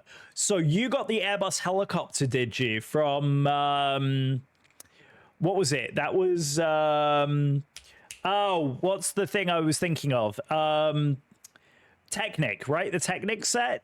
I mean, there's a lot of Technic templating techniques is what I was trying to say. There's a lot of techniques in this particular set which I have not seen before, so this is a new one for me. Simviation, yes, exactly. Yeah, Technic. Yeah, it's very flipping cool. Wait, so where is this going? Like this? Oh, that's bloody cool. Wait, and then this links in on this. Oh, Stop. No, it doesn't. No. That is so clever. Did you guys see that? So look, so this is the linkage. Watch this. I'm twisting the bit that we built earlier. Look at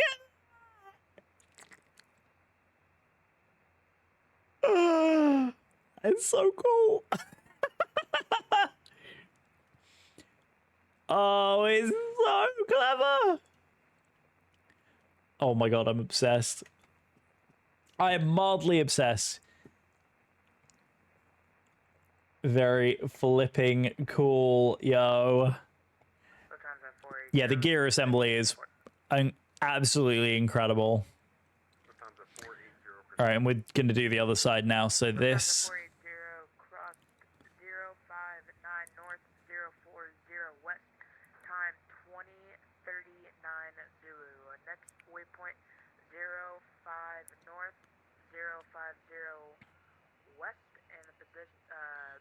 Waypoint after is Delta Oscar Romeo Yankee. We'll expect to pass 058 and 050 at time of 21:10.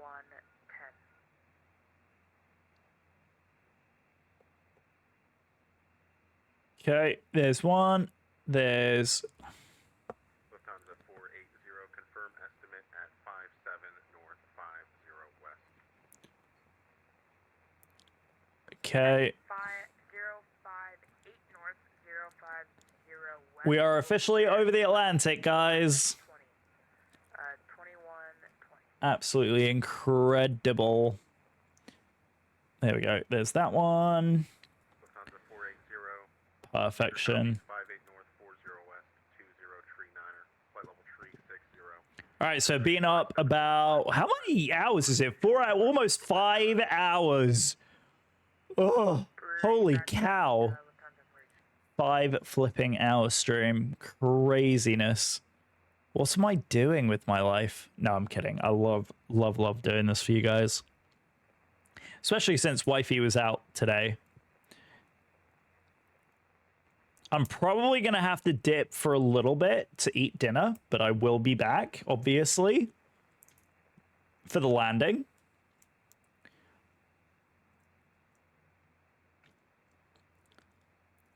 Got your boat vest on. Got your boat vest on in the back already? Boat vest? Boat vest. Am I going mad? Or am I just silly and I don't know what that is? I could be silly and just don't know what that is, but, you know. Wait, I'm holding the piece that I was looking for. That's always a good time. 42 west 023 at 2040 Zulu. Flight level 340 Mach 0.82. Next is north 47 west 030 at 2114 Zulu.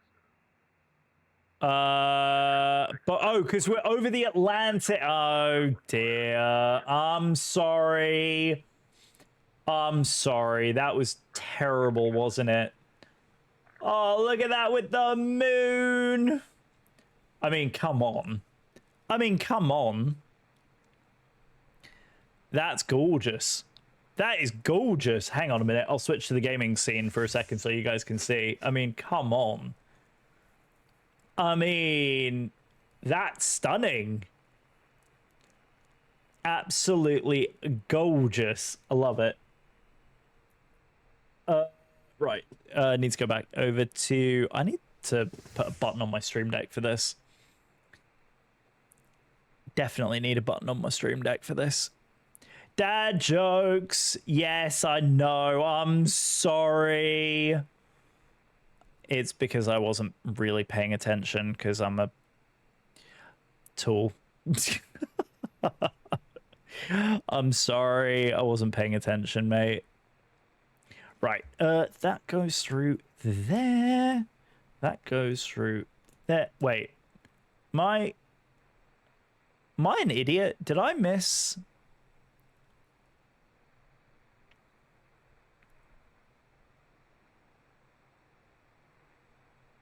Did I miss a white bit on? Yes, I did. I'm an idiot. Hang on a minute. I missed a bit and I just spotted it. Ha. Ha. There we go. Right. That goes back in there and then that goes back in there. Right. Okay. We are situation resolved. Right. That goes there. That goes there. That goes there. Okay. We're good there. We're good there. And then this goes here. And then this assembly works the same way. This goes in here. Do you know me? I'm the purveyor of terrible jokes. I mean, I do know you.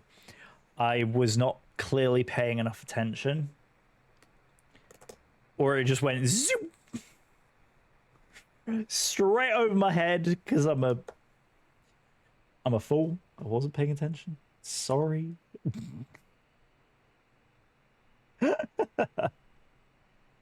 Mostly because I wasn't paying attention. There we go. I mean, that is very flipping cool. So this is the gear coming down.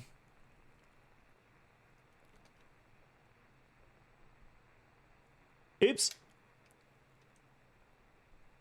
Oh, wait, hang on. Have I... Oh, because that's... So you can't overextend it, otherwise the gear will jump. Oh, that's very clever. So there's the gear coming back in there. Very, very clever. Well done, Lego. Well done. Bloody brilliant. But we have to keep it up like this because otherwise it will fall over on the things here. We are on bag number 5, and you know what's funny, chat? I don't have any bags in front of me. There is nothing here. Dulces are almost done. I know, it's wild. We are now officially digging into my bin behind me. Oh, it's very exciting though. It's very, very exciting.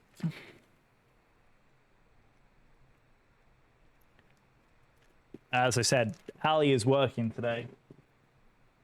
So I haven't heard from her, which is always pleasing. Right, let's give that a refresh.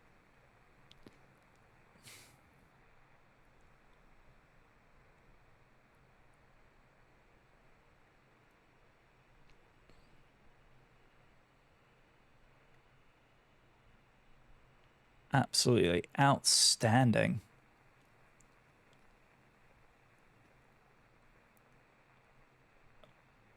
Just keeping an eye on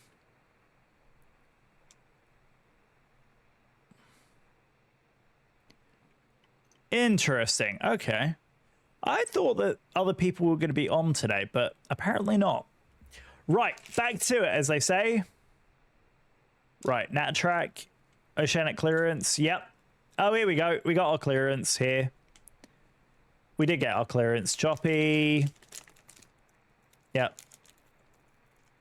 Nat track Sierra, Choppy, yep. Mallet Gusty, yep. So we did get it. I'm just an idiot and I didn't get I didn't get the message.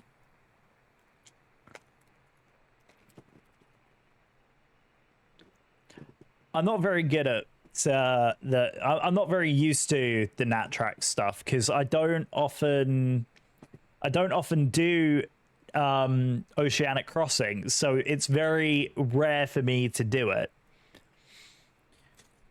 But I will say I am very much enjoying it. I'm very, very much enjoying it. Yeah, we're what, about the well, we're almost halfway at this point. let's see, our ETA, it says, is the 0351 Zulu.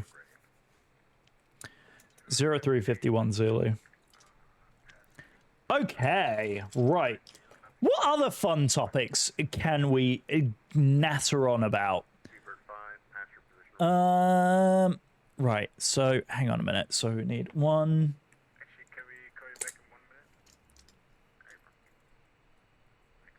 Do. Where is it? That one. That one. And the cornery bit. Trying to wrap my brain around this. Cornery bit. There is so much like white bricks in front of me. I like. Bleh. Right. Those two. Can we discuss why I should get a Blackstone grill? I think the better question is why you shouldn't get a Blackstone grill. We're talking like the flat top style, right? Like the gas, it's gas powered, but it's a flat top for outside. I mean, pizza oven it's such an easy sell. Yeah, no, I endorse this decision as a owner of a grill myself. And I very, very much love my grill at home. I think pizza oven is such a great idea. I personally don't have the space in my yard for a pizza oven, though you can cobble one together pretty easily. And I've heard that, so apparently Solo, the brand Solo, who does the like the smokeless bonfires, does a pizza oven, and I'm very tempted to look at that because that is actually not that expensive from what I've seen. So that's quite pleasing. One can always make space. I mean, Callum, unfortunately, you have not seen my yard and what I am doing to it. Once I am done, there will not be that much space for something like that. But that said, yeah, it's the thing that influencers who never worked as a line cook use, like they have been. Like they have been one. Yes, got you. Okay. Yes. So big flat top. It's a steel top plate with a gas range underneath it. Yeah, you pretty much nailed it on the head. They are phenomenal pieces of equipment, but you can get the same effect. If you get a regular traditional grill and you put a steel flat top over the top of it.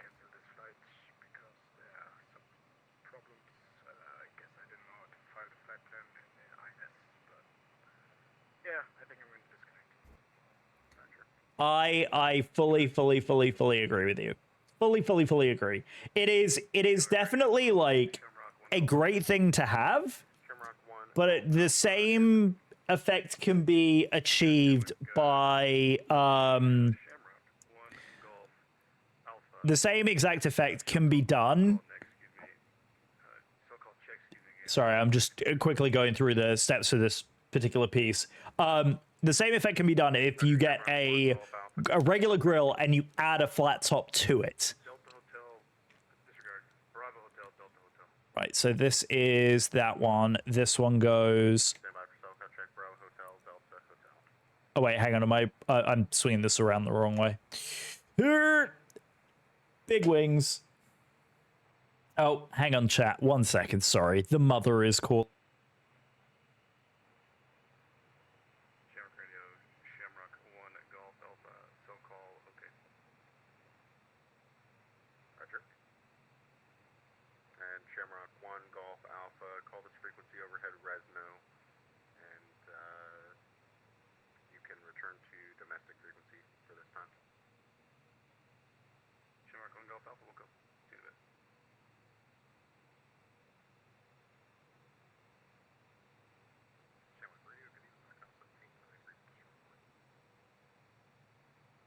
.com 1773, Shanwick, hello, standby for SoCal, Echo Hotel, Delta, Papa.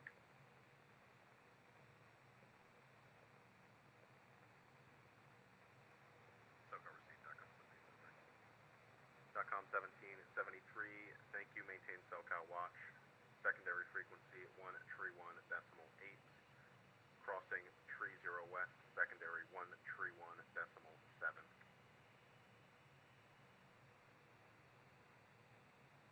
Shanwick, good evening, from the Concord.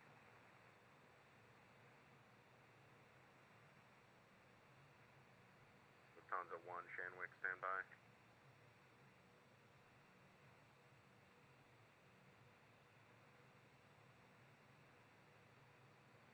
.com 1773, did you copy last transmission? I'm sorry, you're coming in super low. We have to turn it up one more time for us for .com 1773. .com 1773, maintain SoCal watch. Secondary frequency 131.8, crossing tree 0 west, secondary 131.7. Okay, SoCal watch, secondary 131.8, 30 west, 131.7. Lufthansa 001, Shanwick, pass your message.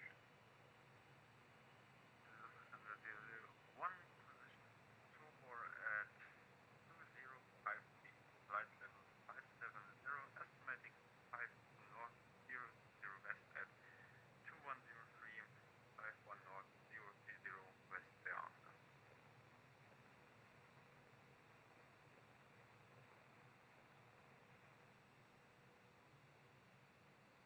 Right, chat. Sorry about that. Sorry about that. My mother was calling because there is a Jewish holiday tomorrow, so I'm being a naughty boy. But that's all right. We don't mind. I currently have a charcoal grill that can act as a smoker too. I'm just over it. Prefer cooking on it. But I'm at the point in my life where I just don't have the energy since we do a lot of food prep. I'm debating making a plunge. Honestly, we do a natural gas hookup because I mean, honestly, if you already have a gas line, it's a great idea. I will tell you, I have a really good gas service that delivers tanks to the house. So we don't have to faff with them. Like, they pick it up, we drop it off. It's a very easy system. Oh, thank you very much. Appreciate it. Thank you, Aloha. Yep, it is Yom Kippur tomorrow, so she was just calling to check in before the fast begins. But of course, I'm probably not going to fast because I've got a load of work to do, and it's really embarrassing. But that said, yeah, it's... Sorry, I'm trying to figure out how this works. So, wait, what? Oh.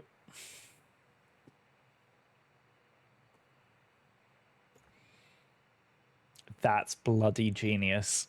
Did you see that? Did you see that? That is very clever. That is very clever.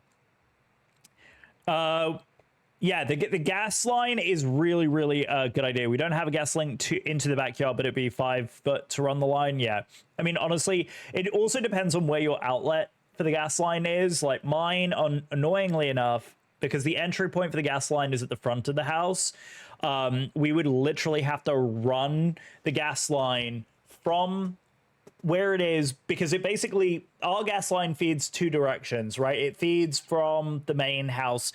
Our water tank is literally right here, right? So you can see where my stream setup is, right? It's behind the wall over here on my left. But in order to run the line out to the back, we would need to run it basically out the back here, which adds another complication. So I'm not jazzed to do something like that, but if you have the capability, if it's a short run from the existing gas line, I say do it. I don't know. I mean, we could if we built something permanently in the back corner, like where our where the hookup would be. Interesting thought. Never thought of doing like a hard line because I mean propane is propane, right? It doesn't make a difference whether it comes from a tank or whether it's in within a mile of temples in the JCC. Oh, you're so sweet. Thank you so much. Yeah, thank you so very much. I really appreciate it, ZD. Thank you, Aloha. Yeah, that's really, really sweet. Next to the kitchen where the gas line. Yeah, so if you've already got the proximity to the range to do it, then yeah, it's probably worth doing it. Unfortunately for us, because we would need bloody HOAs, we would need approval to get out the back of the house to do it, and then on top of that, build the infrastructure to support the range and stuff.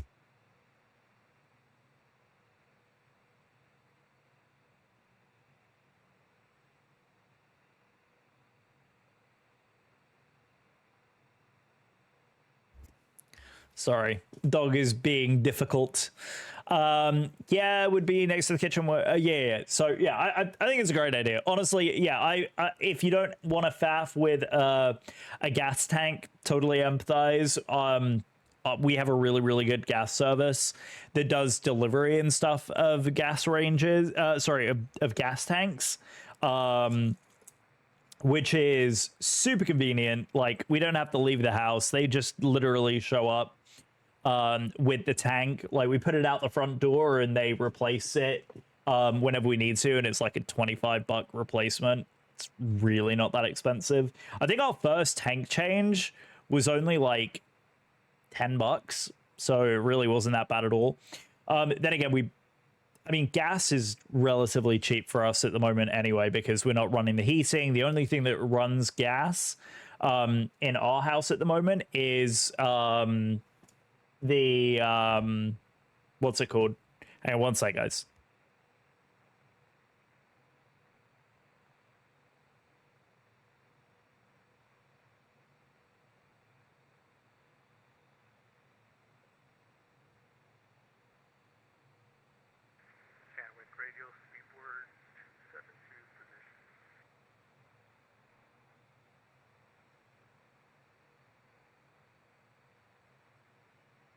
Fever 272, Shanwick, pass your message. Shanwick, Fever 272, reporting 45 north, 22 west, 2057 Zulu, Mach 2.0, climbing block flight 00600, inbound 46 north, 20 west, estimating 2105 Zulu, next 47 north, 15 west. Fever 272, confirm present flight level. Fever 272, present flight level 57.6. Fever 272, Shanwick copies position 45 north, 22 west, 2057 Zulu, flight level 576, Mach 2.0, estimating 46 north, 20 west at 2105. 47 north, 15 west thereafter.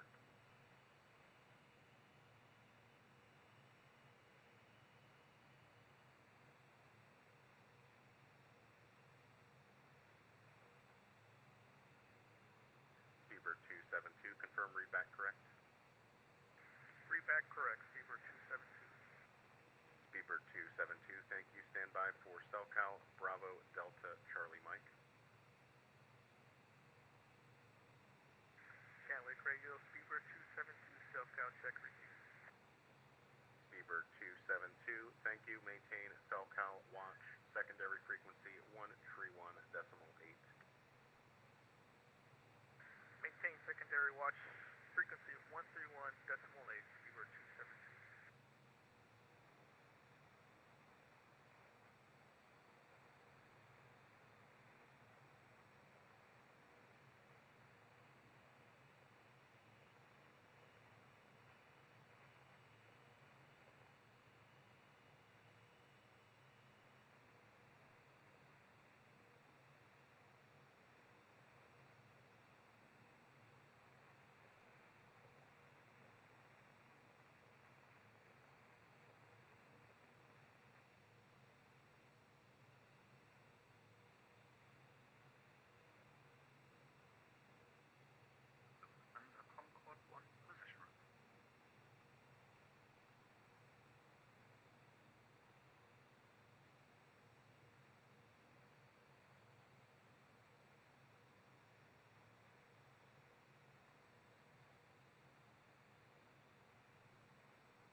Sorry about that, guys. Wife just got out of work, so just figuring out evening plans.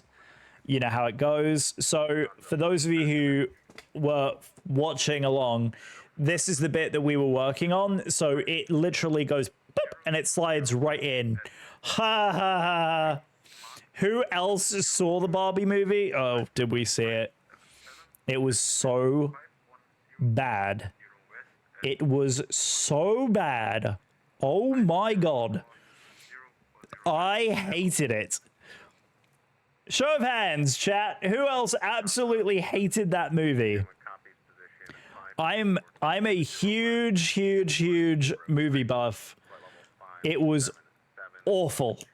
It was so awful. Dendarian, save yourself. Do not go and see it. It is not worth it. It is not worth it. It was not good. Best movie of 2023? That's some strong words, my friend. Absolutely not. It was awful. It was horrifyingly bad. Oh, it was so bad. I'm so sorry. For anyone who did enjoy it, I'm sorry. I absolutely hated it. Absolutely hated it. I had very, very high hopes. I wanted it to have like that nostalgia factor. No.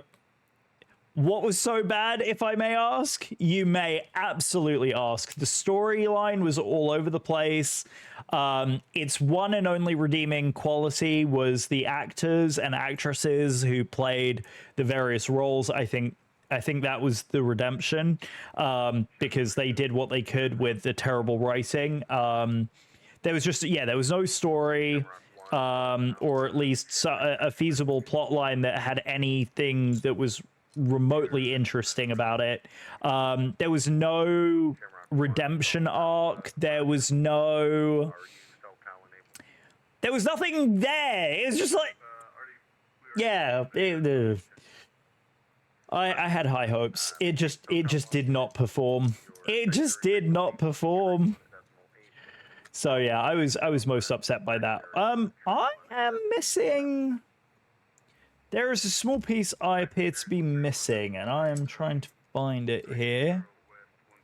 But that said, I do really want to get want to see the brand new Teenage Mutant Ninja Turtles movie. I have heard incredible things about that movie, and I would be very interested in seeing that. What do you mean Ken had a redemption, Barbie had growth? I mean, yes, kind of, sort of, but they weren't like... They weren't... I don't know, it wasn't necessarily a... I don't know, like... yeah, I was expecting a heck of a lot more there. Yeah. Do I have a display case? So the plan is that it's actually going to go back here along this side. So I got to do a little bit of organizing and sourcing out behind me here. But the goal is that it's going to sit like kind of right here in this general area. Oops, trying not to knock this. Can you please go to your bed like I've asked you to? Thank you. Oh, here it is. I was like, where in the world is this piece? Perfect. There we go. Okay, 1 and 1. So yeah, the plan is that it's going to go literally right behind me here. Wasn't Barbie basically the same plot as Black Panther? I think you're not giving nearly enough credit to Black Panther. Black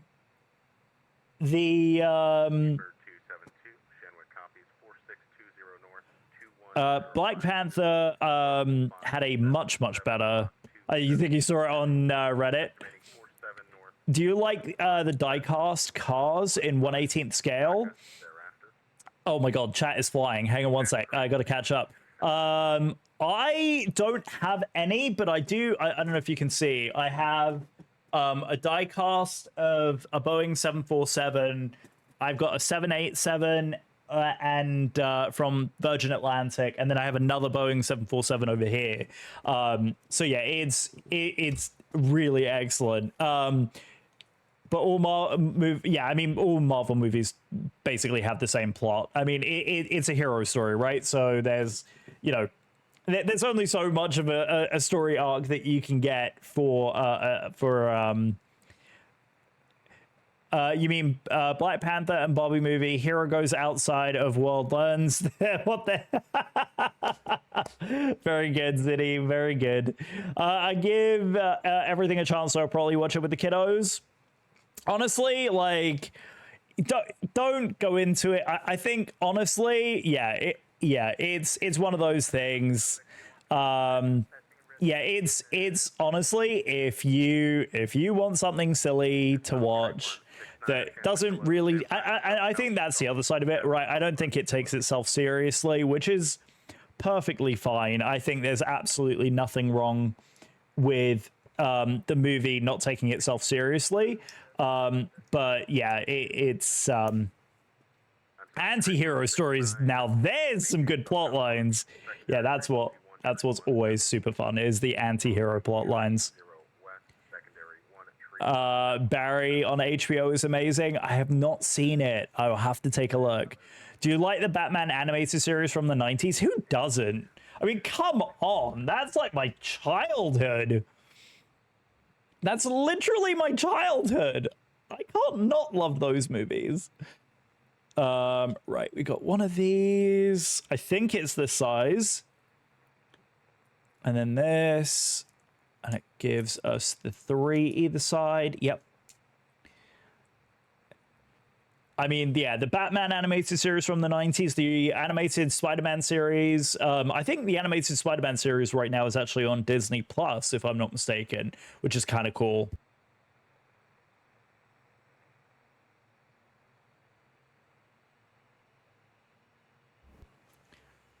I should have given the dog his anxiety medication today. He is driving me mad. Yeah, so I think the animated Spider-Man series, Fox Kids TV, no cap. Is it really? Is it actually? That's genuinely amazing. That is actually genuinely amazing. Look at this beautiful sunset that we got, by the way. I don't know if anyone's been kind of watching along the the aircraft flying in the background here, but we just got to sunset. It is gorgeous. This sim, man, I'm telling you. Look at this. With the moon over the back of the tail. It's absolutely incredible. I love this sim. I will have to watch. Seriously, that is wild. Wild. Wait, how? Oh, I did that bit wrong. Hang on. I jumped ahead a bit. Right, so there's that bit there, like that. See, I'm paying too much attention to you all. Chat's been flying though, guys. I'm loving it. Thank you so much for being so active in the stream. I so appreciate each and every one of you. It's been really, really fun. I hope you're enjoying it as much as I am. Right, then there's another bit that gets added. There we go. And then another one. Another one.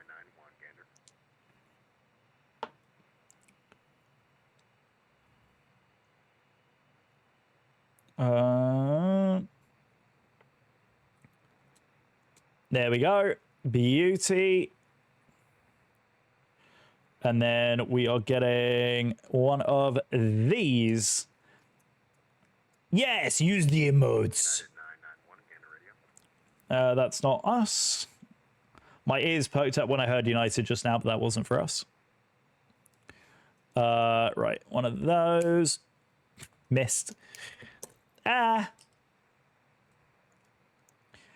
Very good. But yeah, the goal, guys, now is to be a lot more consistent with streaming. Obviously, the past month has been... Aircraft operating on the Shanwick and Gander frequencies.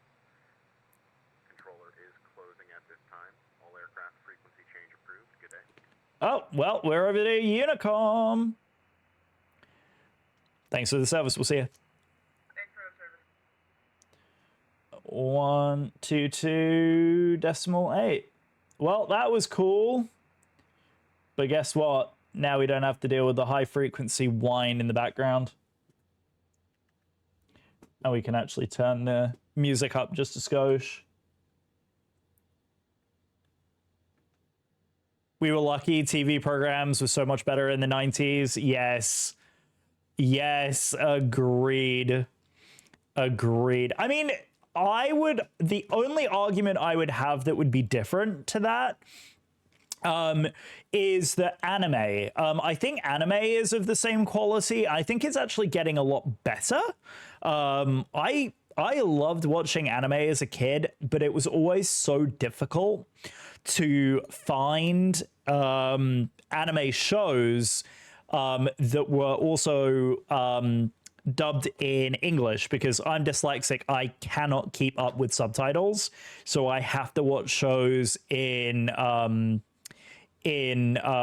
what's it called, in dubbed form. We get so many incredible animes now that are dubbed over, and they are phenomenal shows. I think that the stories are getting so much more interesting in various anime shows.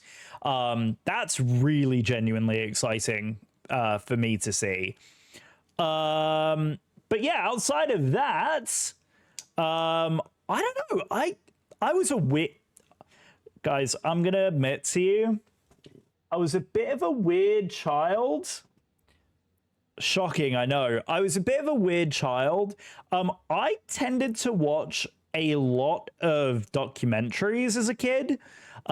Specifically, I know, surprise, horror, shock. A lot of it was aviation documentaries. So, yeah, I did tend to watch a lot of like that kind of television as a kid. Not so much like traditional kids TV. I got very tired of kids TV. Very tired of kids TV very quickly. As a kid, there was not so much variety. Dragon Ball, Sailor Moon, Saint Seiya. Yeah, exactly. I think the availability of those type of anime shows have gotten so much better. Weird is welcomed. Yes, I hope so. Because I am a bit of a weird one. I am a bit of a weird one. But that is all good. It makes me me, to be cheesy and corny for a half second. It makes me me. My local library put a limit on aviation books I could take out. Are you serious?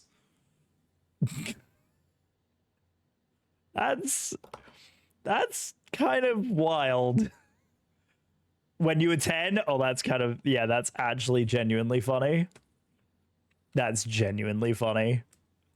Right, hang on, there's something not quite right here. What am I doing wrong? Was it these? Or did I pick up the wrong break?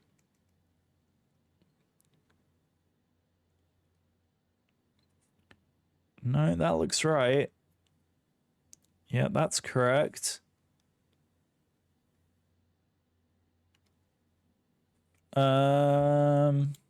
Is it supposed to go? Okay, I'm trying to figure out. There seems to be... to be fair, I did return them on time because I wanted to keep them. Yeah. Didn't return them because you wanted to keep them. Yeah, I can understand that. I used to watch Animal Planet channel a lot. I think as a kid, I really, really enjoyed Animal Planet. Yeah, I tended to watch a lot of Animal Planet as well. They had some really cool shows on Animal Planet like back in the day as well. Whenever I came out to the States, I used to absolutely love watching Animal Planet as well. Because of course the shows in the US were very different from the shows in the UK. So those were always fun to watch. Are these? Yeah, that's not going to fit there. Oh, that's because I'm a numpty and I've forgotten a piece. I was like, wait a second, that doesn't look right. It's because I'm missing an entire piece. That'll do it. Shark Week. So Shark Week's a relatively new thing. Like, that really wasn't... Like, Shark Week wasn't really as much of a thing as it is now. I think a lot of people don't really... it's kind of a funny one. Because Shark Week was never really, like, popular until... until relatively recently. I mean, yes, there was always like shark content and that was fun. But Shark Week became so much more of a meme with social media. I think Katy Perry's NFL performance right around the time that Shark Week would have been, because it usually happens around May, right? Usually I think Shark Week is around May time. But yeah, it's a fun one. It is a fun one. It's been around for years, but I was yeah. Oh, that's right. Yeah, that's right. It was Sharknado that did it. I was like, was it Katy Perry or was it Sharknado that really got people like mad into sharks again? I just think it's so funny that's become a meme again. Sharknado, all of those, they're just so funny. Yeah, because Katy Perry's halftime performance, she had the left shark. And that's when everyone was like, oh my God, I love sharks. It was Katy Perry that made it cool. Just so you know. Oh, it's so funny. So funny. Good times. Very, very good times. Tara Reid? Who was Tara Reid? Remind me? Maybe I'm being obtuse at this point. But who was Tara Reid? There we go. Like that. And then this bit. It was this. And then this. And this. Okay. And then this clips in like this. Right? Is that right? Yeah, it is like this. Okay. Yeah, so you can see this is the bit here that we're fixing. I'm just double checking that everything lines up properly here before smushing it down. Ooh. There it goes. There it goes. There it goes. There it goes. Oh, yeah. I mean, yes. Right? Everybody loved Steve Irwin. I mean, come on. Everybody loved Steve.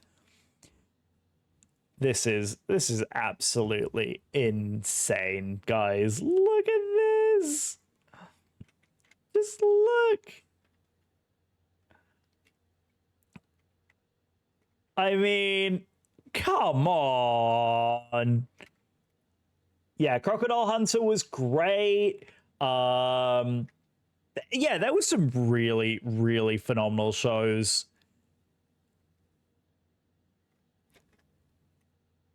Oops.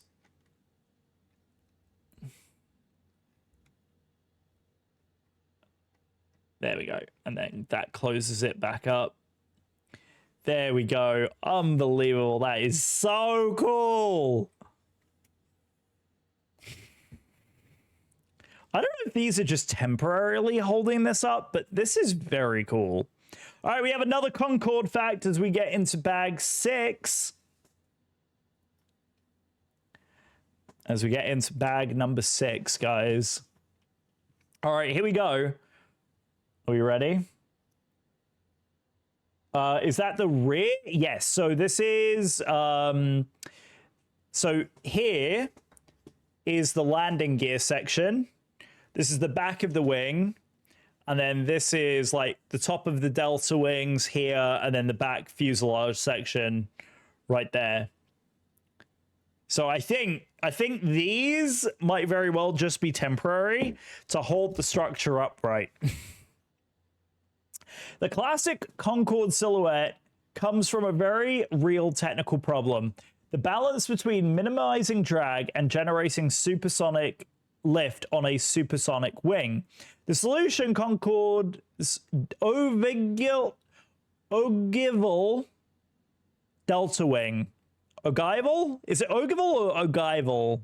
Delta wing, a modification of the delta wing design to increase efficiency at lower speeds. That is a fact. That is indeed a fact. Right, we are ready for bag number 6. Chat, are you ready for bag number 6? I think I might be ready for bag number 6. I can't lie. This is insane. I just want to show in terms of frame of reference, like, that's my head.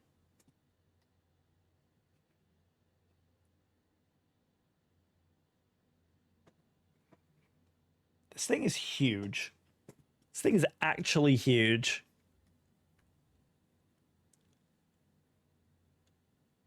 Amazing. Absolutely amazing. Okay, give me 1 second. Okay, very cool. There we go. Okay, very good.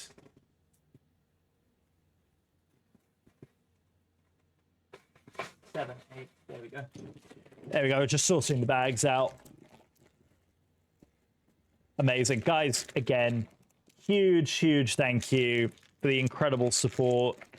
Really means the absolute world. Give me just a second and quickly clear some notifications on my phone.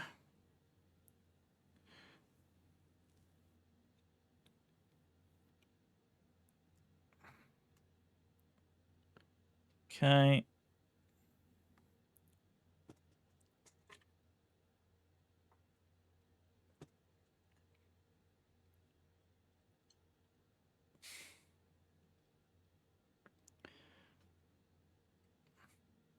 Absolutely incredible. Brilliant.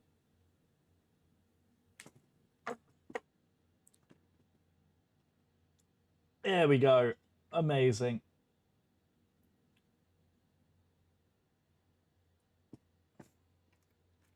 All right, ready? Bag number 6, guys. Bag number 6. Also, just wanted to very quickly pop on.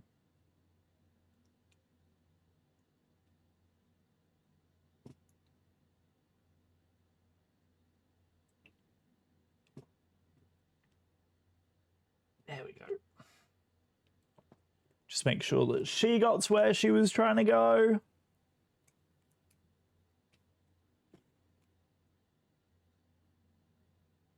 Yeah, she did. Okay, very good. Don't you guys love Find My? Isn't that great? It's such a good feature of iOS. I love being able... Bruno, go to your bed, please. Now. I think we should have a Bruno argumentative counter. How many times he defies what I ask him to do. Okay, right. Big panels. Bruno, I swear if you just did what I think you did, I'm going to be upset. I think you did.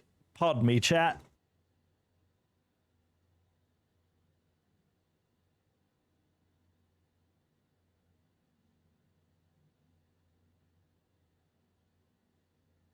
Thanks, dog. For those of you who know, you know. For those of you who don't, just be glad. Oh, get a dog, they said. It would be fun, they said.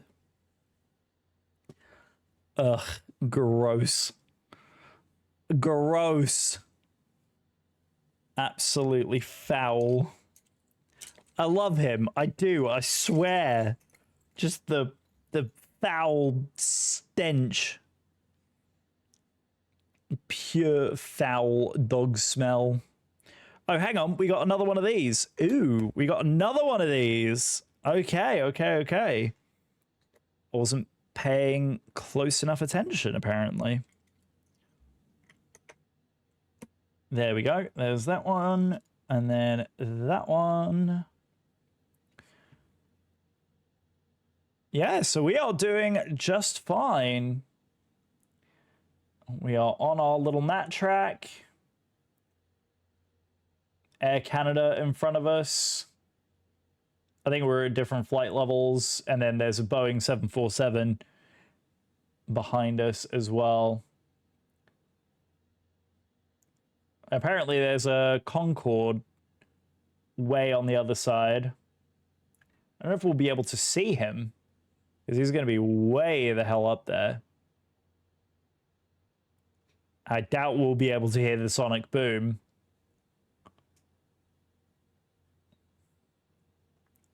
But there we go. How are we doing fuel-wise? Fuel on board, we're at 26 tons. Yeah, we're doing okay. I'm definitely making good headway, that's for sure. I might have to AFK for a little bit while I go make food for the wifey and I, but I will be back, I promise.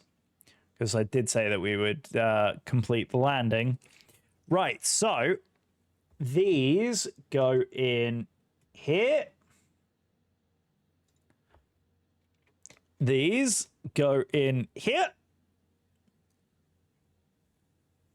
It's Gunty!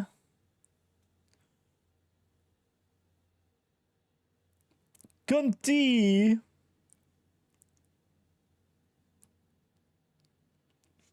Kappa. Then we've got... Oh!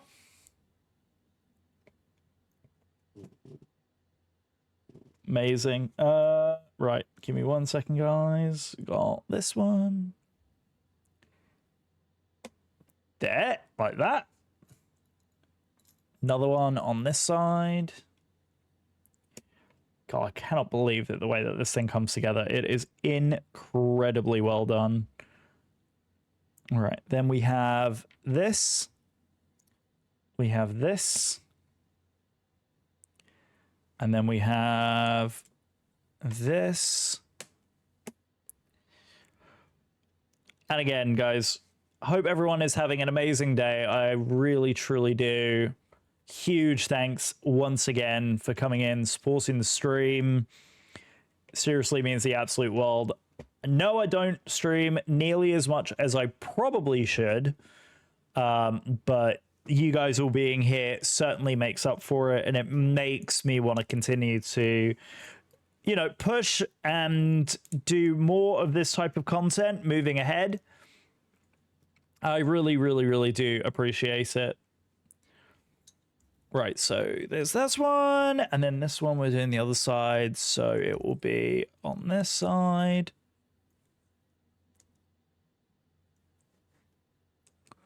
Beautiful. Look at that. Unbelievable. What a sunset. I love that.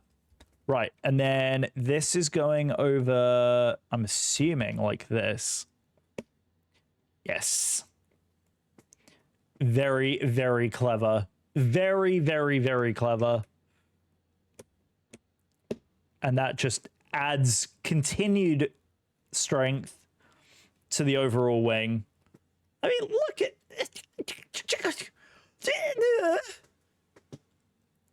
Like, what? Is, like, to compare, I mean, I've got the space shuttle behind. I mean, the thickness difference is ridiculous. It's actually ridiculous. Glad it works out. I get to watch most of the day. Yeah, for real. Like, it's been incredible. Like, the level of support today has just been insane. Chat has been going pretty nuts as well. I've had to keep up a fair bit, which for me is good. I always like a good bit of banter, as they say. I always do love a good bit of banter.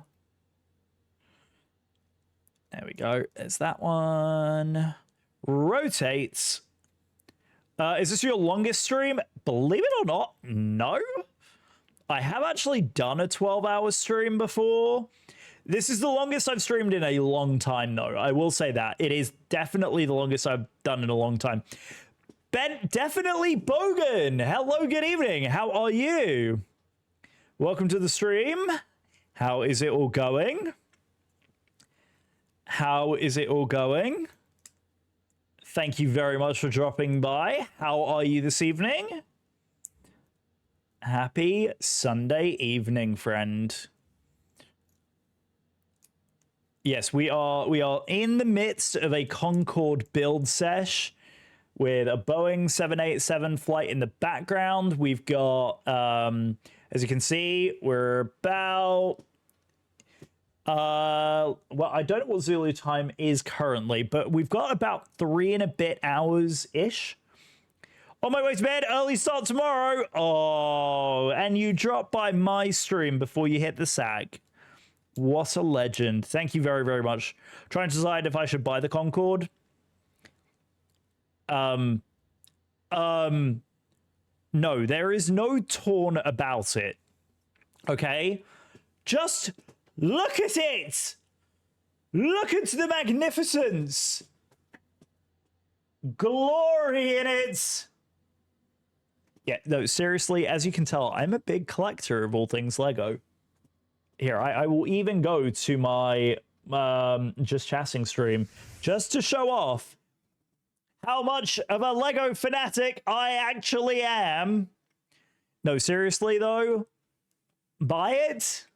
I mean, that's it next to the space shuttle. So, just as a point of comparison, it looks as big as the Batmobile. Probably not far off. Yeah, it's I think the width they said is 40 inches. I do have a handy dandy ruler, and it is 12 inches. Yeah, so it's 40 centimeters. That's what it was, 40 centimeters, right? This is a 30 centimeter ruler. Got another 10 or so on the other side.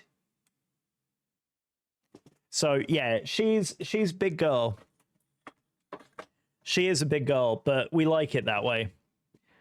We do like it that way. No, it's seriously, it's such a fun build. There are some really unique there are some really unique building techniques in here. So if you are a Lego fan, I definitely recommend it, because it not only is it a fun build, it is a challenging build. There are some very fiddly bits. I've definitely had a couple of little errors here and there, but it does come together really nicely. I mean, the strength of that wing is absurd, considering it's, you know, it's one wide, right? It's a one wide wing. There is an immense amount of strength in it, and they've done a spectacular job. A really truly spectacular job of getting it sorted. So yeah. Did you have the Lego Ship Slave 1? I hilariously didn't. My brother did. And we just bought about a year and a half ago. No, probably about 2 years ago now. We bought the more recent one for my dad because he's become a huge Lego builder again. Thanks to Lego releasing all of these incredible adult sets.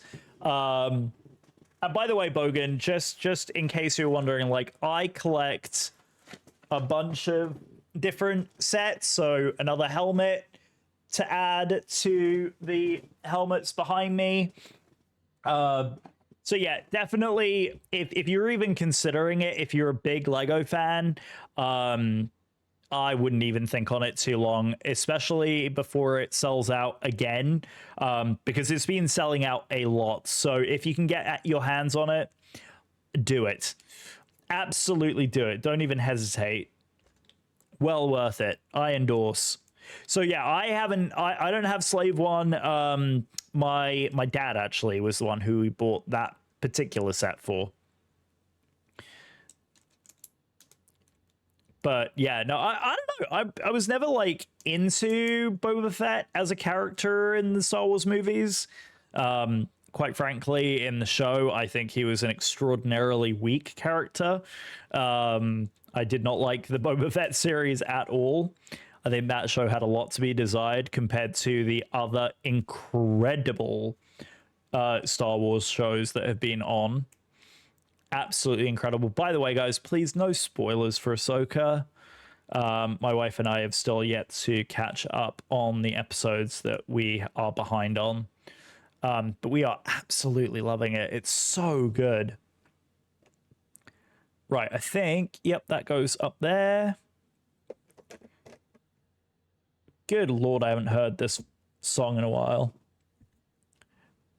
Are you one of the collectors who prefers keeping packaging closed? What do you mean by that? Like, are you talking like Funko Pops and that? Yeah, I usually I try and keep my Funkos in their original packaging.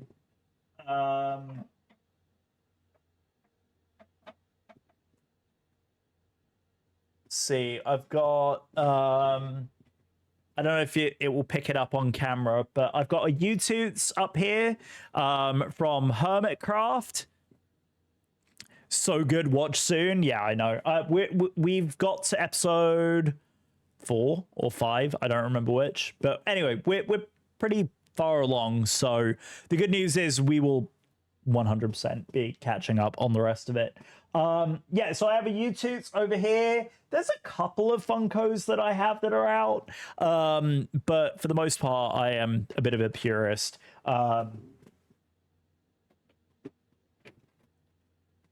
do have this, which is the Boba Fett and Grogu on the Bantha from The Mandalorian, obviously.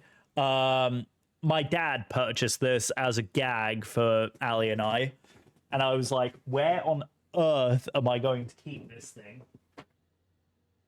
So anyway, needless to say, when I do my office, when I start to plan out the space behind me here, which eventually is going to turn into my office space, the plan is to do like multiple shelves, kind of like how these are, but I want to do significantly longer ones, and I kind of want them to be deeper as well. And the goal is that I'm going to have LED strips running along the bottom of each of them so that everything is top lit from below. I think that will look really, really cool. And I would love to do something like addressable back there. But anyway, future dreams, future DIY dreams. But yes, the goal absolutely is to do that. The other kids with the pop top kicks, you better run, what is the most expensive item in my collection? In terms of collectibles? Oh, that is a toughie. I mean, to be honest, the Lego is probably worth the most. Behind that though, behind the Lego, it's tough to say. Because genuinely, like, my Lego collection is probably, like, in terms of value, like, my most valuable possession, because I absolutely freaking love the stuff. But also, yeah, it's tough to say, because, like, there's obviously purchased value, and then there's, like, collector's value.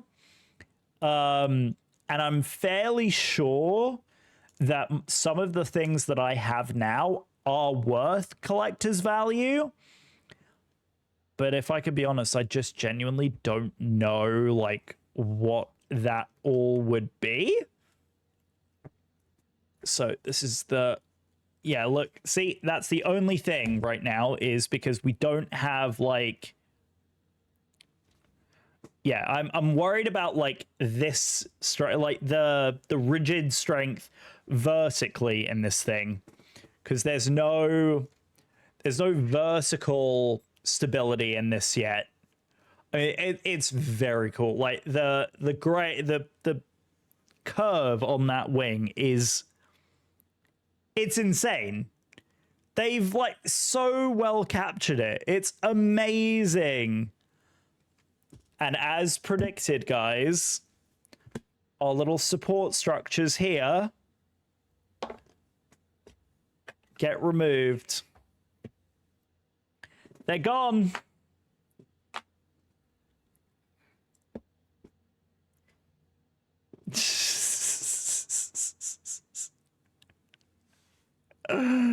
Oh, it's crazy. It's actually crazy. Yeah, and we got bag number 7 as well. That is wild. Yeah, because I'm assuming we're going to be building out, like, the strength of this section here now. Unbelievable. Right, I think what I'm going to do now, guys, because we've got... I'm kind of at a good pausing point. Let me reach out to the missus and see how far away she is from home. I'm going to go ahead and pop the BRB screen on. And, yeah, I will... What I'll do is I will... it's the blur one that I want to... So what I want to do very quickly, because otherwise you guys are going to have a... well, I guess it's not that much to see, but you probably want something a bit of a better view than staring at the at a blurred screen, don't you? Time to make a sweet Lego ramp. Oh god. Oh god, no way. No way, Jose. All right, I need to add a scene. Add scene. And let me add gaming scene there. And it's this one. And we're going to remove that. There you go. So that way you guys can see the cockpit and stuff. There you go. A little bit better of a view. And then that will be the BRB while I quickly run and make some din-din. Guys, again, huge thanks for continuing to support. I am going to go run and grab a bite to eat. I could quickly put in here that we're off to dinner. That would probably be a good idea. Give me 1 second. So I will be back very, very, very, very soon. Add text layer. And we are going to call this having food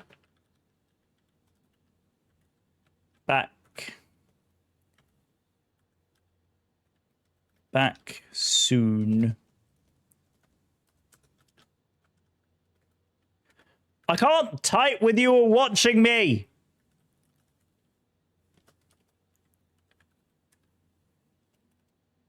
See you on the flip. Yes, absolutely.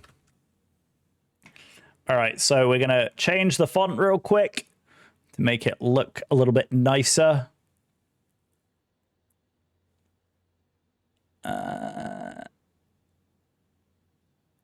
Right, we'll do that. And yeah, we'll make it just a smidge. There we go. There we go. Right, keep an eye on things. I trust you all.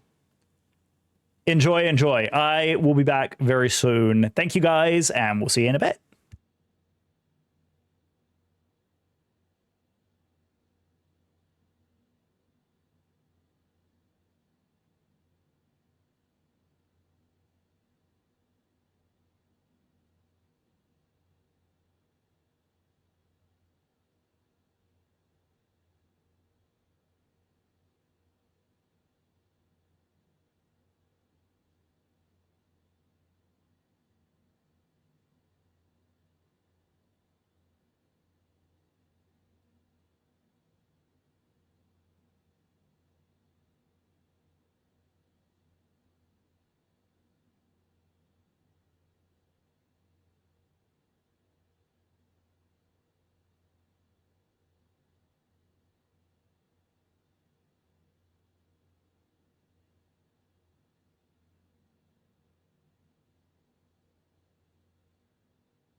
Hello.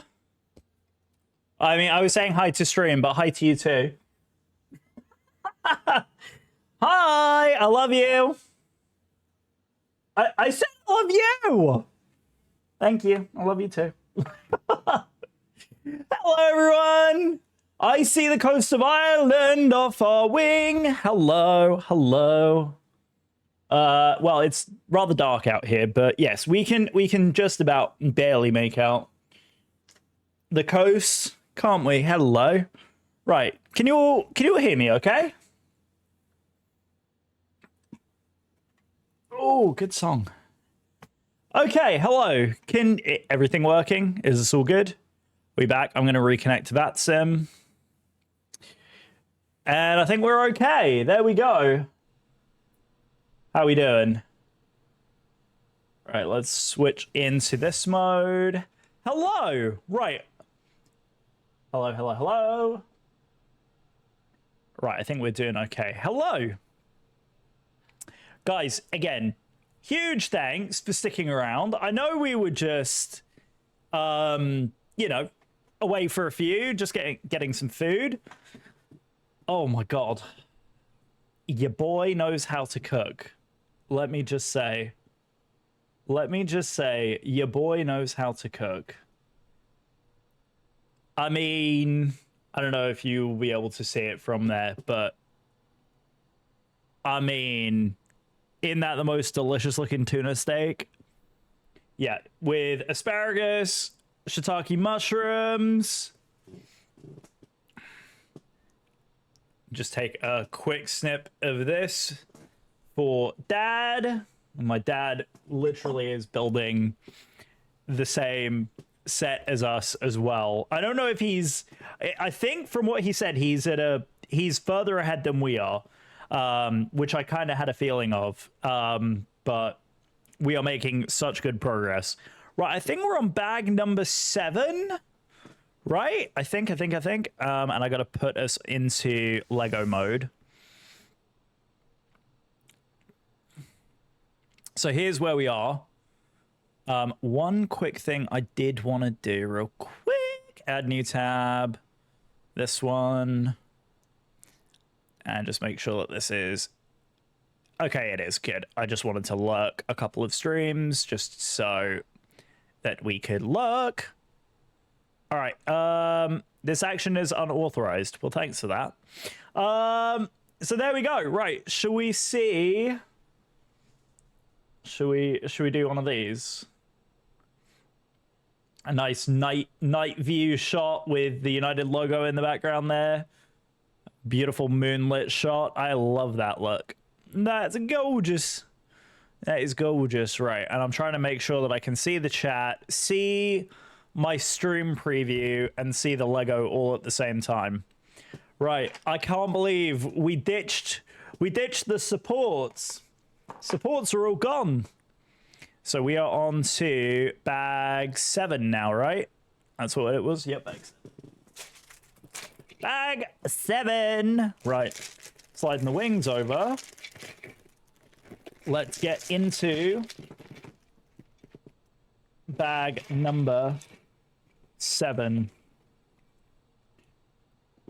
By the way, there are 23 bags in this set. Yeah, no, I know. I'm on bag 7. I figured you'd laugh at that. Oh, we got to the windowy bit. I see windowy bits. What? Bro!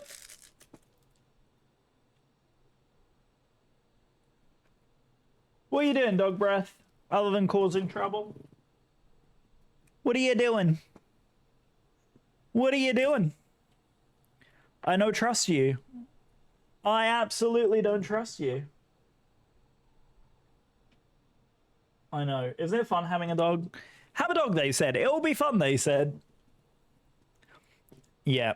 Don't believe a word of it. Don't believe a word of it. Right. We are... Where are we? We're here. So, step 113. 100 steps into this thing already. Absolute madness. Absolute madness. I don't even think this thing is going to fit on the table here. Right, so we want this, this, this. And then this. And then this is going here. Yep.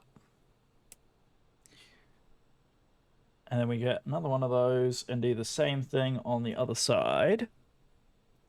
Oops, there it is. Cool. So what else is cooking? What else is cooking? Yeah, no, Ali and I were just chatting about the week, about some time off that we both have, a work day. It's always shenanigans on the weekends. There's one thing I've learned about hospitals is everything always seems to fall on the weekend team, and it always seems to fall on particular members of the weekend team. My wife being one of them. Ugh. So glad that she is actually off next week. She's off Thursday and Friday this upcoming week, which I'm so thankful for. Because we're actually going to be working from home. Sorry, I'll be working from home on Thursday, which means that we can pretty much hang out while she's working. And then Friday, she is going to take Bruno to our doggy sitter. Hang on a minute, sorry, while I focus on this bit. While I finish up my work day, and then we are going to have my parents coming into town over this upcoming weekend, which is extremely exciting.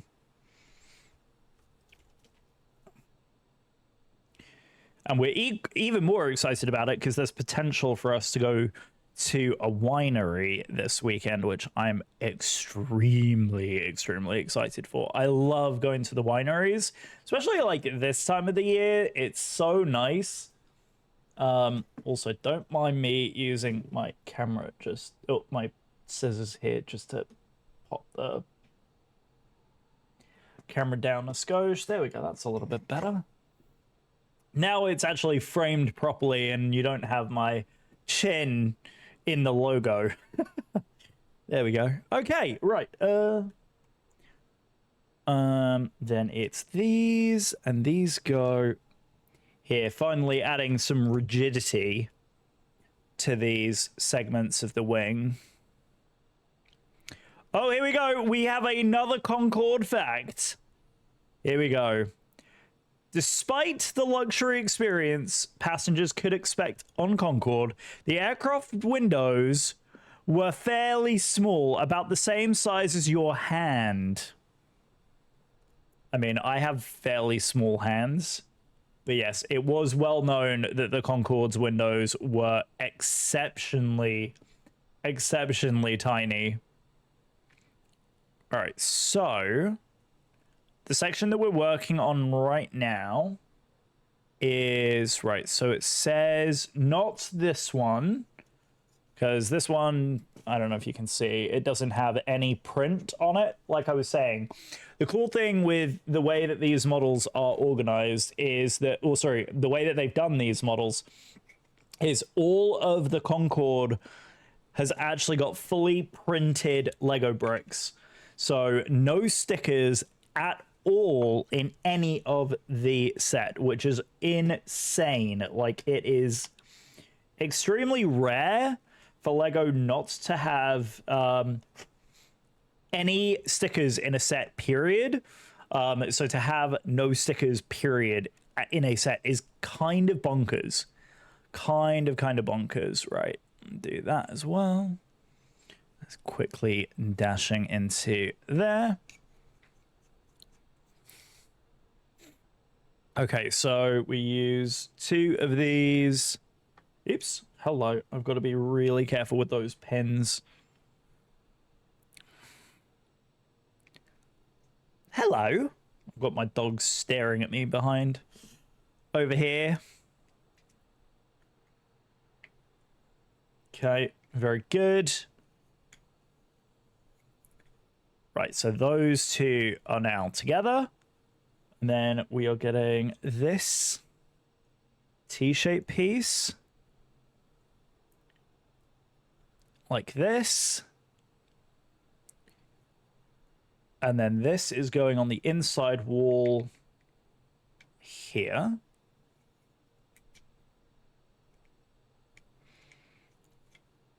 And then this extended piece is coming all the way through. And then we have this connecting like this.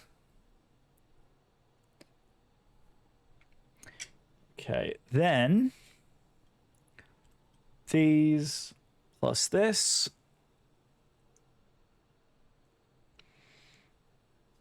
And that goes on the underside to keep that in place. So now that's not going anywhere. Two of these, one here.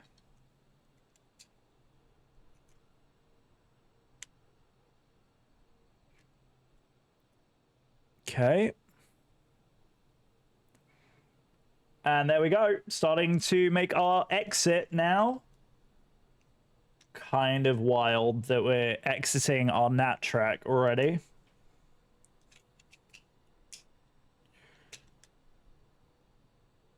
Probably be arriving in Malpensa about the same time as the real world 787 is actually going to be departing from okay, so this from Chicago. Kind of wild to say that. Right, so this is going to go all the way through and arrive there on that brick, just like this. This little orange element not only connects the drive shaft of the main landing gear, but also is used to take apart your Lego model when you are ready to build something else. Wait, what? This little orange element not only connects the drive shaft of your main landing gear, but can be used to take apart your Lego model when you are ready to build something else. Interesting. I'm intrigued to know why you would want to take this apart. Okay. That goes in there. And then these are going to go in here. Like this. Like this. Okay. And then 1, 2, 3, 4, 5, 6, just like that. And then, okay, so this right here is probably the drive shaft of the actual gear itself. So this, there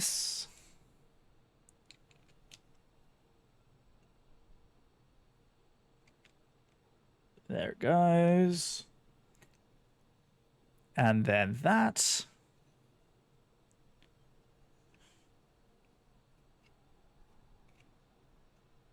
Just making sure, yep, that's the right one.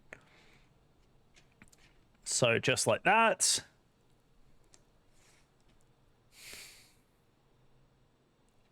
Okay. Is there any other subassembly on that? No, it does not look like it. Oh, oh, hang on. It skipped a few. Hello?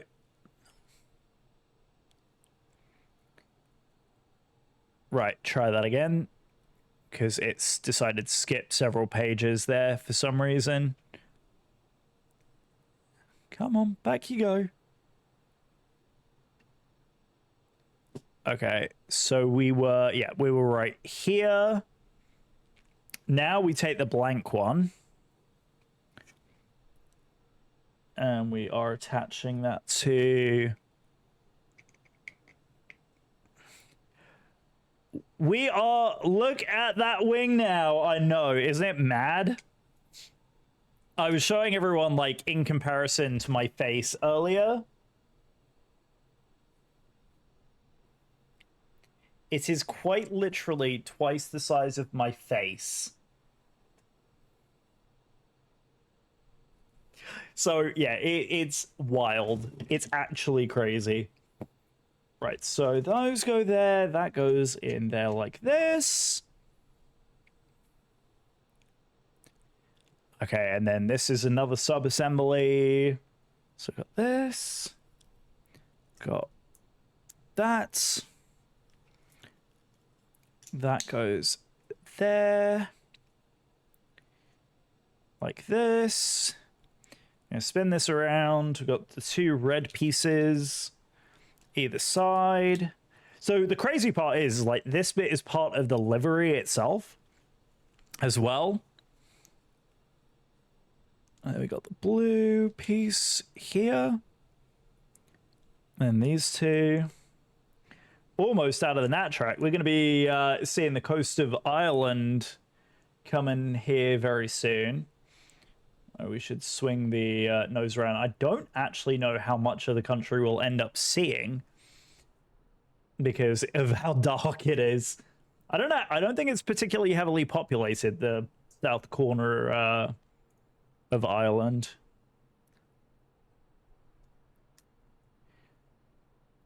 Okay, and then we are putting these pegs in here.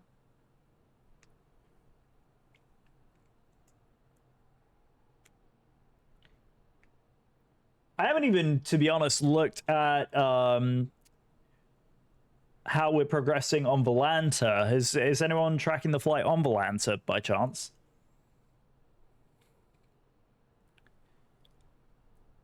Okay, so then these pieces, what is it, the wide side in? Yep. So the wide side in like that. And then the blue pieces come in here. Like this. And then this here. This is crazy how well that this all is put together so cleverly. All right, so those I believe are all spares. Bro, where are you going? Wait, so where did that red piece go? Hang on, we've got a red piece that seems to be missing. We've got like a long red piece here. Oh, we're not. I don't think we're finished yet, are we? No, we're not. I'm so silly. Right, okay, so this here. And this goes... I'm assuming it's like flush against this. With two studs sticking out the back. Yep.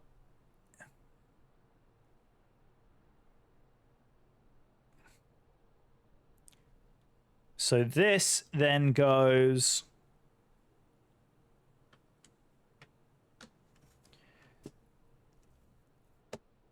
like this. Oh my goodness me.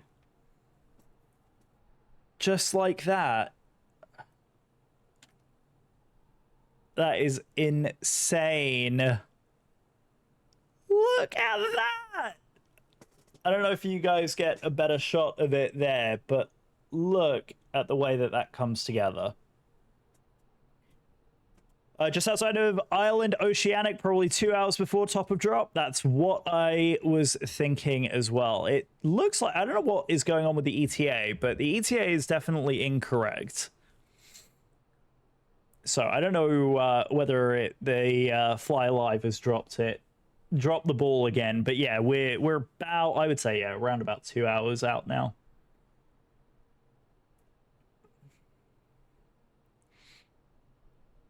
Ah, here we go. Okay, yep. So the yellow and the red. And then this guy is going in here at the front. And that is spinning this little black nubbin over here as well.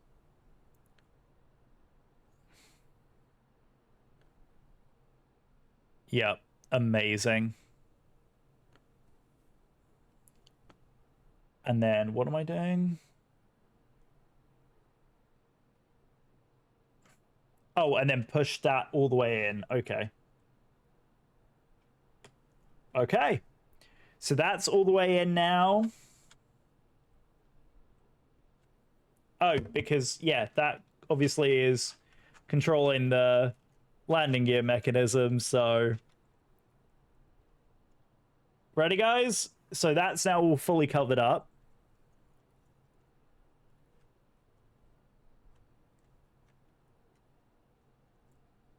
That is insanely clever. And that is, like, ridiculously strong now.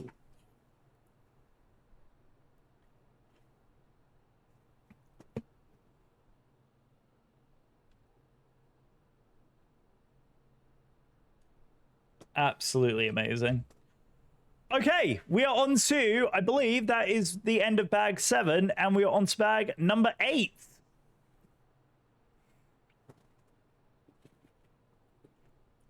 Bag number 8. Here we go.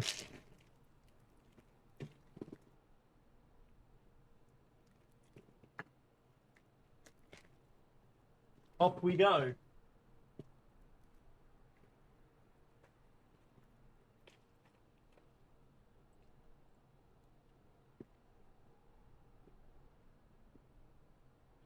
Bag number 8. Off we go.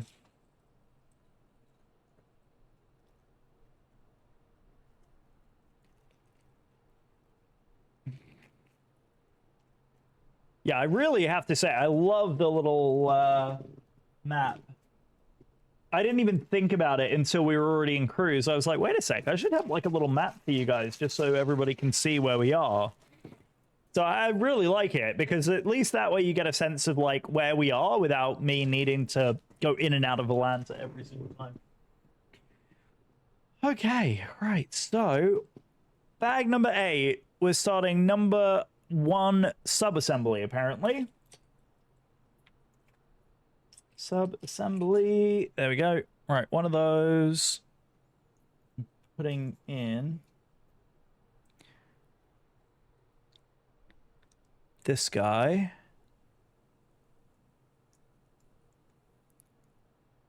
Okay. And then these.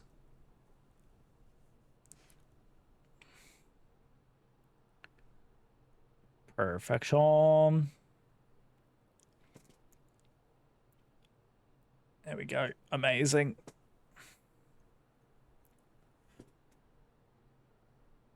Okay, very cool. Right. We have a sub-assembly of a sub-assembly, so therefore it is a sub-assembly of a sub-assembly. Telling you, man.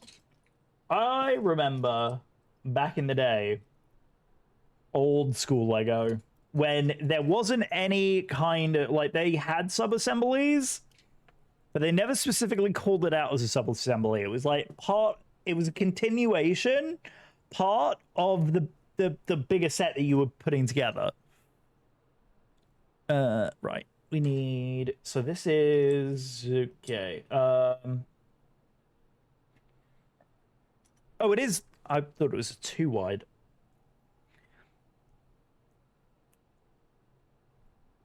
And the Kuro, I have to say, credit where credit is due. This bird is performing exactly as I would expect it to. It is performing so nicely. And yeah, no frame drops, no loss of quality on anything. Stream seems to be in really good shape. Very, very pleased. Very, very, very pleased. Oh, we have yet another fun fact. Here we go. The length and slenderness of Concord posed a real challenge for Lego bricks. And to hold everything together, we use this fun little lock to hold the fuselage to the delta wing. So this is actually the lock system for the wings.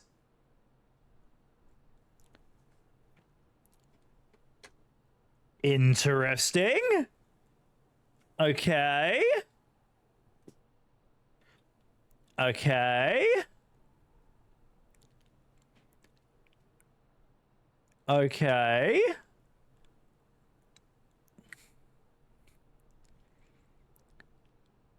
All right. So I love the fact that they're now telling you why they made some of the decisions that they made. They never ever used to do that. Nick, after 7 hours and 10 minutes of streaming, dropping the very first redeem. Thank you very much for that.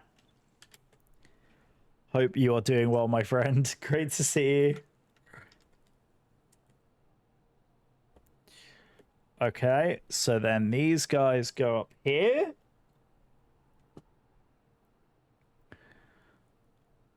Oh, we are reattaching. We are reattaching our supports. Here we go. So our supports are going back in. Here we go. Are they going on the outside now? They are going on the outside now. Hang on. I've got to put them on the outside, the outermost point. There we go. Okay, they're in. As you can see, the supports are now back in. Okay. And now we have another segment that we are building, another sub-assembly. See, sometimes it explicitly calls out that it's a sub-assembly, and then sometimes it doesn't. There we go. We're just about to exit on that track here. Okay. I was going to say, you probably can't even see what I'm doing because the wing's in the way. There we go. Okay, like that. Right, so those look like that. Then we have these guys. And they come in right here.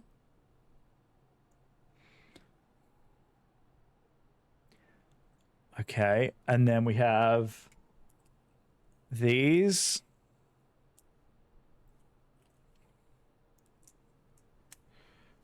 Right, so these go right here. Right here.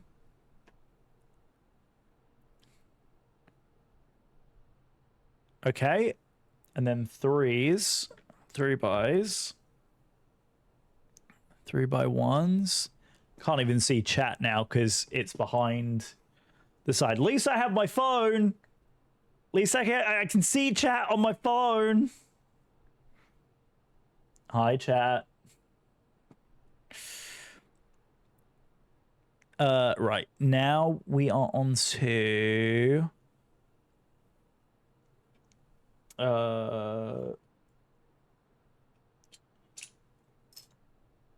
these? Yep. Right.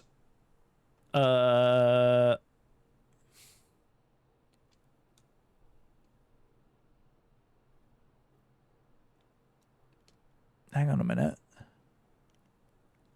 was gonna say, hang on a minute. There's something missing. There is. Okay, threes, and then on the back side here, got the reds on the inside. Red on the inside, white on the outside. Like this. Just landed in Palma de Mallorca. -94. What airplane are we landing? That is a very, very good landing rate regardless. But what aircraft is that? you know, context is important. Oh, we have a casualty. We have a casualty.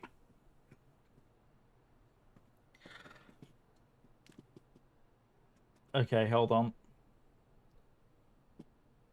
Okay, so that bit was on there. Then that bit was on there.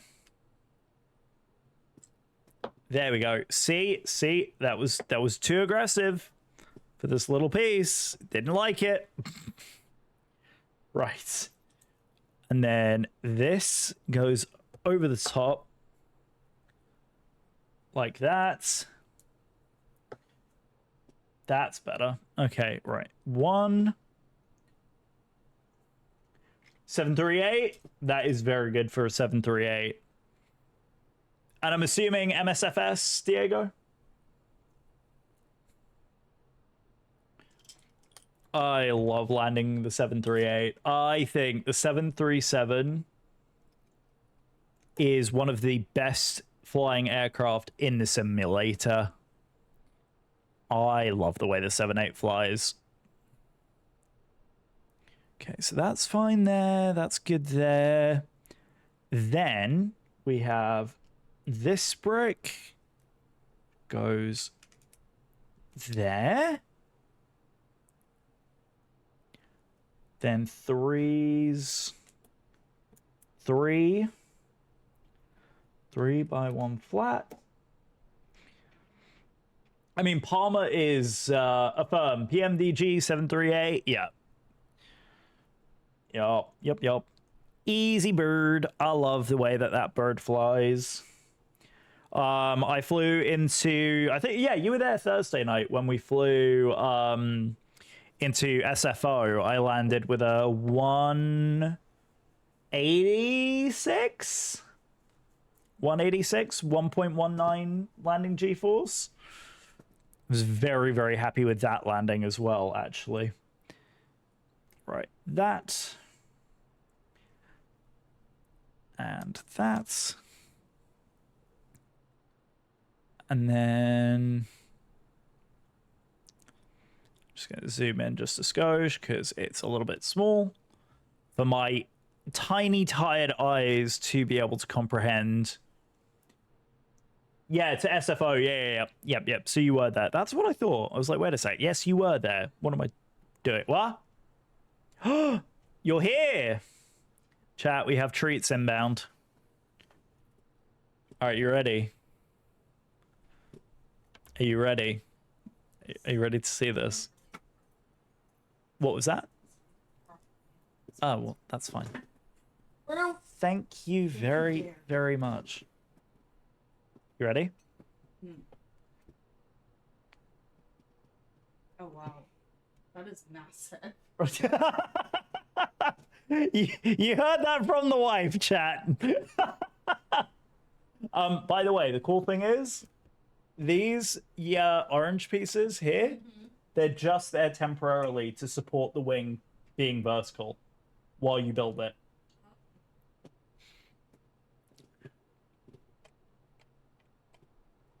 She doesn't mean that, chat. She doesn't actually think it's cool. Yeah, I do use Volanta, yes. Okay, this is going to be a bit of a messy operation here. But this is treat time. Treat time for Brit. Yes, we ordered dessert because I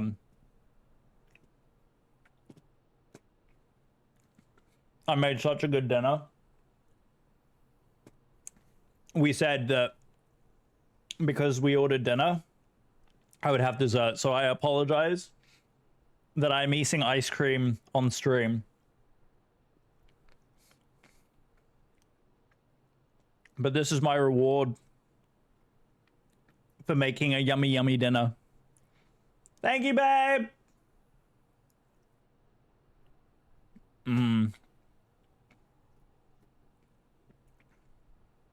If I can be honest, I don't know how much of this I'm going to eat. Because I'm still pretty full from dinner, but it's very good.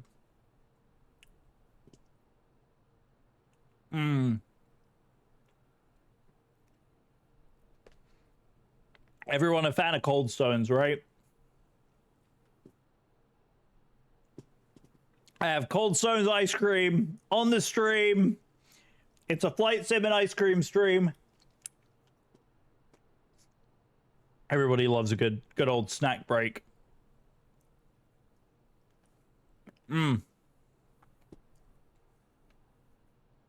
Cookies and cream? I mean, dude, come on. I need to go for a walk. Oh, well then, I mean, here the weather is crap. So we have really crappy weather. So I had zero motivation to go on a walk.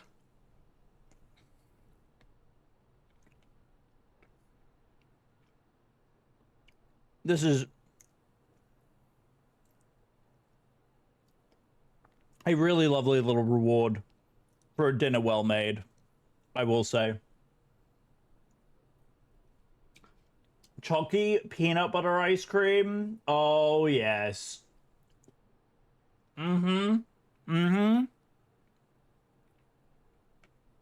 Chef's kiss. True fact. True story. For real. Genuinely, my favorite mix of theirs is this one, which is the birthday cake remix. Genuinely, I don't think I'm going to be able to get through like half of this right now. So I'm going to take a very quick BRB while I run upstairs. I'm not even going to change the scene or anything, but I'm just going to throw this in the freezer. But that said, I used to do, was it the Oreo? There was like an Oreo one that they had, and I absolutely loved it. I think it's because they have like a sweet cream.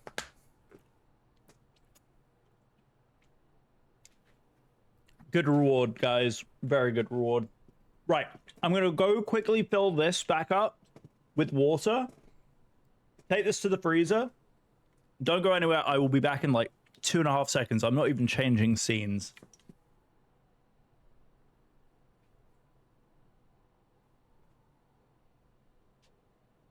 I'm so full. I can't stop pasta.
Right, hello. Hello. See, I told you. Not even 5 minutes. Oh.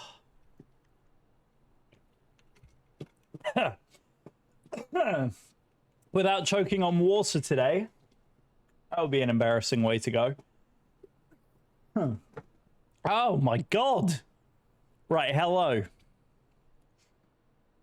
Where are we? Where are we? Okay. Ow.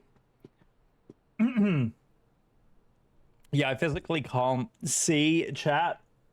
The only way I can see it is on my excuse me, on my phone. Right, that's better. Sorry, I did not mean to cough down the microphone. I swear I didn't mean to cough down the microphone. Sorry, guys. Ugh. One of those. One of those. Right. Yes, that... I'm not having any kind of problems. I'm not having any problems whatsoever. I swear to you all. Righty-ho. We've got that one. We've got that one. We've got that one. We've got that one.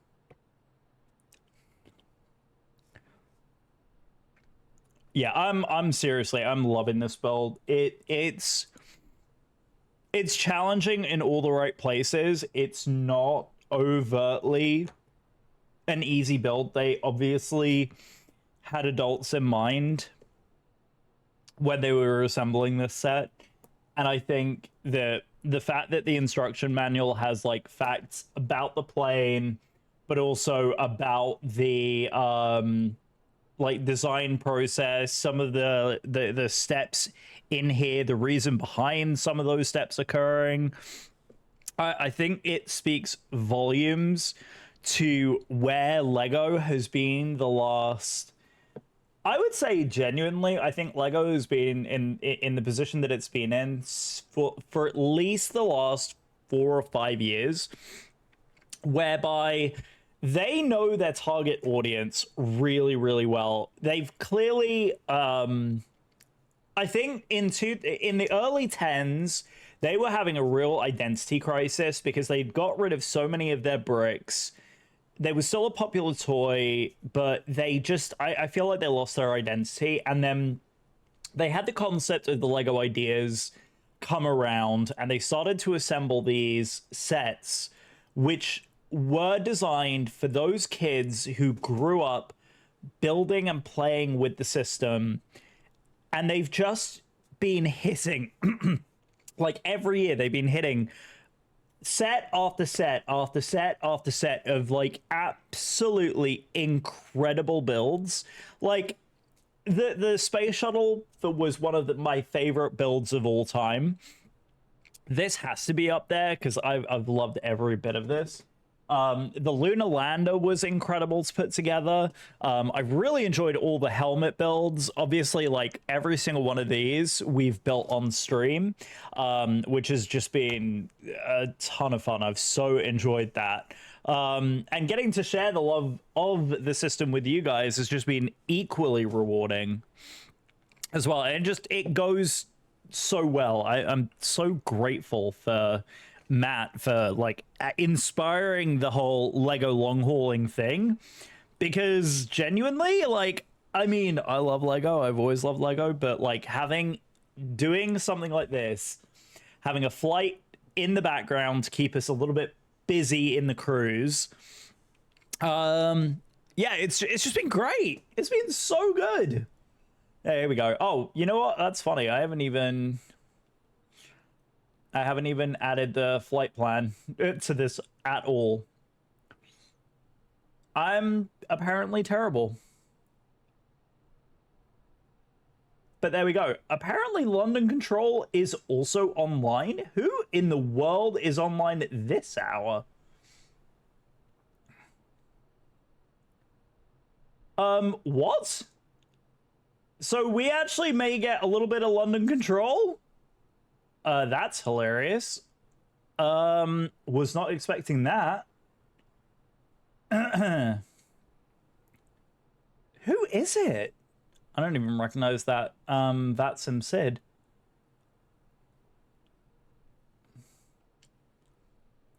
But there we go. So there we go. Yeah, I don't know why it hasn't brought our routing in.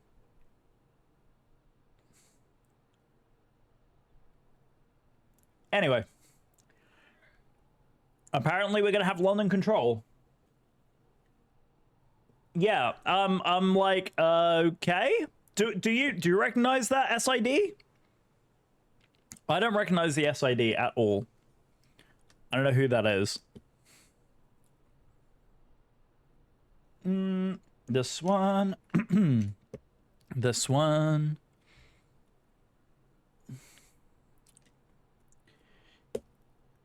Okay.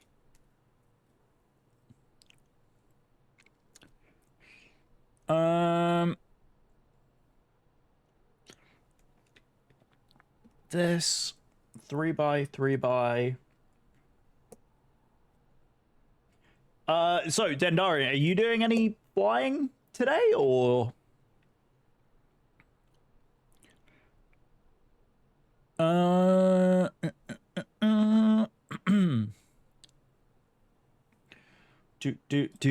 Right, then it's another couple of these.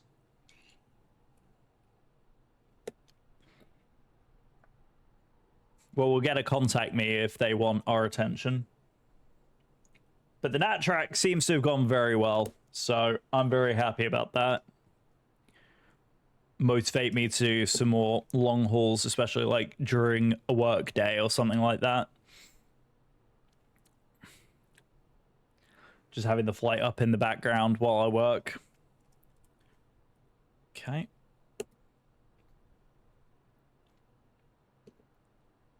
Okay. And then 3.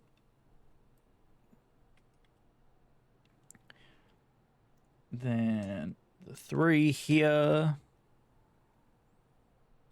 3 here.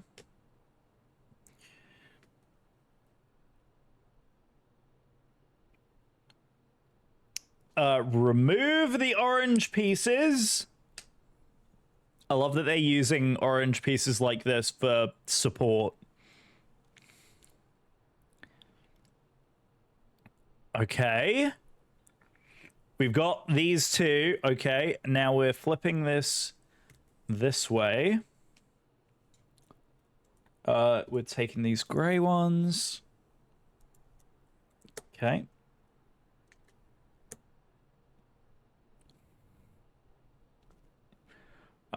Then we are taking this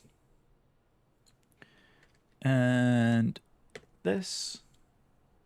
Oh, I see civilization. I see civilization. Like we're literally flying over top the corner of Ireland right now. Not that we can see very much of it, but we can certainly see some of the UK out in the distance over there. Very good. By the way, guys, if you are wondering what playlist we are listening to, it is literally a radio mix from a single song, and it's just I've just let Spotify do its thing, and I have to say, I'm very happy with what it's produced. Okay, those are done. Then these pieces here. Sometimes it's great just to kind of let Spotify do its own thing, because it produces some really good stuff.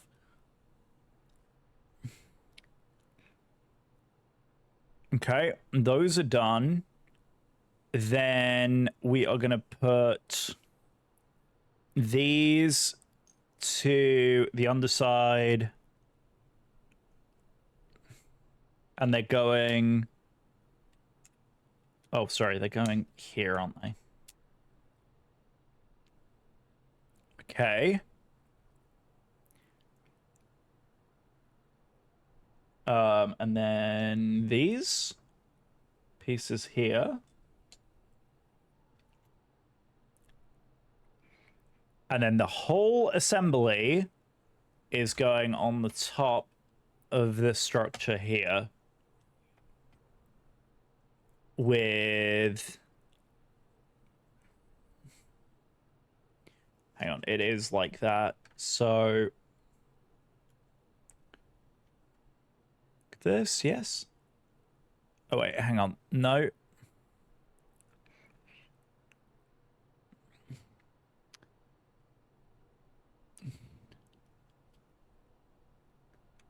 Let's just double check. Yep, it is like this. It is like that.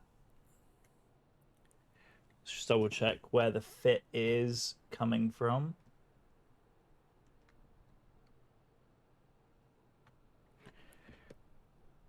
There it goes. It's thinking about it. It's thinking about it.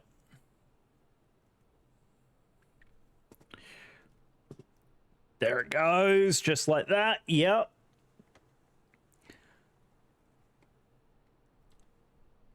Okay.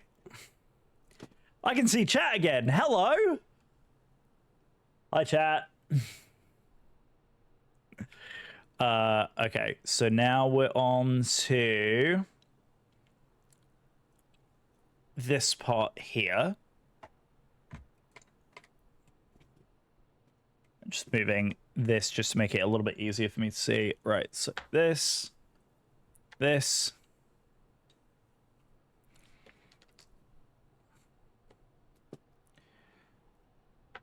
And then this. And then the red. So this is going here.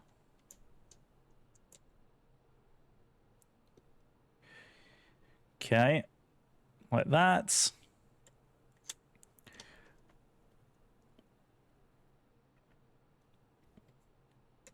Same on that side.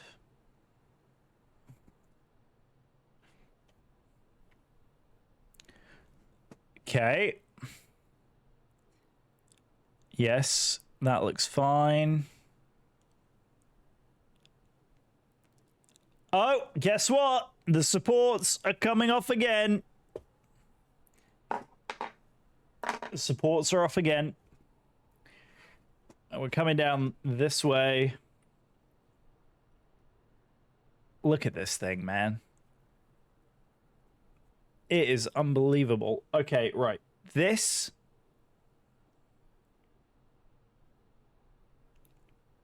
and this. This is going in here. Okay. I think that's still part of the landing gear. Looks like it.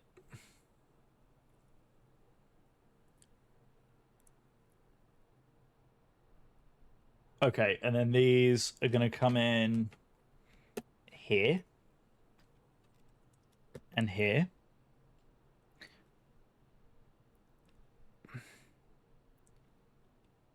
And then the red. Okay, so we've got 4 of these, and these are going either side of the lock mechanism. Okay.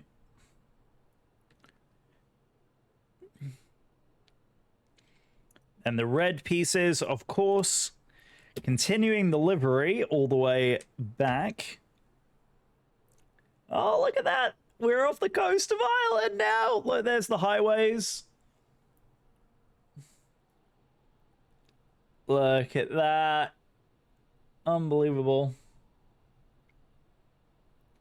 Is that a little airport down there? Must be. I got little helipads and stuff down there too, which is kind of cool. Okay, those are in. Okay, so then it's 1 T-shape, No, it's not T-shape. It's like that. Then this. And then this guy.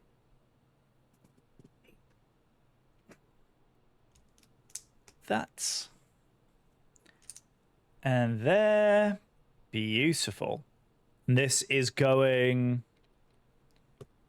like that.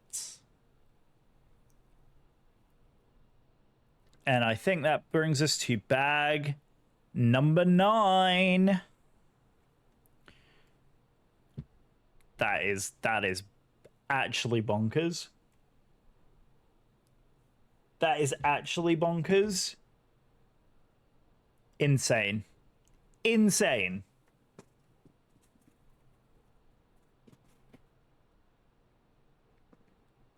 Okay. Bag number 9.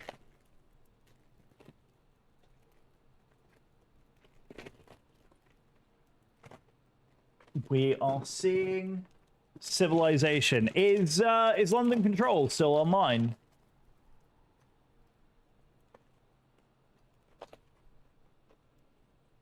Are they still showing this online?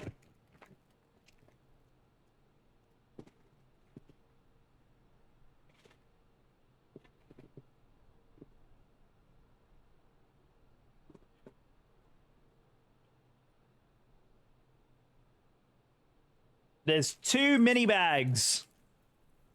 There's 2 bags within bags.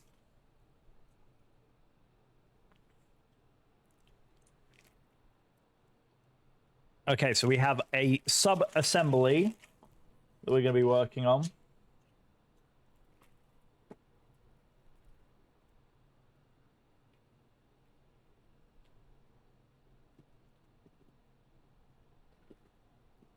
Bag number 9. It's crazy. Isn't it crazy? Freaking crazy.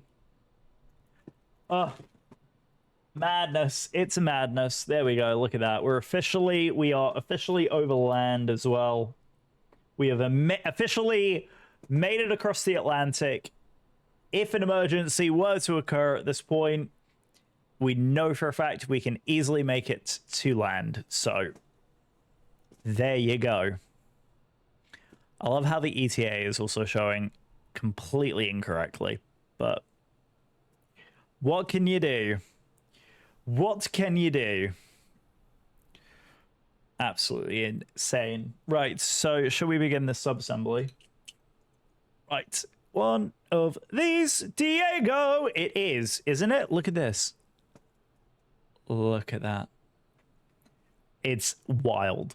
It's actually wild.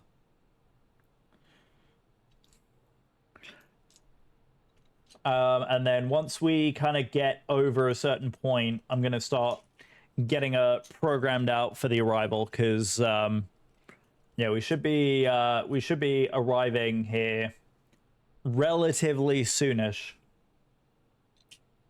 Right. We need to actually get going. Otherwise, where are the afterburners? So we actually haven't done, look, so we haven't actually done any of the engines just yet. So none of the engines are actually in place at the moment. The only thing we've done is the landing gear. So we've been working on the delta wing itself and the fuselage, and that's it. Nothing more. So no afterburners in yet.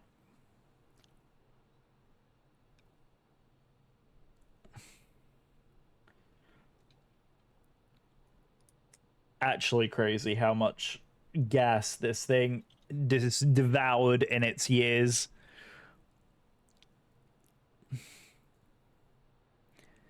Okay, one of these to the back.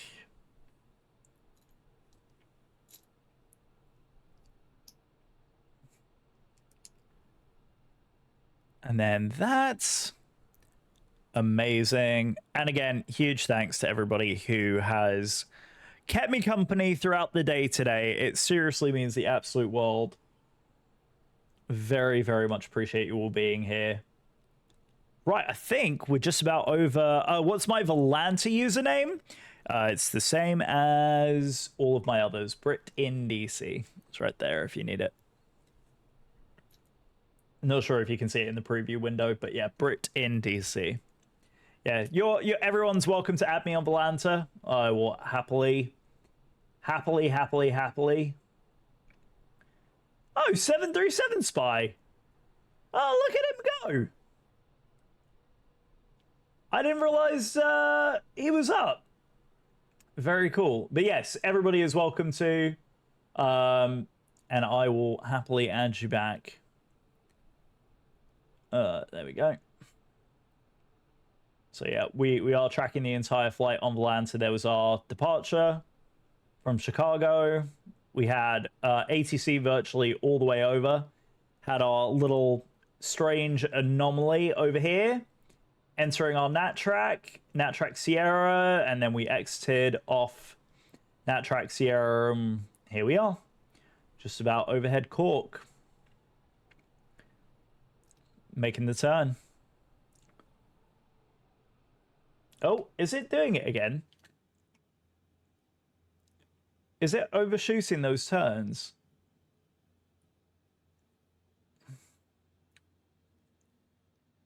I'm just going to limit bank angles at this point. Diego! Thank you so much for gifting a sub! That was very kind! Dude, thank you so very much! Thank you very much for the gifted sub. The gifted sub going to Zitty. What a great member of the community to drop a sub gift on. Thank you very much. I thought I had that linked to the same sound alert, but apparently I didn't. What a noob. What a noob. I'm apparently going to have to get a new sound alert for that one. Okay. Okay, right. And then that's there. Okay, hang on. So we're here.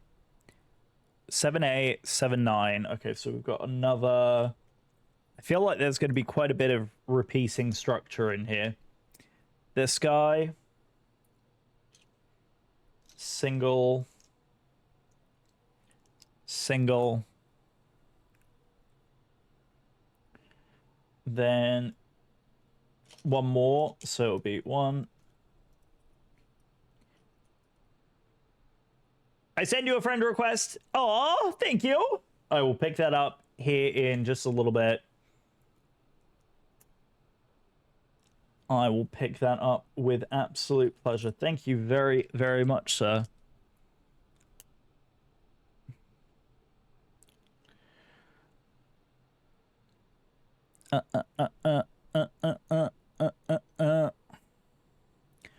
So that one stays, yep, stays like that for a second. And then we get the long piece. No, it's longer than that. I think it's this one. Yep. 3 either side. Wait, no, it's longer than that. It's even bigger than that. Hang on. What's bigger than those two? Is it the big one? Guess it is. 5 either side. Yep. And then these little ones come in like this. Okay. And then we get one of these.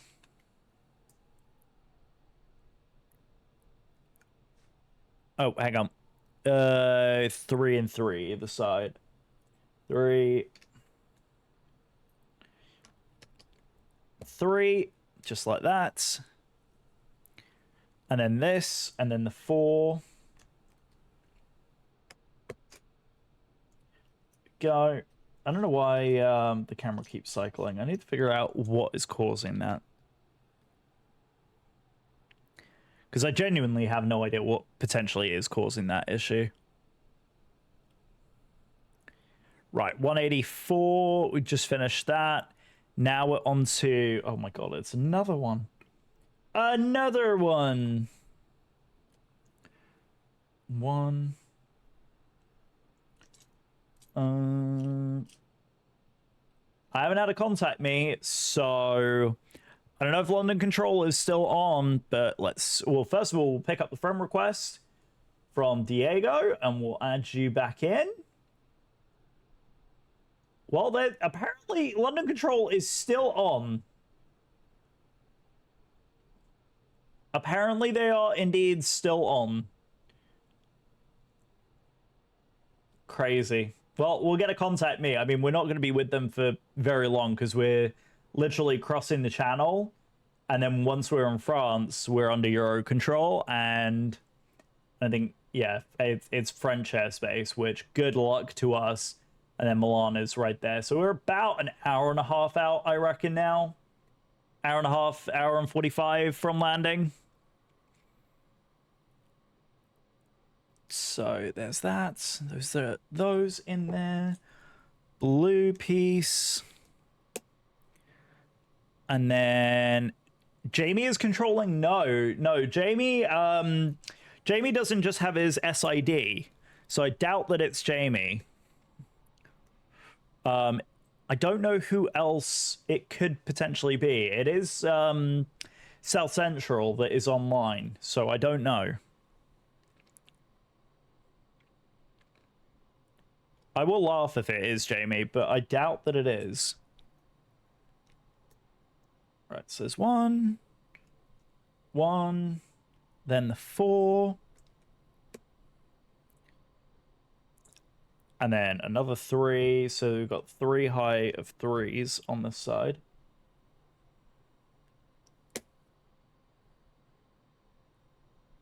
Oh, of course. So it's technically not 3 high 3s. Oh, that's very clever. Okay, right. And then we have yet another layer of these. I swear they pick these colors just to confuse. Yeah, I think because we're basically grazing the airspace, whoever it is who is online is going to ignore us. We're not going to be a factor, I don't think. What are you doing, aircraft? Go direct, let go, and stop misbehaving. Like I said, I don't know why she seems to be misbehaving the way she does. I'll just double cross LNAV, altitude alert.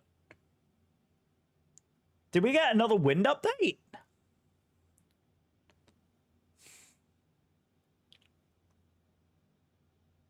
I don't know. How weird is that?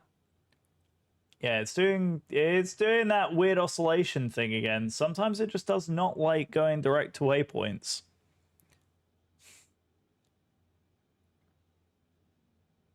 Very, very strange. I don't know what caused that.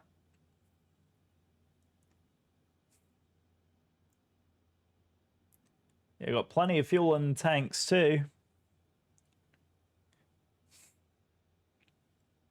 Well, we'll keep an eye on things in the cockpit and just make sure that she's going to behave herself. There we go. Back down at an appropriate altitude. No idea what happened there. So sometimes it forgets what it's doing. Here we go. Officially in UK airspace. But like I said, I think we're just literally crossing the outside edge, so they're not going to pay attention to us. Okay, then the blue. 2 and 2.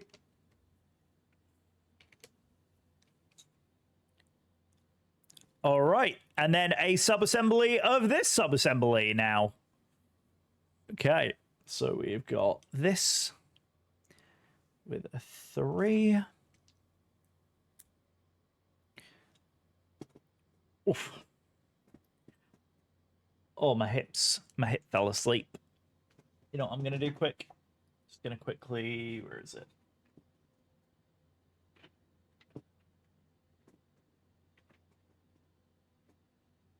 No, it's not that one. Which one is it? I always forget. I think it's this one. Oh. Hang on. There we go. Okay. There we go. Oh, right. Sorry about that, chat. My hips were like falling asleep there. Okay.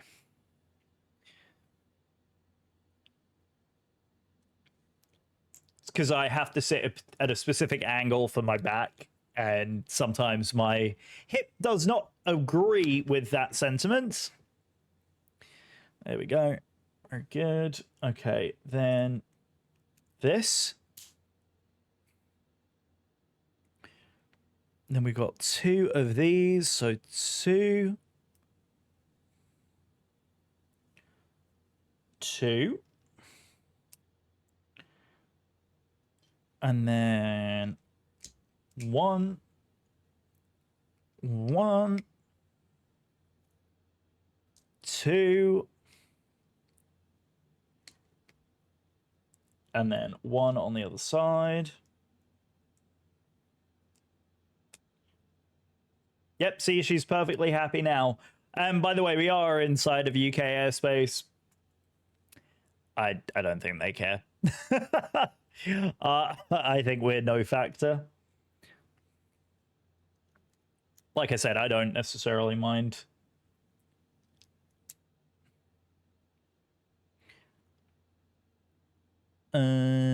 Right, then it's going to be 2 1 dots on this side.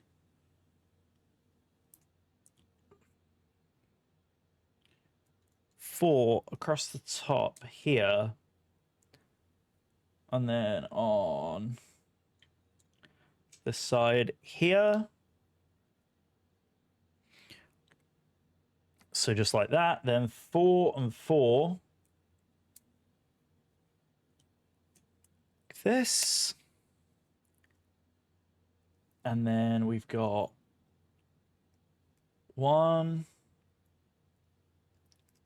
1.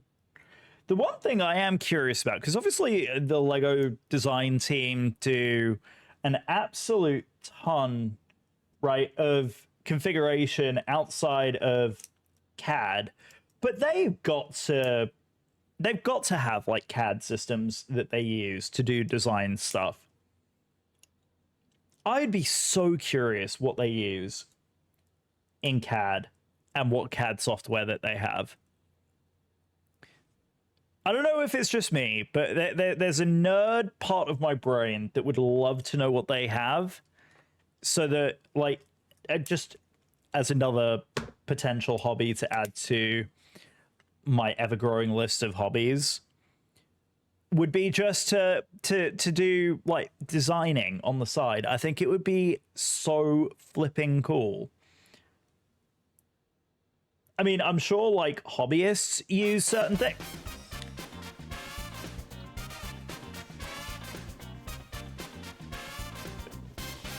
Ricky! Hello! Invasion. Keep your hands on the tea, folks. Ricky! We have 2 more viewers. What an absolute legend. Ricky, hello. Hello. Ricky Ray, how the heck are you doing, friend? Let's get you a shout out. Ricky, thank you so very much for the cheeky raid. Hello, raiders. Welcome to my fun little corner of the internet. My name is Joel, aka Britain DC, and we are currently flying. And as you can see, we are building Lego Concord. So we are actually working on 2 sub-assemblies of the wing. As you can see, this is the very, very front portion of the area. Like middle area of the plane that we're working on. We are on bag number 9. And in the other window, the other one that you can see down here, we are currently flying over, you can see it right here, we are just outside of UK airspace. on the very outer corner, flying over the UK, heading from Chicago O'Hare Airport in, obviously, Chicago, Illinois, all the way down to Milan Malpensa Airport in Italy. So this is where we're heading over here. So we're about an hour and 45 minutes-ish from our top of descent, which is where we'll start to look at arriving at the airport. So we got a little bit of UK airspace still left to navigate. We're going to be going through what's called Euroco...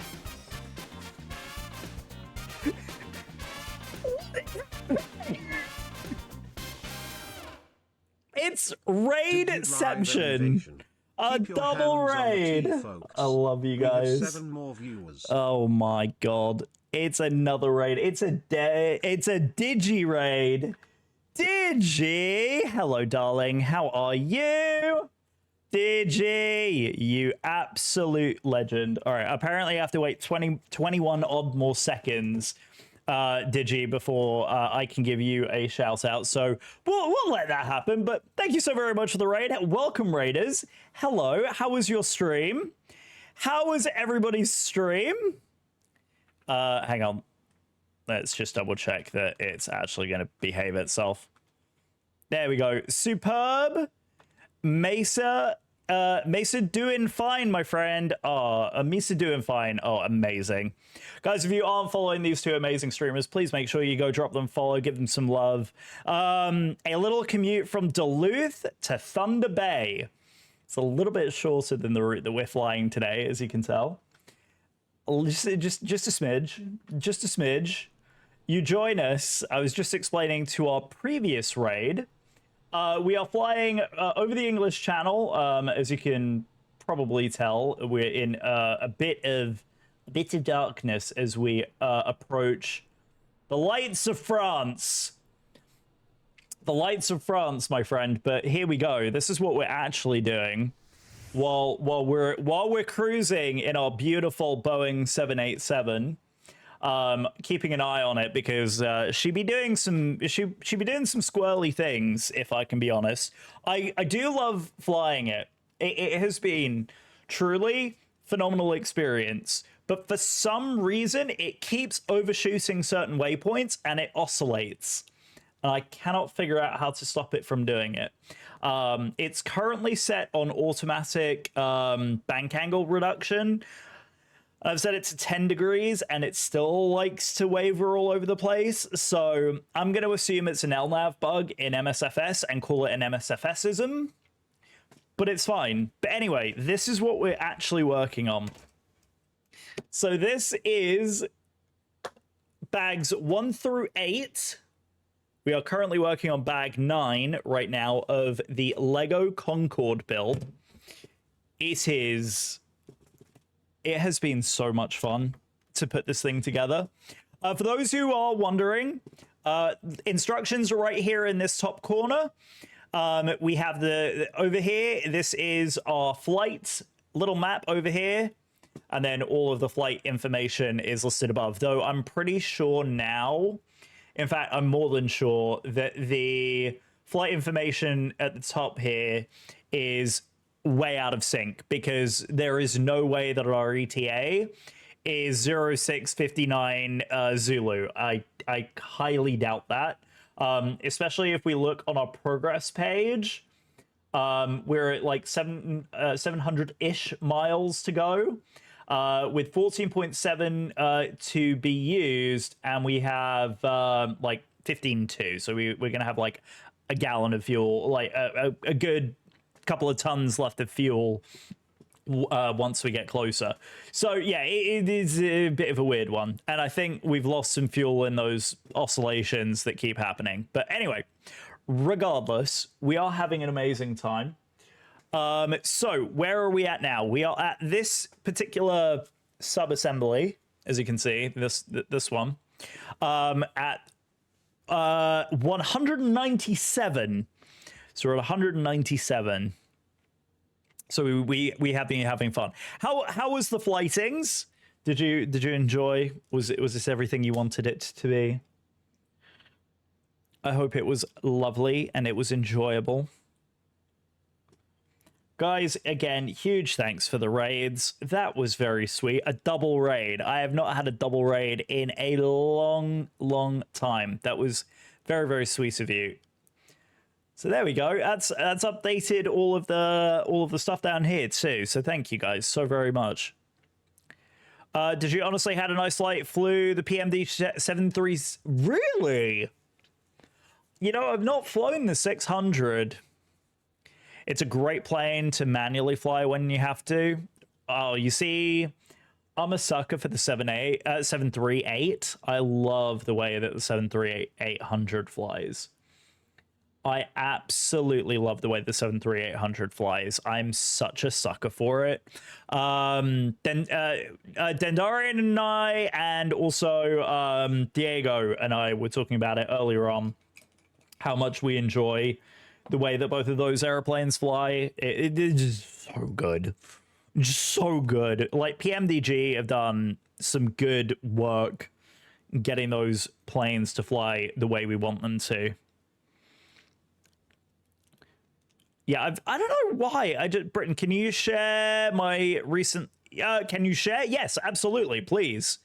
Please, please, please. We may not get to it, like, watching it today, but I will certainly watch it. I will most certainly watch it. And these two sub-assemblies come together in the next step, in step 200. And there we go, just like that. That is how that forms. Oh, I think we're building some support pieces. Here we go, here we go. So we're gonna go 1,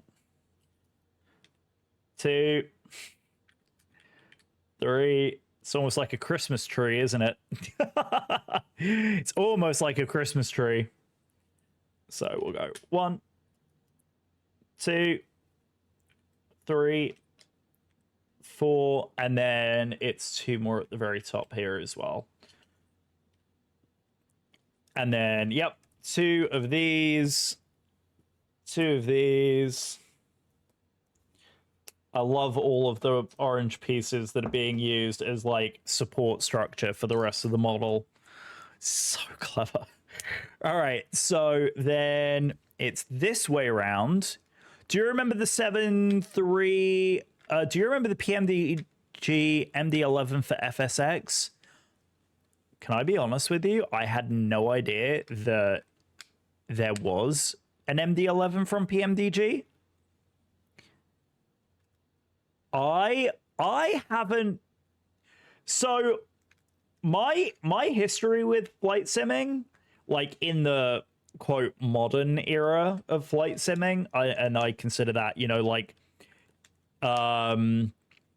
what's it called? So when I was, it would have been, I'm trying to think now, because it would have been like when I was 13 or 14 when FS 2004 came out. So that was when I had my own PC in my room. I had a joystick and I had it installed on my computer. But, and this is a strong but, I didn't have any add-ons at the time because I genuinely didn't know that they existed. So I have only known flight sim like with add-ons and stuff since following Matt, and that is really recently, like 2020. Like 2020, when I started following Matt for the first time is when I found out that flight simulation was still alive and well, and more than that, more than alive and well, because of course we had MSFS announced that in 2019 before I followed Matt, and that's really when I got back into it. I got back into flight sim in 2020 with X-Plane 11, and then basically continued the journey in MSFS, and now I have you know, the Phoenix, and I have PMDG products. I had purchased the 747 for P3D. I dabbled in P3D for a little bit, but I got so sick and tired of the way that sim ran, I uninstalled it from my PC faster than I knew what to do with. But yeah, it's just one of those things that, you know, I really kind of only came back into simulation relatively recently. by the scheme of things. Right, so we need one of those. One of those. I'm just kind of assembling all the bits that we need to. Here's 2 of them. So just move some of these, get these all together over here. Right, I think this is the articulation system. I have more fun flying FSX on a tablet PC than I had any business doing. Touchscreen functionality, so swiped switches by touching the screen. God, I can only imagine. Genuinely, I can only imagine how good that must have been. Like, I can actually see how fun that would be. I think so one of the things that I used to do, because of course I was very into like radio control aircraft. So one of the things that I used to do in Microsoft Flight Sim back in like 2004 is I would use the tower as my like viewpoint, and I would fly the plane from the tower's perspective as if I were flying a radio control plane. And I built so much like muscle memory doing that when I went back into the radio control hobby, when I did that back in like 2013, 2014, I had such an easy time getting back into the hobby. It was like riding a bike for me. It was great. So I have Flight Simulator to thank for a lot of my experience in MSFS. See, Dendarian, we got a double raid while you stepped away for a second. Yeah, we got a double raid. Got all the buddies arriving now. But yeah, it was absolutely fantastic. Truly. Okay, so then this goes in there, and then this goes in there. I was a player flying with keyboard. Yes. And then this goes in here. Yeah, I had a keyboard. I think initially when I reinstalled the simulator, like when I got into high school. We got another. We have another Concord fact. This clutch was an element solution to ensure that the forward and rear landing gear system was synchronized when your model comes in for a landing. The forward and rear gear is synchronized. Oh, it's so cool. Oh, they genuinely thought of flipping everything. It's so clever. Right, we got these 2 pieces that we are assembling now. I'm just getting rid of the fluff. I've got animal fluff sitting on my desk. Respect the keyboard and mouse users. Yes, indeed. Dendarian, back from the weekend getaway with Miss Digi. Oh, very good. Well, listen, it doesn't matter how far you travel, so long as you had fun, right? That's the most important thing. That genuinely is the most important thing. A little bit of Sam Fender. Brilliant. And then we need this bit over top of here. There's a little bit of play in it as of now, but I'm sure there is a solution down here.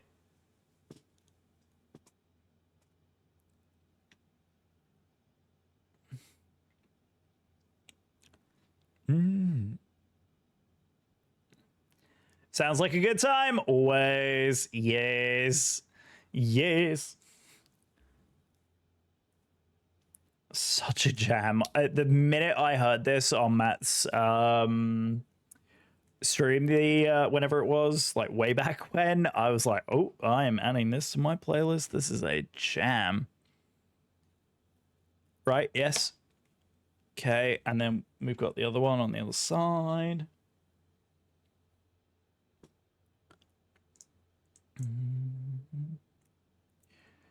Alright, so there's this one, and then this one.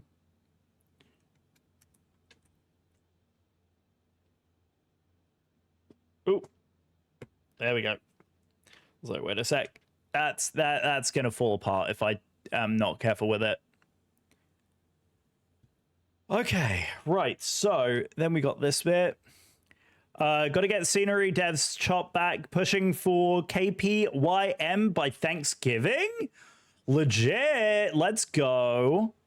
Also, love your soul. Privileged to know. Oh, you are such a gem.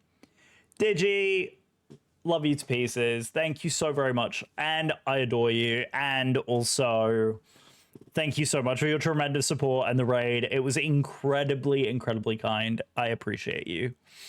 Start development project on aircraft. We'll call it in MS. So wait a second. We have Rev and Wilma working on GSX profiles now with INI builds. Digi is working on scenery, exciting things, and Dendarian is working on an aeroplane.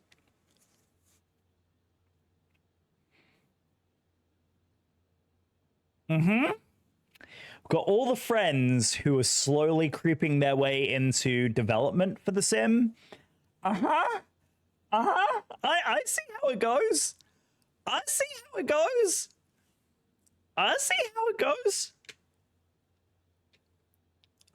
Right. This is going in right here. I'm proud of you guys. Now you're noob. Lies. Listen, we all got to start somewhere, right? I mean, genuinely, that's how I was with getting back into, when I was getting back into radio control. I mean, I was that way as well. Like, I'm gonna be honest, I was like just a noob at that point, but I very quickly became like very heavily involved in that community. So trust me when I say, like, yes, you may be noobs now, but you just wait, because there's not very many people doing like development stuff. You may get called on faster than you know what to do with. Especially if you're a noob, it means that even if you have a little bit of experience, you're interested in, you know, building out those skills. Hello.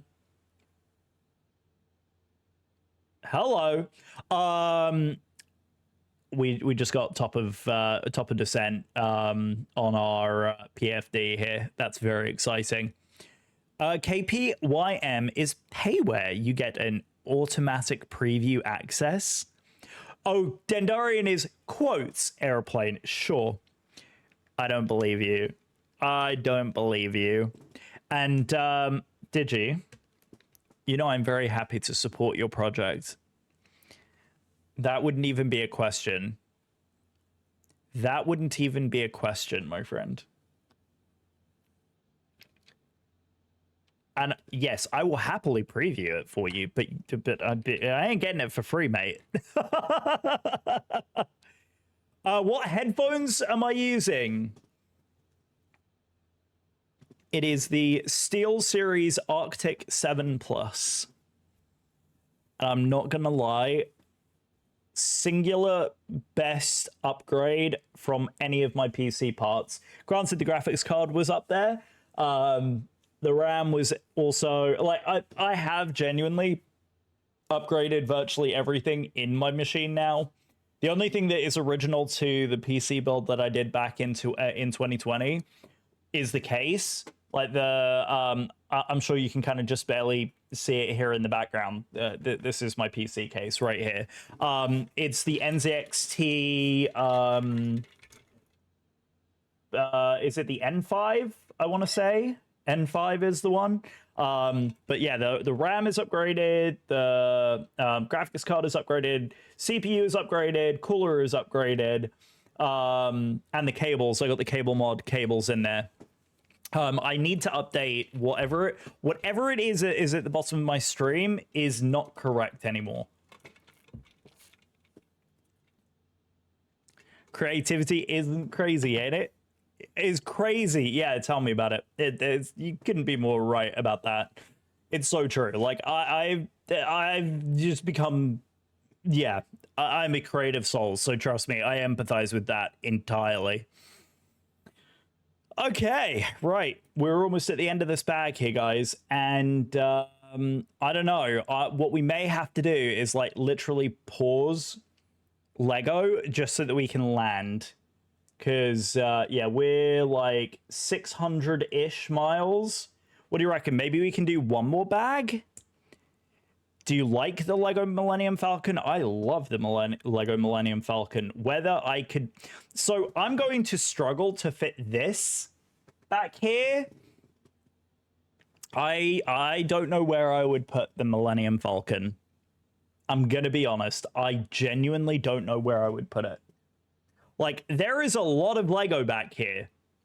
I think you guys have all seen it. Like...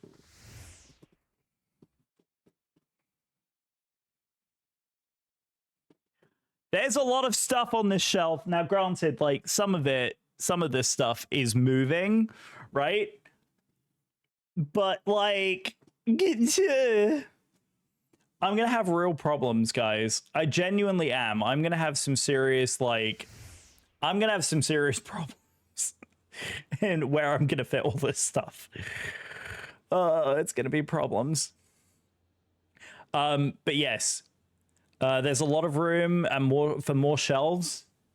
I mean, I've already got 2 up here, but the bit that you can't see is there's a box up here with air conditioning vents in it.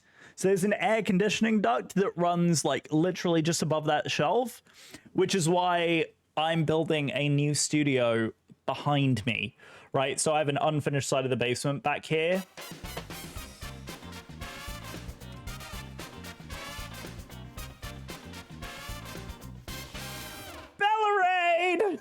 Bella Bylene Invasion. Keep your hands on the T, folks. We have 19 more viewers. Hello, Bella, you sweetheart. Hello, first time raid. Hello, Bella and crew. Hello, hello, hello. Oh my goodness, I love you to pieces. Bella, you sweetheart. Hello. Yes. Yes, hello, hello, Bella, you sweetheart, hello. How was your stream, my darling? Was it amazing? Did you have fun? Was it an absolutely amazing stream? As you can see, yes, well, we have progress. We have progress. I am, what is it, 8 hours and 22 minutes into this stream. We're about an hour or so away from landing. Just about an hour or so away from landing because we got to go through a bit of a faff arrival. But outside of that, unbelievable. So good. 3rd raid of the day. You're an absolute angel. Thank you very, very much. Oh, no way. That's right. Oh, my God. I got to watch the VOD. Oh, my God. I've got to watch the VOD. Oh, 100%. Lone, good. How are you doing? What's going on? How the heck are you? Oh, I cannot wait to see that. Oh my God, I cannot wait to see that. That's going to be amazing. How was it? How far did you get? How far in the hot ones did you get? Were there any sources you just could not get to? Yeah, I'm over the moon. Yeah, like, genuinely over the moon. Today has been nothing short of extraordinary. I've loved every bit of it. It's like days like today, especially like the type of stream that this is, right? It's geared to a very, very specific crowd. Because of obviously Lego, me talking a lot.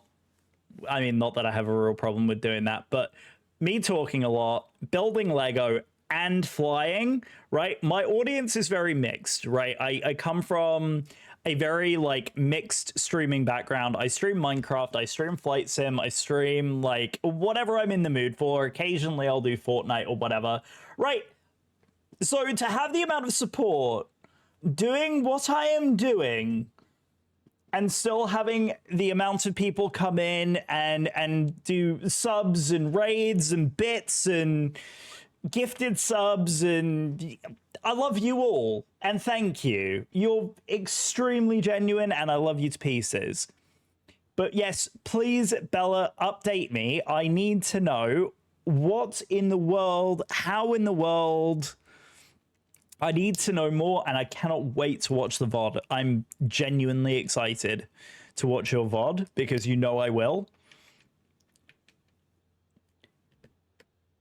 And yeah, it's been crazy today. It's been genuinely nuts.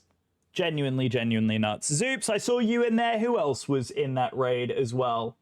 I see Reality. Hello, Reality. How are you? And everybody else who is in as part of that raid and lurking in the background. I see you. I love you and thank you. Very, very kind. Yes, I want to hear more about the Hot Ones challenge or the hot wing. It's the wing sauce, right? So yeah, I'm very much looking forward to seeing this VOD. This is going to be very pleasing. Yeah, once again, guys, if you aren't following Bella, Bella is a wonderful variety streamer here on Twitch. Also, great friend of the stream, really amazing. Part of the raid. So let's get it. Yes, Bella is Latina, so heat cheats. Heat doesn't affect them. No, I mean, yeah, it's true because they pretty much consume it. It's in their bloodstream, so it's like natural. Was there any hesitation? Like I had, what was it? The spicy ramen. Hang on. Let me pull. Hang on. I gotta pull up. Where is it?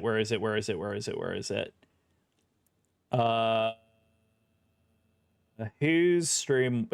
Whose Discord channel? I think it was Coley's Discord. It was in the food. So yes, here we go. It was this. The shin noodles. These, right? Have you guys heard of these?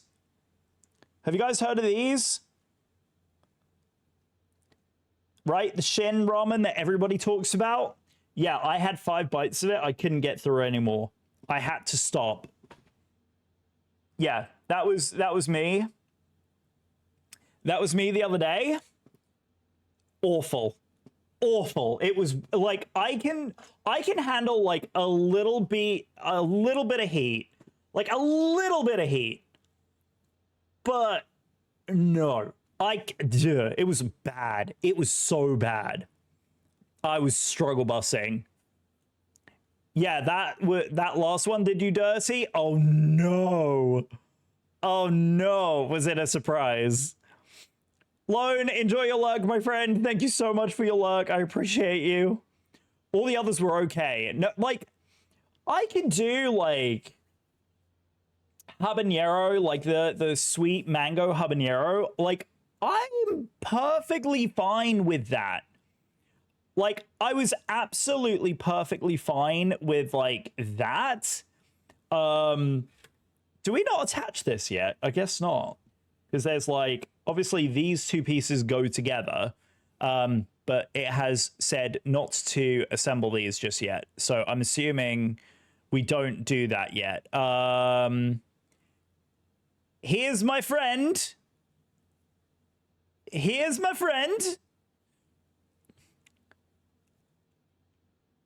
Sorry, my brother sent that. Oh, no worries, Sloan. I was like, what? Mickey the no sense. Right, here we go. Right, we're 500 miles. I mean, yeah, we're like basically overhead France right now. We have like no ATC whatsoever. There's no way I want to do the full arrival as well. Sure, I do very quickly just want to see what Malpensa's I just very quickly want to see what the weather is looking like over in Milan. Anyone else tempted to buy one of those game sticks that they sell with over 1,000 games on them? Oh, I've heard of those. There's a bunch of them like on Temu and AliExpress and all the rest of those as well. Yeah, no, because see, here's the thing. I have a Raspberry Pi, and you can, like, using a Raspberry Pi, you can actually do a bunch of you can do that. You can create a little thing. No, you are absolutely fine, dude. Hey, sorry for the extended MIA. The wifey got home, so made dinner. How the flight's going? Well, sir, we have made it to France. Ziddy, we have made it to France. No worries, Bella. I will ask you all the questions. I'm intrigued to know more about things. But yeah, Digi, I basically, I'm gonna do, like, using my Raspberry Pi, I'm gonna do like one of those Pi emulators, get a little screen, put it in an enclosure, and have like a little gaming system that can run like NES games, SNES games, Game Boy, like all of that, because I miss like classic Pokemon and all of that, so I'd love to get back into it. Bella, what was your favorite sauce? Because, like, I was saying, like, what I personally can handle, like, a sweet habanero is about as hot, like, as hot as I am comfortable going.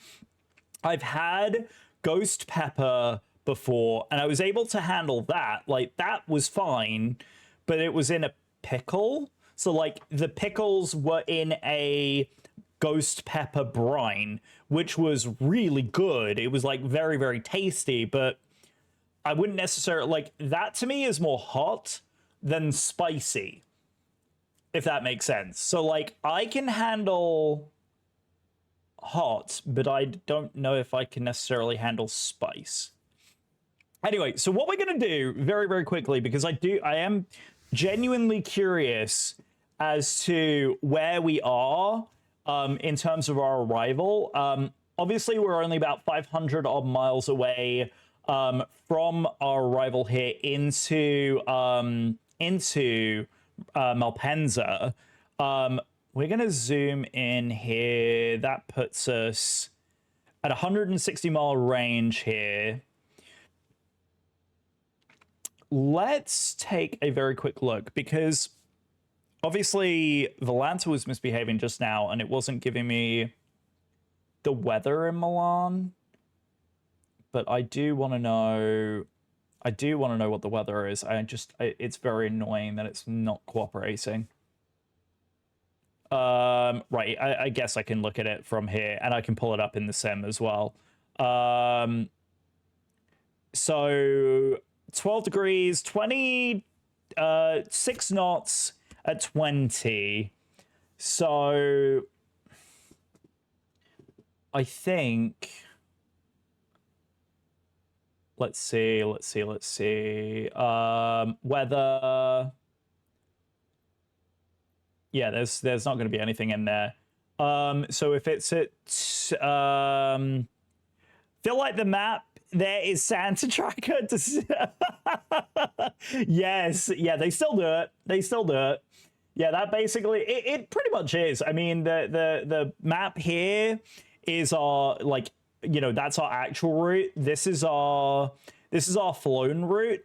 So you can actually see, and we can go into pretty good detail on, like, our departure and stuff. So, like, you can see here, this takes our departure into consideration. So even things like our taxi out. So we taxied out over here on taxiway Bravo onto Quebec, Juliet, and then Zulu at the back here. Runway 9 center is what we took off from. Had a really good climb out. On track, basically took a direct straight out, got climbing clearance as well. And then we hit cruise just the other side of the lake. We've been at flight level 350 pretty much all the way over the Atlantic. We entered our nat track right here, just the other side of Newfoundland, and flew the nat track Sierra all the way across. And now we're overhead in France. So let's go ahead and plan our arrival. So our arrival that we were given on our clearance is the Astig arrival. There are lots of arrivals. There are a ton of arrivals here in Malpensa, and it's giving us the 3 Echo. The problem with the 3 Echo, as you can clearly see, is that we have to do this ridiculous back and forth, absolute nonsense for the Aztec. Can I be honest, chat? I am feeling remarkably lazy, and I don't really care. Let's go! 8 hours. We are 8 hours, 35 minutes in, car. You're a sweetheart. Thank you very much. Yes, I feel like I'm crushing it. I do feel like I'm crushing it. It's kind of a madness, but it is a madness. You've been lucky. I know you've been busy today, friend. You've been very busy, but that is, you know what? We all have those Sundays. I had those yesterday was the day where I was doing like the Trory stuff.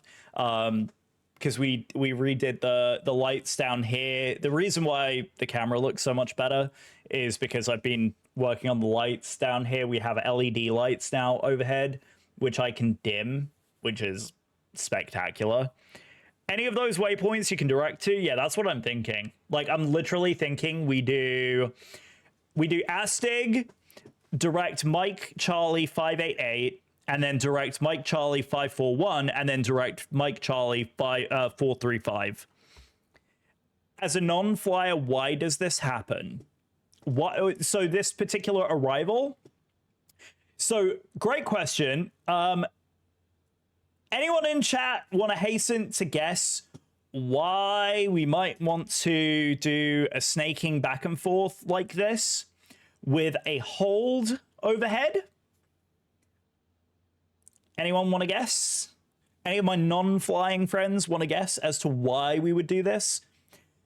The biggest reason, Diego is nail on the head. The biggest reason we want to have a long kind of back and forth like this is twofold.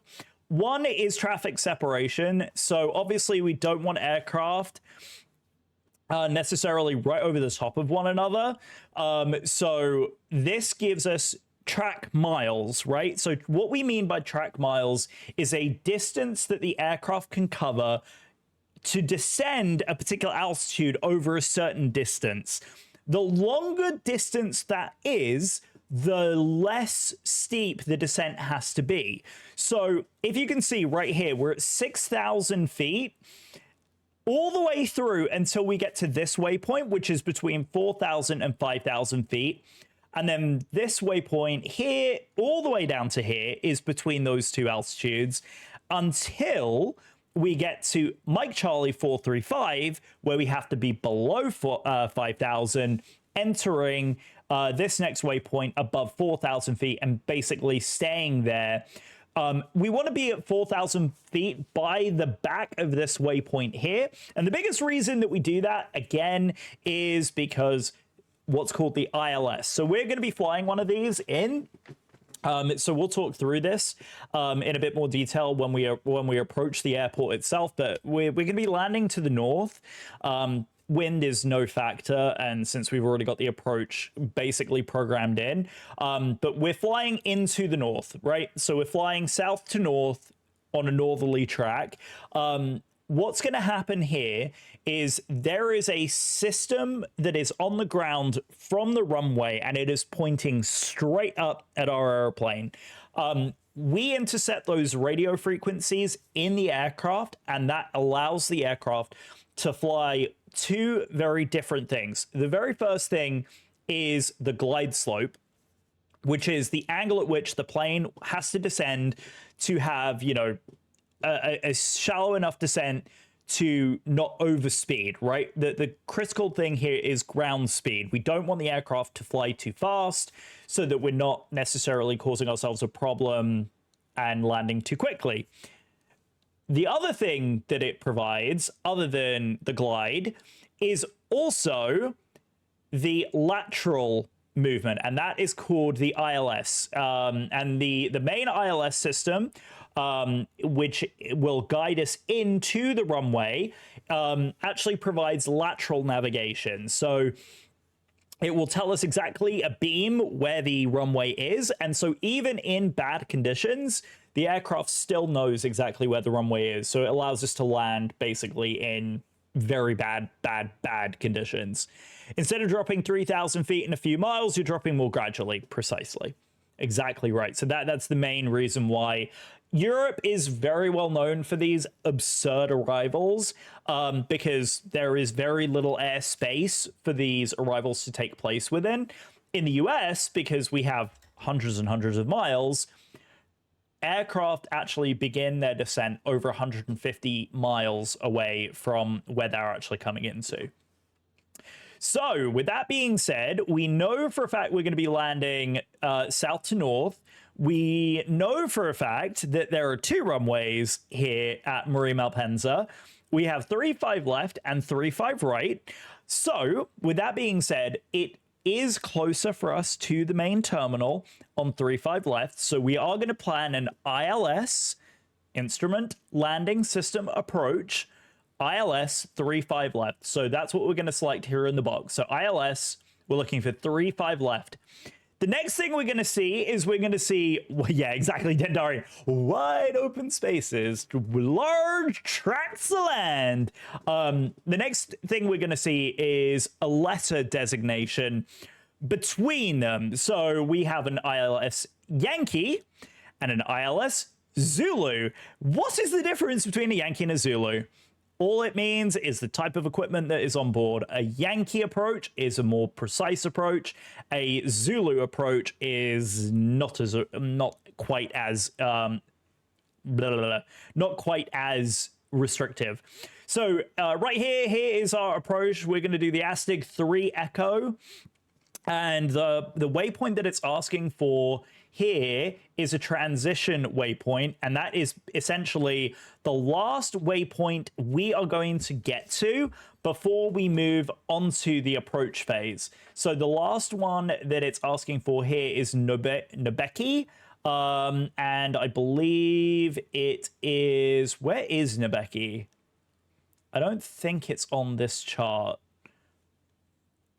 I believe Nubeki is like over here somewhere, isn't it? But anyway, so we're going to basically ignore all of this and just go straight in. I like success tool. Yep, exactly. Yep, it is exactly that. I like success tool. Yep, I like success too. Yep, very good, very good. All right, so we're going to go ahead and program that all in. We'll execute that arrival. That's going to add that to our flight plan. We're going to go over to our legs page here. And what we can do is we can actually go to the plan mode of our arrival here. And we can then step through. Once we get to ignore the waypoint, like proper flight sim pilots. Yeah, exactly. Exactly. Here we go. So this is our ridiculous arrival right here. So let me zoom in a little bit so that you all can see what it is we're going to do here. So we're going to get to here, Astig. Next waypoint that we have after Astig is right here, Mike Charlie 588.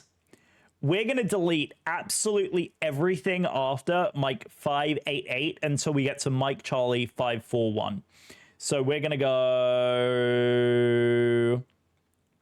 where is it? Delete. And we're going to go Mike Charlie 561. Then we are going to do next. And we are going to do Mike Charlie. So yeah, so here, right here, you can see, if I zoom out just a little bit, you can see right here. So Mike Charlie 588 is still in, but you can see right here, it's not very happy. So 583 is going to be the next one that is going to be in here that we're going to delete. So that means your descent is going to be steeper, not necessarily. So what that means is we're going to start our top of descent earlier to compensate for the fact that we're removing waypoints later in the approach. Does that make sense? So we'll start further back. All right, for Mike 5, 4, 6. So Iraq, where's Iraq? Let me go back here.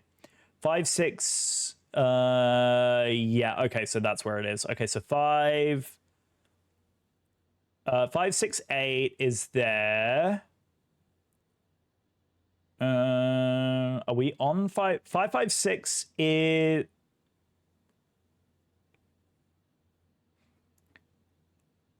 Okay, so yeah, we can delete. Oh, okay, I can see what's going on here.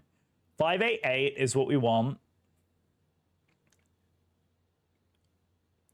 There we go. So there we go. Okay, 588 is the last one. Then we have 583. We're going to delete that as well. So delete 583. Delete is SAP. And then, so this is what we want. 541. So we're going to go step 568. We want 541. Step 541. We're going to take this. My friend, gotta run. Love your soul, buddy. Until next time, Digi. We'll see you. You have an absolutely amazing one, my friend. So we have Mike 41 here. We're going to bring that in below 588. So we're going to go 588. Should be the next page. So the page 4 is going to be right here. So that's going to go, you see right here, that goes 588 and then 541. Then we're going to delete, we're going to go from, yeah, it's basically that, isn't it? So 588 is there, 541, and then we're going to go 435. Right, so I'll execute that, and there we go. So that is completely updated that flight path. Can you see what we just did? So we went from this back and forth.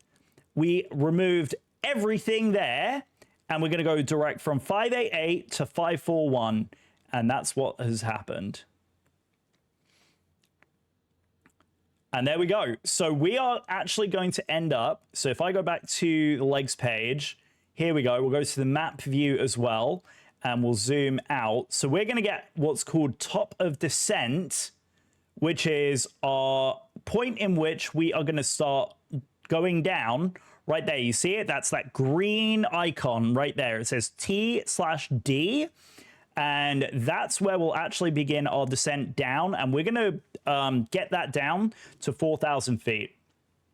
So we've already programmed all that in. The beautiful thing about this airplane is it does all of the approach stuff on our behalf. If we were flying a different type of airplane, we would have to manually program in the course, the heading, the frequency for, you know, what we're flying today. So if I go into the arrivals here and our approach, we're going to go ahead and select 35 left, and we're going to go ahead with that Zulu approach here, and that is the entry point that we selected. So we selected ECPOP as our arrival. So we're not even gonna go for inlet, we're gonna go for ECPOP, and we're going straight for it from that path that we shot. So the one that you saw me program in is basically the straight line path. So normally what we would do is we would program in the course number, which is the angle according to the compass which this approach is lying on.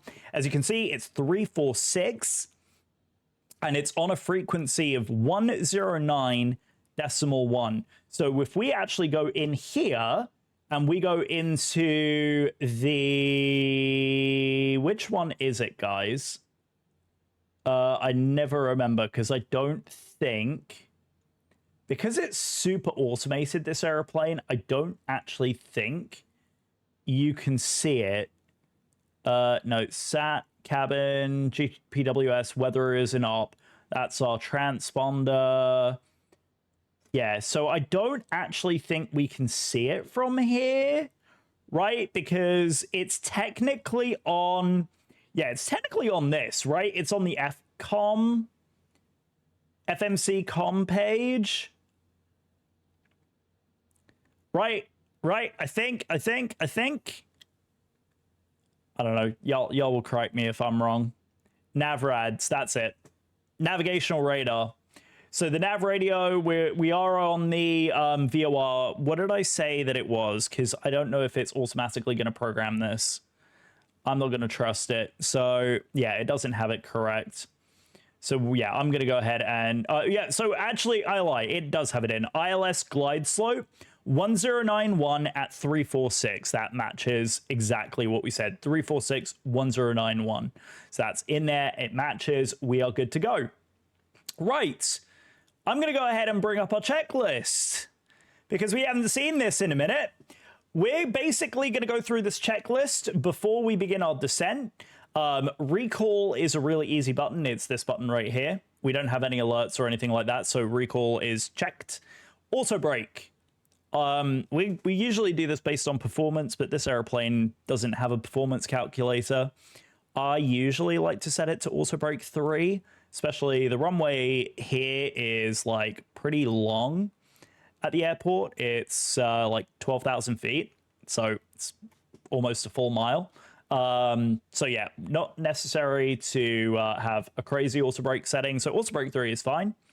Landing data, our VREF and minimums. We're going to go ahead and calculate those right now. So here is the approach calculation page. It tells us based on the flap setting what the speed is going to be, and then we apply it in the bottom of the panel here. So our flap setting is going to be 30 at 138. I usually like to go like 4 or 5 knots over that speed as our final VREF. So 30 degrees, 138. So our final VREF is going to be 142. And our minimums are going to be, again, that's based on the chart here. What the minimums are is if we have to go around, there is a last possible point that we're going to say, we are not stable, we are going around. That is usually a minimum altitude on the approach. And today, that minimum altitude is sitting right here. It's called DA, or decision height, right? Decision altitude or decision height. And that right here is 200 feet in. Above the ground, or 896. So we're going to go ahead and program 896. That's going to be on this side right here. So what we're going to do is it's this guy right here. And we're just going to program this little button to read 896. And we don't want it baro. We want it. Sorry, yeah, we do want barometric. So 896. 8. I love mouse wheel acceleration. It's so much fun, right, guys? Right, 896. Okay. And our approach briefing, this is going to be the easiest thing in the entire world. You ready, guys? Because we've basically been doing it since we've been programming it in... Oh, it was 896, wasn't it? So there we go. That's in there as well. So minimums are now in. Okay, our approach briefing is indeed complete.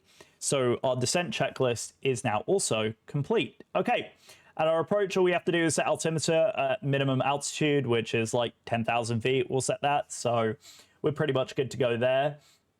Everything else in the computer is already preset and ready to go. And we are basically in a really good spot. So I'm going to leave the approach reference page up here.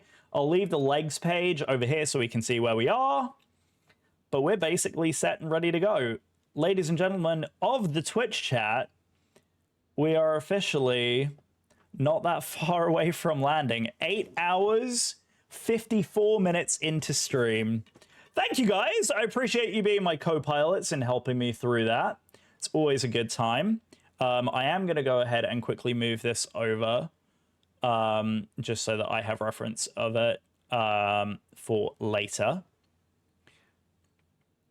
And just quickly adjust this. There we go. Very good. Does anyone have any questions? See, as the captain, I have to ask you, my first officer, if there are any questions about what we're doing. So, are there any questions? If there are no questions, then we all get to continue our approach. We're about 100-ish miles out now from top of descent. Yeah, about 100-ish. What do we reckon? Do we reckon we could get another cheeky bag in? How big is bag number 10? Bag 10 looks a little bit on the fiddly side. Bag 10 does look a little bit on the fiddly side. Maybe we skip this and we do it once we land. What do you reckon? Should we do bag 10 once we land? What do you reckon? Under, over? Under, over, do you reckon? We do this once we land? I think that that's sensible. I think that's sensible. So what we'll do is I will move what we've done so far out the way, and I will get our setup here configured for us. Let's get that out of F11 mode, and we will get ourselves configured here for landing. Set that there. Where am I going to keep this? Where am I going to keep this? Yeah, yes, Captain, where are we going? Marie Malpensa International Airport in Milan, Italy.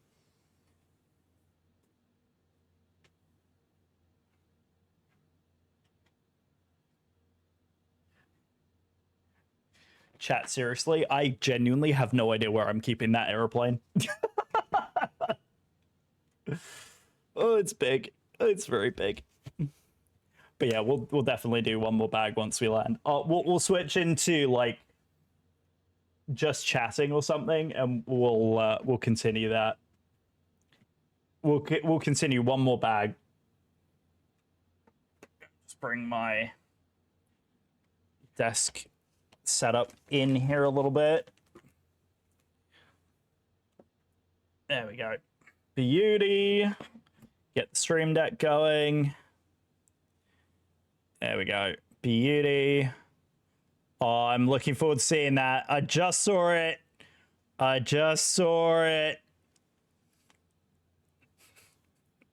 Absolutely amazing. Absolutely amazing.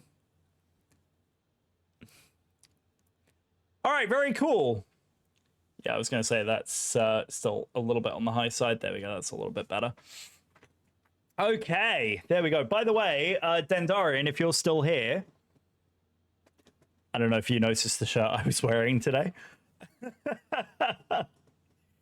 I wasn't sure if anyone had caught on to the shirt that I was wearing, but yeah, it was definitely necessary today. Definitely necessary today. Very good. Very, very good. So there we go. We are in a really, really good position now. It's rather dark.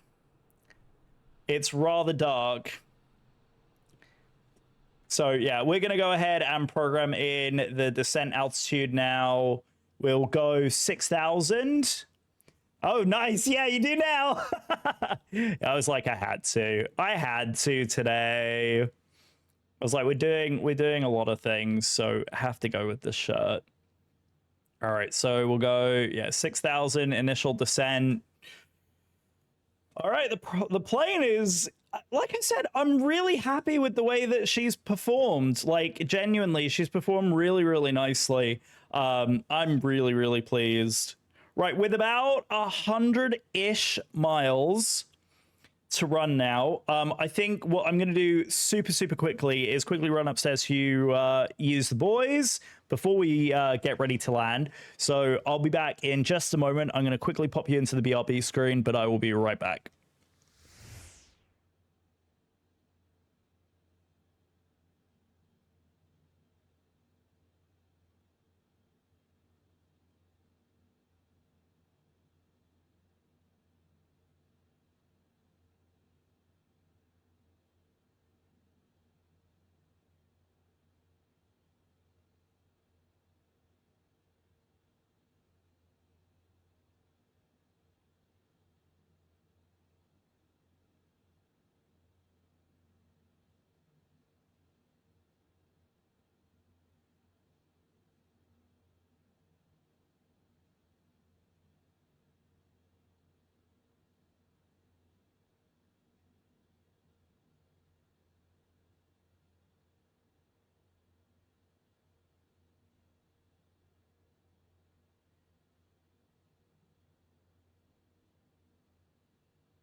All right, hold on one sec, guys. I just also realized that I left the BRB screen on with dinner happening soon. Give me one second.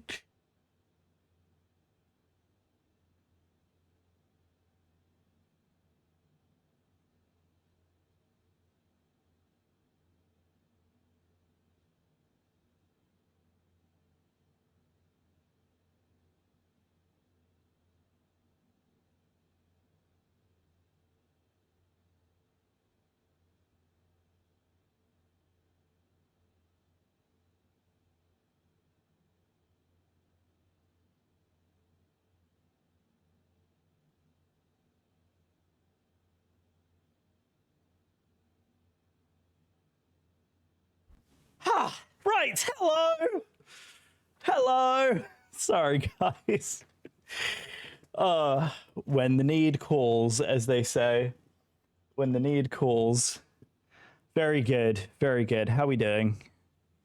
How are we doing? Unbelievable. Absolutely unbelievable. Well, I am very happy. Chat, are you very happy? I'm very happy. I'm very, very happy. Whew. Yep.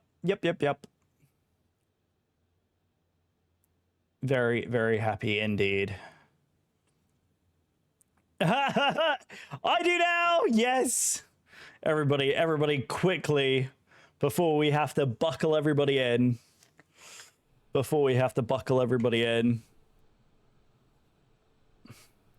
And yeah, I'll turn the sound of the simulator back up a little bit so that you guys can all hear the sounds of the sim as we're coming in and the beautiful engines and everything. I'll keep the map up just a little bit longer. As you can see, the arrival looks a lot more simple. I wonder why. All of our go-around stuff is all configured in there as well. It's beautiful. It's great. Excellent. I'm happy. I'm very happy. I hope you guys are too. I hope you guys are enjoying. I'm sure you are. For those of you who've stuck around for almost 9 hours that we've been up, I appreciate and love each and every single one of you. Yeah, we're about 100 miles now from top of drop. So that was a good opportunity for us to run to the boys. I don't know who that is potentially behind us. I think that might just be another aircraft here, but I know it's powered by... I know that other aircraft that are on here are also powered by Volanta. So that actually is someone... It's a British Airways, funnily enough. EGLLLFLL, an A320neo, Boeing twin driver, flying a Airbus A320neo. Yep. Yep, because that's a thing. That's a thing. Very good. Very good. I love it. Absolutely love it. Oh, good stuff, man. Good stuff. What is everybody up to this week? Anybody got any fun plans or anything? Anybody got anything fun happening? Like I said earlier, I'm super grateful for each and every single one of you. Really appreciate you all being here, keeping me company for so long, building some Lego, having a grand old time. It's been good. It's been really, really, really good. Yeah, I can't believe we're at the tail end now. 10 tons of fuel still in the tanks. Absolutely incredible. Yeah, our center tank's completely empty now. Cross-feeding about 5 tons on each of the tanks either side. Isn't it crazy to think, like, most major aircraft will, like, use that much fuel for, like, an hour? This plane, like, sips that amount. It's ridiculous. It's such an efficient airplane, this one. I absolutely love it. Yeah, we were... So this is a 7 and a bit hour flight end to end, I think, something like that. 7 hours 35 minutes. I think we've done this in, because we had a major faff at the beginning. Off tomorrow, but use today as your break. So that means tomorrow is chores and then getting work done. Oh yeah, that's right. I was going to show you guys. So, how can I do this? There we go. That's it. That's a better way of doing it. So yeah, here I'll quickly show you. I'm gonna go back over to the Lego scene real quick. So this is what I did over the weekend. So these new lights that are installed in the basement down here, these are all brand new LED lights. They're little discs that go into existing pocket things, into the existing bucket lights. And it was not that expensive to get them. And the best part about these are, you ready?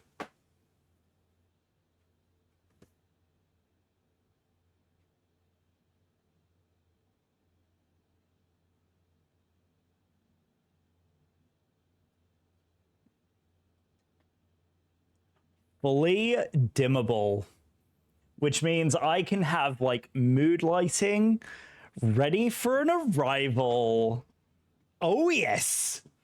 Oh yes. Recessed lighting, and because of the fact that it's already in existing like because it's already in like the existing buckets, the install was an absolute doddle. So see, you can kind of sort of see the webcam is absolutely disgustingly terrible, but you can kind of see it. So obviously it's much darker in here, but yeah, it's it's dimmed the whole room, which looks so much better. There we go. That's my wifey right there. All right, let's point that back down, because obviously we've got there we go. My phone over here. I'll turn the overhead back into full mode when we when we are all wrapped up there.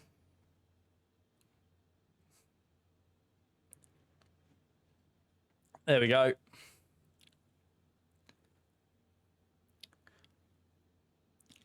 All right, so we'll keep the music on just for a little bit longer. We'll shut it down as we make that final turn overhead. Golf Victor Alpha. Oh, amazing. Amazing. Do you know what the transition altitude is at Malpensa this evening? Does anyone know? LIMC.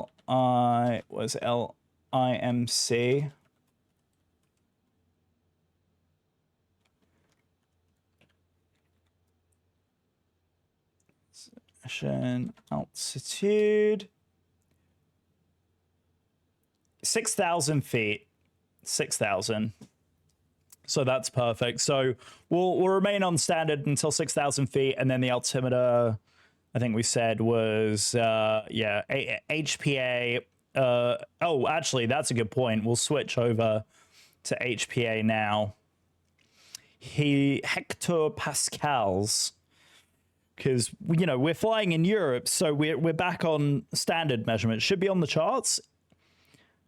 You mean to say that I'm supposed to look at charts now? Is it actually? It's not on the 10.9. No, it's going to be on the... is it on the arrival? Is it on the arrival?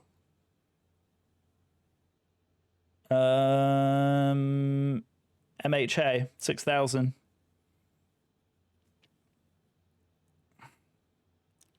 That's the minimum holding altitude.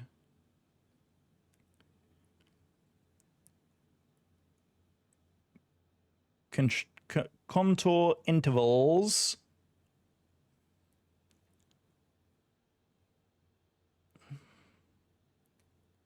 Yeah. Oh, here you go. Transition level by ATC. There you go. See?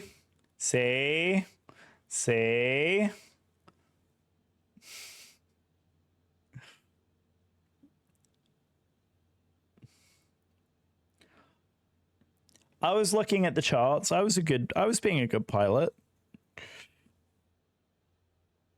Good pilot. Anyway, we're moving on. Oh, this has been absolutely amazing. I've so enjoyed this. Right, so yeah, like I said, I think on the checklist, the only thing is altimeters, and we're going to do that at 6,000 feet.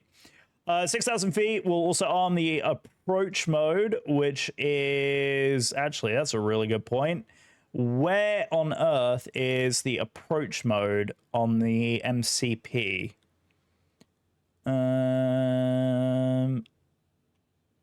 Where is the approach button? It also doesn't help that it's like pitch black in here. I could turn the domes on real quick so I could actually see what I'm doing. That would be sensible. That would be really, really sensible. Right, dome light. Dome light, hello? Dome light. Add a little bit of a dome light so that we can actually see what we're doing. ECAS, engines. Yeah, engines are all in there as well. Oh, look at that. We can actually have a full-size panel on that side. Ooh, I like. Yeah, we're going to do that. I forgot that we could do that. Right, flight level change, IAS mark. Speed intervene is overhead on this one. That's also pilot flight directors approach. Here it is, APP. That's the one we want. So that's the one we're going to go ahead and hit. The one thing I do still need to learn in this airplane is holds. I'm not very comfortable and or familiar with holds in this airplane at the moment. And that is one thing I should get a little bit better with. So there we go. There we go. I'm being a good pilot. I put the overhead thing down as well. Right. Looking good. Looking good indeed. Right, is Fly Live behaving? It looks like it is. It looks like it is mostly okay. Data update interval. It's every second. Let's see if we can get it to do it every 2 seconds. Oh, sorry, twice a second. See if that helps any. Default file path. File name, overlays, show ETA at 5,000 feet. Yeah, that's fine. Fly chrono, improve font dialog performance, enable GPU acceleration in editor. All right, so there we go. Seems to be relatively happy. This still feels like it's frozen, but I guess we'll find out in the descent if it's behaved. I highly doubt that it's behaved, but it does seem to be updating the ETA, so not too upset. Not too upset. All right, let's bring the range ring in a little bit. It's 80 miles, so yeah, 40 miles till top of drop, guys. Almost there. Pretty crazy. Pretty freaking crazy. Does anyone have any questions or anything like that before we arrive in? Obviously, I know chat has been absolutely insane tonight, and I appreciate each and every one of you. I apologize if I've missed anything or if I have ignored you, I do apologize.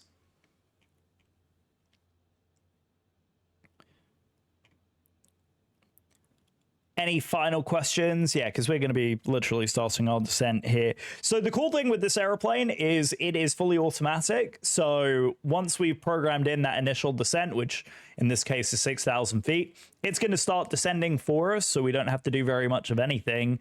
The only thing we are going to monitor is speed, which is this number right here. So right here is our actual Mach speed, so speed versus the speed of sound. And then this right here is our speed in knots, so 250, 260 knots. We're going to monitor that as we descend, so we're going to remain 250 knots above 10,000, and then slowly be bringing that speed back to each of the speeds as we drop the flaps progressively throughout the descent. And I'm going to go ahead and keep the map on that side, but I'm also going to go ahead and bring up the checklist as well. Checklist, hello. Checklist, thank you. So yeah, we got the, we'll have the checklist on that side. So we have our main ND HUD right here, the navigational computer, ECAS, and then we also have the flight directors, comms down here, engine panel, checklist, and then the same on the other side. So we have matching either side. Alrighty, here we go. 20 miles, folks. 20 miles, absolutely mad. So what is it? It reckons by 8:14 we'll be down. I reckons that's not correct because that's 8:14 Zulu, which is, hang on a minute, it's 9 p.m., 10, 11, 12, 1, 2. So something isn't quite right with that ETA, which makes me think that this is completely off. That's why I was like, wait a second, that math just does not check out. KORD, LIMC, UAL. 6. Is it 614, 612? 416, that's what it was. I was like, wait a second, I do not have that call sign right. I do not have that call sign right at all. I actually tend to find the this thing very distracting, but it is technically, like, because it is available, it is an added piece of equipment to the airplane, so we technically should be using it. All right, I'm going to go ahead and bring the range one more in. So we'll keep the range at 20 miles. This will give us a really good idea. Usually I'll like add some range rings, basically visual indications on like where, how far away the airport is, and it will show up on the ND display here. I cannot be faffed to do it tonight. I'm so ready to get on the ground so that we can carry on. The only other thing that we'll talk about here real quick is the exit point on the runway. So when we land, it's obviously got a little bit of what's called a displaced threshold, which is, this is the threshold of the runway, and then this is the displacement. But we are going to aim to get off right here at Whiskey. Oh yeah, look at that. High-speed taxi exit on Lima. So let's aim for Lima and then Kilo 8, and then the ramp is right here for Terminal 1. So yeah, we'll aim for that. So off at Lima is what we're aiming for. Aim for Lima. Aim for Lima. Very cool.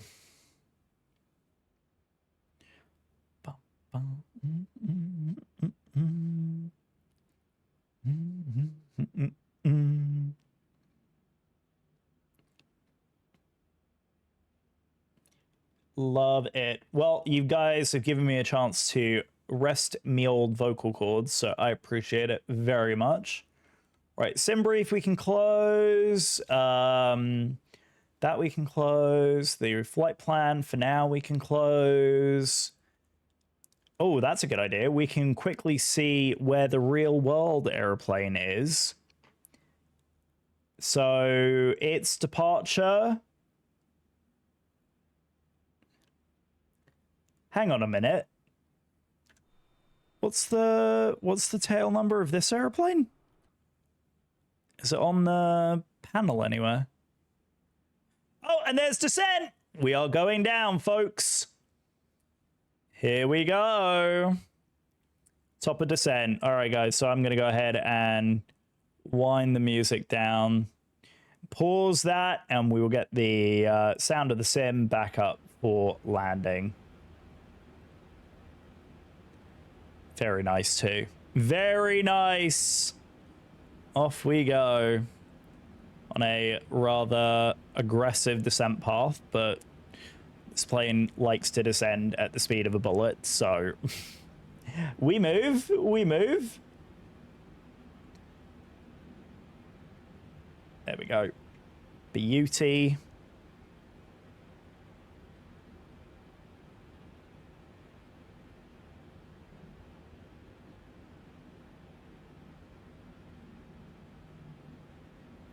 How does foreign ATC work? Are the pilots expected to speak both languages? Good question. So if you have someone who is native, like if it was an Italian talking to an Italian controller, in this case, perfectly acceptable to communicate in your native language.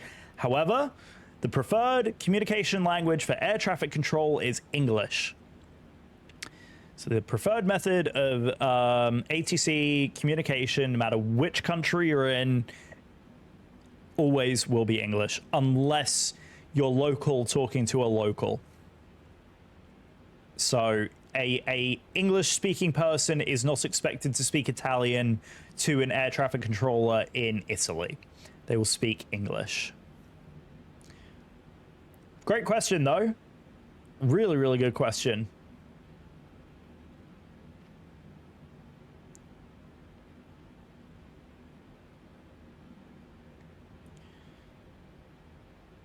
There we go, 24,000 feet already. And I'm going to go ahead and close this up now, guys, as well, because we are in the critical phase of flight, as we like to say. So, like I said, I'm going to be monitoring our speed. Right now, our true ground speed is only 309 knots. Our indicated airspeed, and we are getting awfully close to that red band there, which doesn't make me happy. So I am going to pull a little bit of air brake just to try and slow us down a little bit.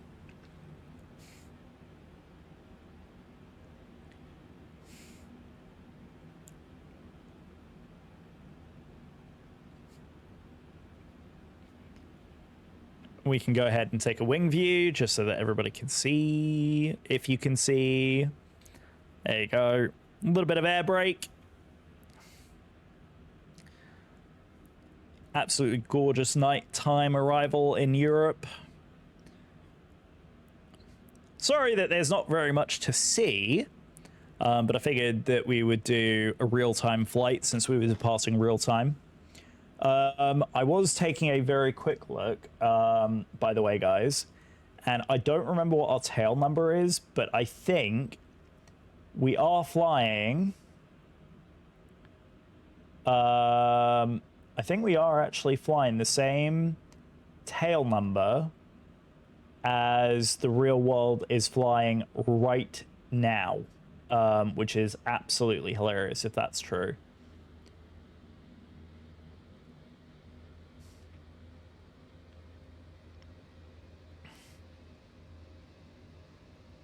So let me, yeah, so it's going to be this guy right here. Yeah, I think it is actually the same, but I'll double check it once we land. All right, making the initial turn there. Oops, hello, don't do that. There we go, we'll bring the... right, that is armed for... There we go. All right, so that's now armed because we probably won't need that again. Now that we're at 300-ish knots. 15,000 feet. There's Astig about 15 miles from us. And we should see the airport somewhere in the not too distant future, because it should be... Yeah, it should be like just the other side over here somewhere, I think. Might still be a little bit too high up to see it. It is yelling at us that we're on standard, but that's fine because transition altitude is 6,000 feet. We can program that in so it doesn't yell at us that that's the transition altitude, but it's a good reminder for us to have it called out. And what we can do real quick is I can actually have Otto give us LIMC. Yeah, see, look, our ETA is fixed now at the top. 128 and 12,000 feet. Yeah, see, that was a crazy descent. Right, so Cavo K, it's clear. Wind 030 at 5. So it's a northerly wind, 5 knots. It's perfectly calm for all intents and purposes. And our Q and H, or HPA, hectopascals, 1022. So we can actually, just to save ourselves the hassle, 1022, and we'll plug that in now.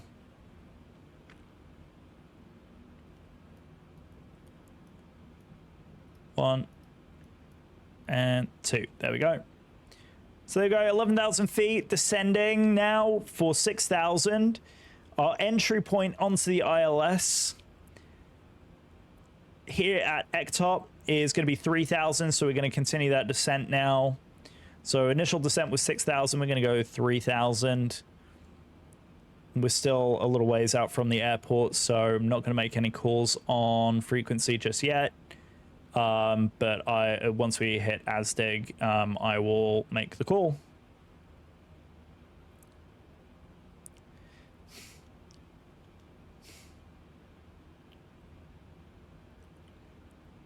And Malpensa traffic, United 416, turning now into the Asdig 3 Echo arrival. We're going to be bypassing some of the back and forth, so we'll be going direct Mike 541.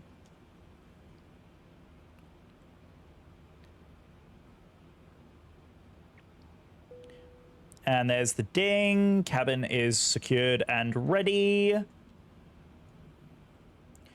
Can you guys hear the game sounds okay? They're part of the ICAO International Aviation Group that sets the standard. That is indeed correct. We are going to go ahead and kill the dome light for arrival. Overhead panel, everything else is good. I think we're okay brightness-wise for the rest of it.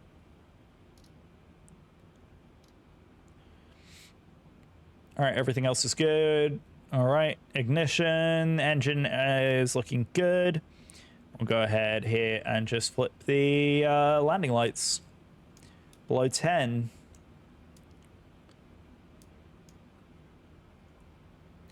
All right, descent checklist, altimeters checked, descent checklist complete.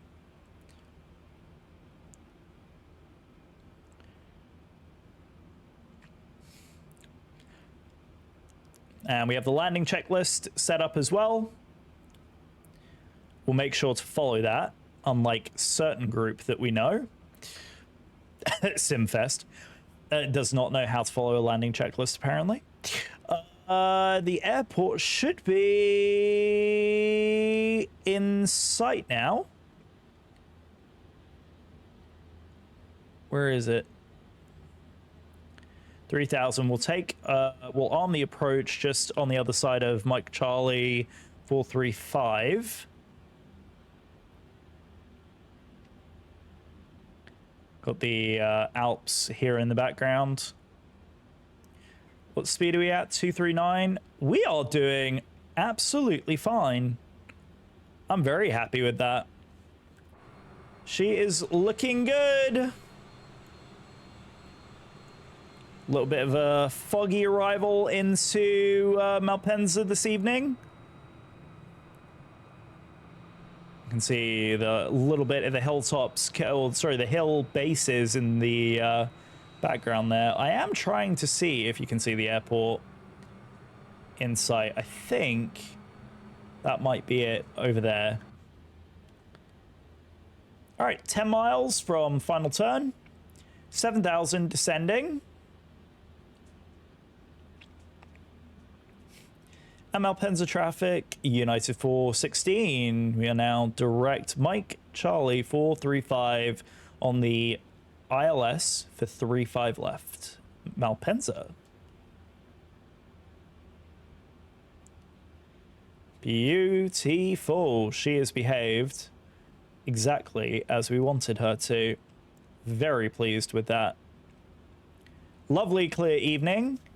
It's what the Cav OK there in the meta. This comment right here. CAVOK. Cav OK. That means cavitation is okay. That essentially means the cloud base is clear enough that it is clear outside, and you are okay for visual arrivals essentially. Right, so once we make this turn here, I'm going to go ahead and arm the approach. And again, huge thanks to everyone. Today's stream would not have been possible without you. I so appreciate each and every single one of you. Like I said, it's been unbelievable. 9 hours, 33 minutes. And as a celebratory, we'll do one more bag of... maybe we'll sneak one more bag of Lego in before we end this evening. If not, it's fine. I'm tired. Everybody else is tired in chat. Y'all can say one's in chat if you want. Again, huge thanks to Dendarian, Ricky, and Bella for the raids this evening. Yeets! Thanks, Nick. I know you're lurking back there too. Thanks for that. It'd be hilarious. I don't actually know if I have the contact me alert activated right now. I don't think I do. Kind of a shame. Disappointed in myself that I didn't think to activate it. There we go. Right, I'll lower the microphone just a little bit. There we go. Okay, right. We are in good shape. How's everybody feeling? We good? We good? We're all good? Yes, yes, yes, yes, yes. Here we go.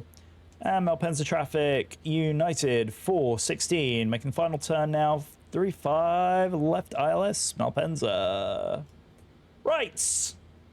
There it is, this final turn. We'll go ahead and activate the approach mode now.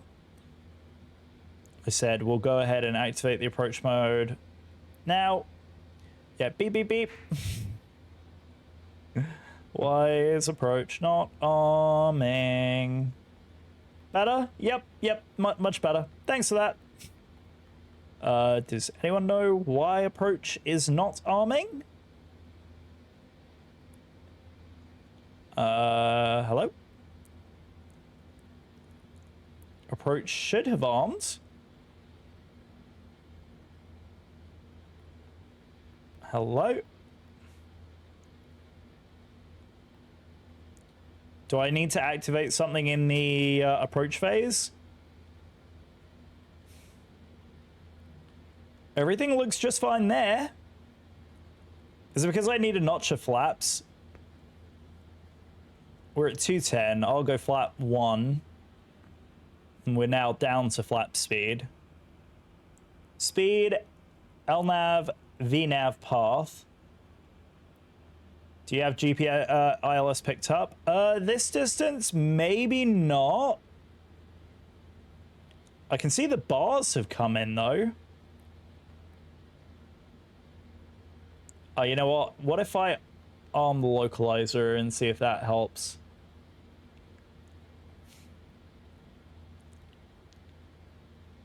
Nope.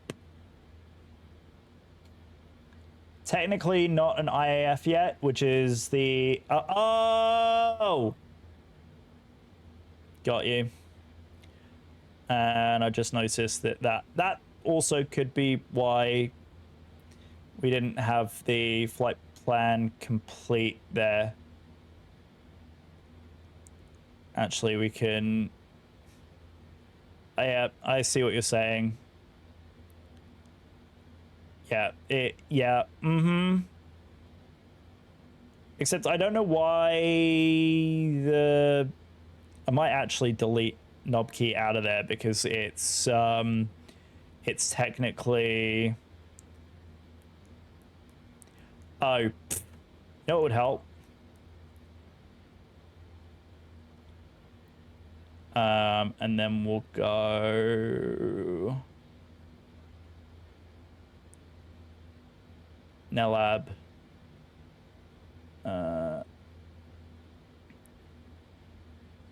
What's it done? Next page. We'll go with the center fix there. There you go. That's it. That's done it. I guarantee it's going to activate the approach now.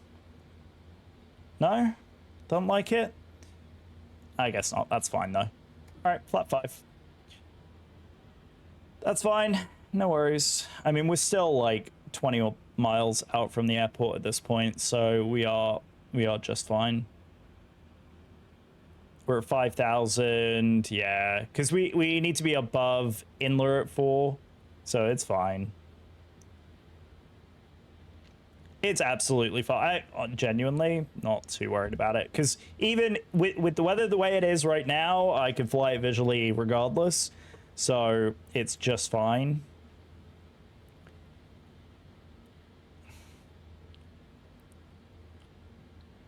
Yeah, we're more than 20 miles out at this point. 6,000 feet. Oh, sorry, 5,000 feet. Yeah, not too worried.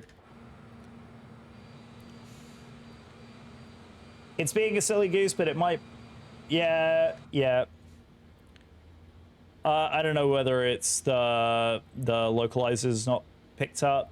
Oh, there it goes. Maybe it has picked up the localizer then. I don't know. I don't know what the hell it's doing now. It's like, oh, hi, I remember what I am. Oh, there it goes. Yeah, lat navigation, localizer, and approach is armed. So, and now it's got the localizer, now it's just needing the glide slope. It's because we were too far away, it didn't pick it up. Whatevs, we're on the localizer now.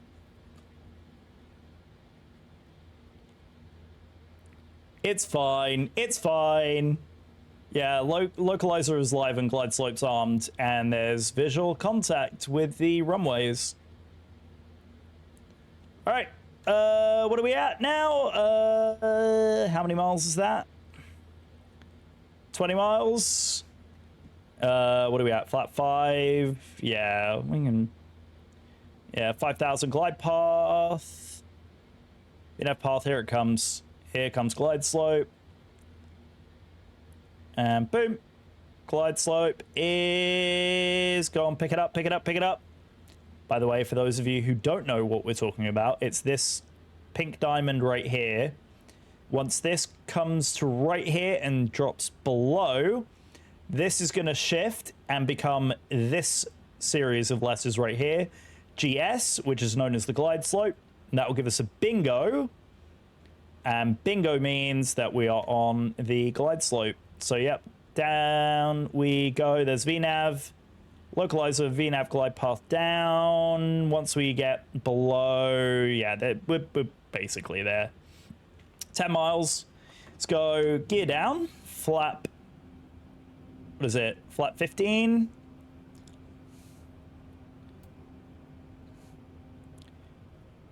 We'll bring the range ring in a little bit more.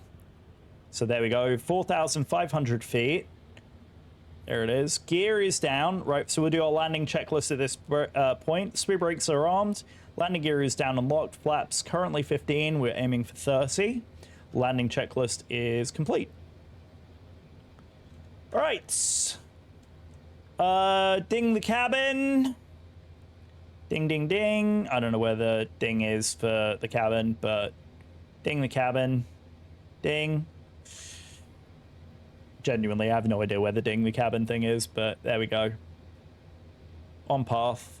10 miles. Go 4,000 feet. Flap 20.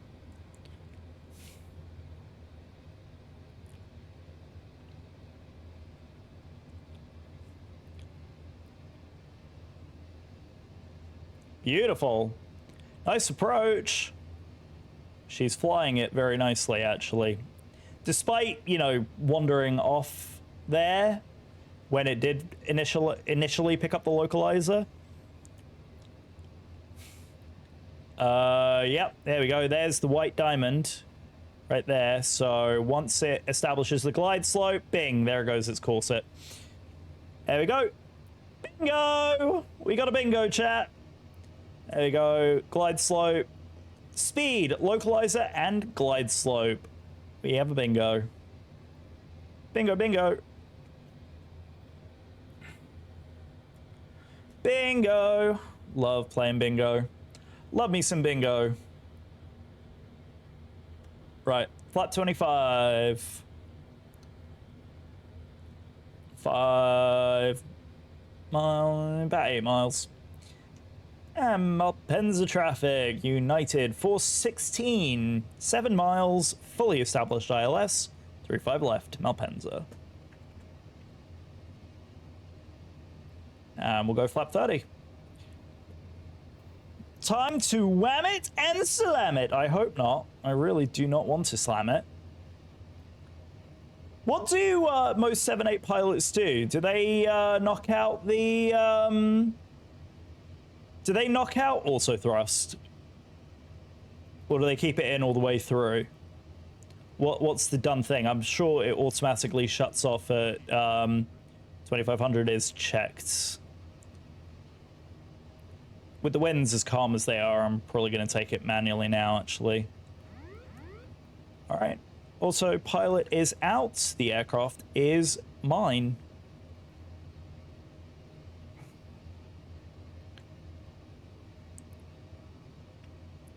And we're visual. I do really like the way that this airplane flies. She flies so nicely.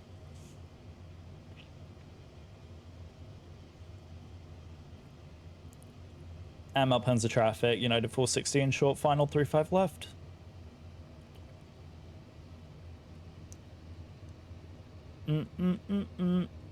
Slight turn to re-establish. 2 white, 2 red on the pappies. Those are the lights just there. There's the outer marker.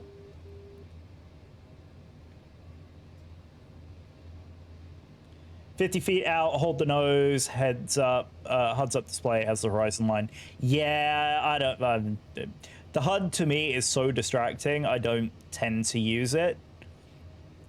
God, she's flying nice.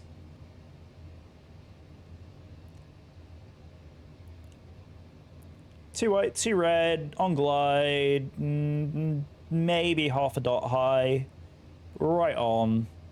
There's like no wind, 1,000 to go.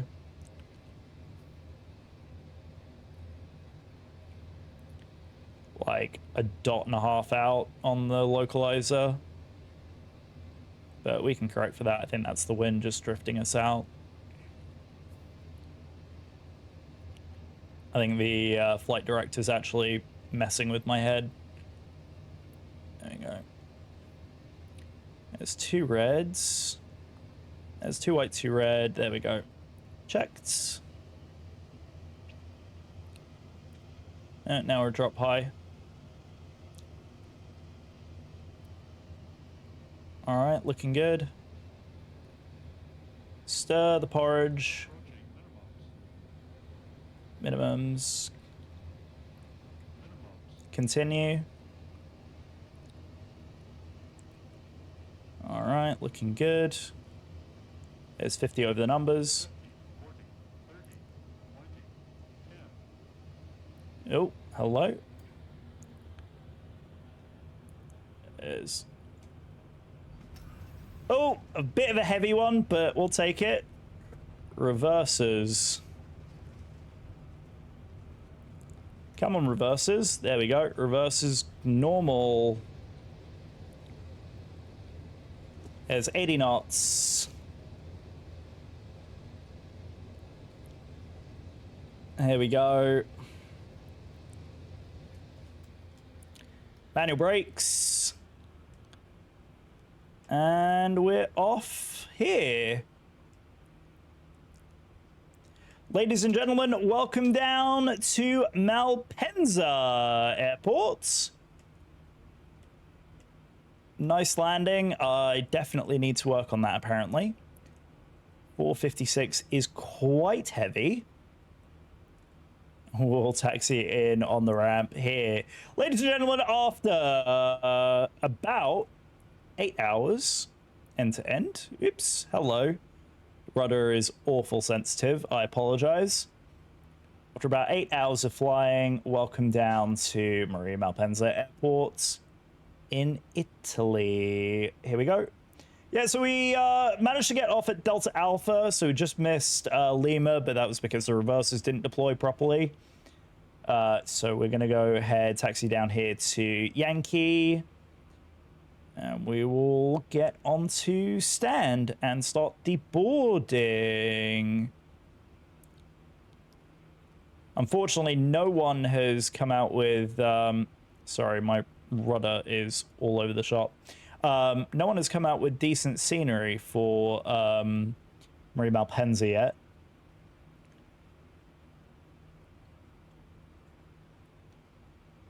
What we want to do... Yeah, we'll go down at Yankee, and then we'll go stand 5... is it 601 in the back there? I think it's 601 that's there in the back.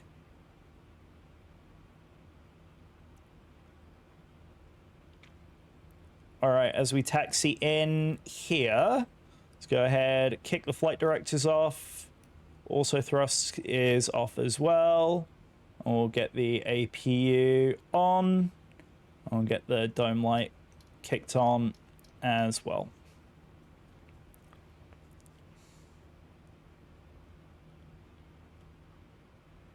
Yeah, I can't wait for... This is the, like, second or third time that I've flown into Malpensa now. I would absolutely love to have decent scenery for this airport, because I've flown in a number of times, and having decent scenery would be so nice for this airport.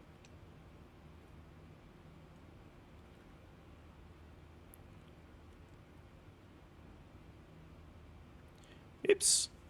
Start met. No! Freaking Adobe. Oh, we're almost there. Oh, we're almost there. Oh, we're almost there. Right, that's it. Stop. All right. Shade over the line. Shade over the line. No one saw anything. No one saw anything. No one saw anything. Okay, right. APU's on. External power is available, so we'll pull that in. Come on. Come on. Thank you. APU's on. Everything else is good. Ladies and gentlemen, after 8 hours, 40 odd minutes, engines are shut down. There we go. Keep the logo on just as we shut the engines down, and let's go ahead and get GSX for deboarding. Oh, Dendarian. Very nice. Very nice. Very nice. Thank you for the sexy sax. There we go. Ladies and gentlemen, after a crazy long haul, we have officially arrived. Yeah, it's very dark, isn't it? It is a shame that it is quite so dark, but you know what? I'll take it. I will take it. What a phenomenal day out. Really enjoyed that. 9:44 in the evening. Yeah, I think I'm gonna call it there and not do one more bag because yeah, it's late and I am tired. You're telling me that 1/4 of Manhattan, or because wait, what's that? You're telling me, I mean, 1/4 of that is in Manhattan or because of its traffic?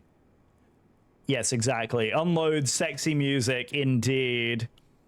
What do you mean? I'm sorry, Ziddy. Maybe I missed it. Well, I may have missed what you were inferring there. Right. Let's quickly review it on Volanta, and then I will let everybody go. There we go. Look at that. Beautifully flown approach. It was great. Didn't have to do all of this nonsense on the arrival. What does Volanta reckon that we did? I mean, I know it was heavy because it was also a late landing with the displacement threshold, and I need to definitely do a better job of doing that. Okay, so Volanta was clearly more generous. Clearly more generous. At a 394 with a 1.02 landing G-force. But, you know, I think we were a little bit... Now, granted, this one does have a displace threshold. This does have a displacement threshold, so give me the benefit of the doubt on the position. Where is... layers, that's right. It's... what is it? It's satellite mode. That's what we want. Because we want to see this in comparison to the touchdown markers. All right, so I was on the... it was a little late. Here's the touchdown marker. And we were on the second to last one. But right smack dab in the middle. I mean, maybe a skosh to the right. But to be honest with you, I mean, it was a pretty nice landing. We were very, very early configured, and I did take it manual early. So I will take it. I mean, I'm very happy with it. I am very, very happy with it. So I will take it. Like I said, we did cut a hell of a lot of that arrival off. We would have all gotten bored. We would have all gotten bored. And there's the passengers deboarding. Look at that. Amazing. Absolutely amazing. Well, ladies and gentlemen of the Twitch chat, this has been absolutely incredible. I've so enjoyed this. Let's go into just chatting. And I will get the sim exited. And start to wind this thing down. But what a way to go. You guys have been absolutely incredible today, and I cannot thank you all enough for the incredible generosity and so forth. It's been truly spectacular. I've thoroughly enjoyed it, and I hope you have as well. Don't be hard on yourself. They always are. They are still adjusting their flare dynamic. Oh, are they? Are they? Well, that makes me feel a hell of a lot better. I mean, I'm just critical because... You know, we strive to be a good pilot, you know? We always strive to be good pilots. All right, who we rating? Who is streaming right now that we can give some love to? Let's have a gander and see. It's kind of a challenge because... Oh, no, dude, thank you for the tremendous support today. It's been absolutely amazing. I hope you guys have enjoyed it as much as I have. I've so enjoyed this. So enjoyed this. Thank you guys again all for the follows, for the love, for the 3 raids today. 3 absolutely insane, crazy raids, and we're almost at 10 hours. I don't even know what to say. You're a good pilot cause you care about that stuff. Aw, you're so sweet. You're so sweet. I try. Genuinely, I'm 100% trying. I am constantly trying to improve, constantly working through all the different things. Let's give plain neutral a raid. Guys, you know what to do. If you do not have my emotes, go ahead and use the classic emotes. If you do have my emotes, go ahead and copy paste the raid message above, and we will get a cheeky old raid over to this guy right here. So it's going to be a raid at PLANEEETRIL.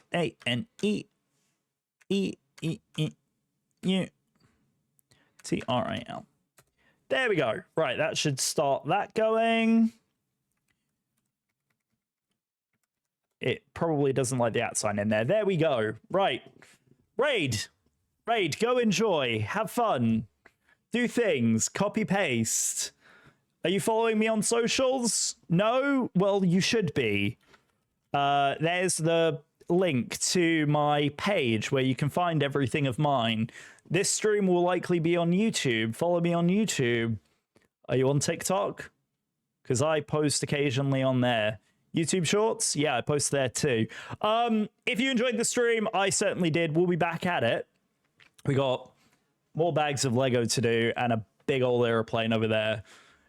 Likely no stream tomorrow. Likely no stream on Tuesday. Maybe a Wednesday stream. Maybe a Thursday stream, and then no streams over the weekend. But definitely maybe a Wednesday, Thursday. Keep your eye on Discord. If you're not on my Discord, go ahead, get yourself over there. I love you all to pieces. This has been amazing. Guys, you know what to do.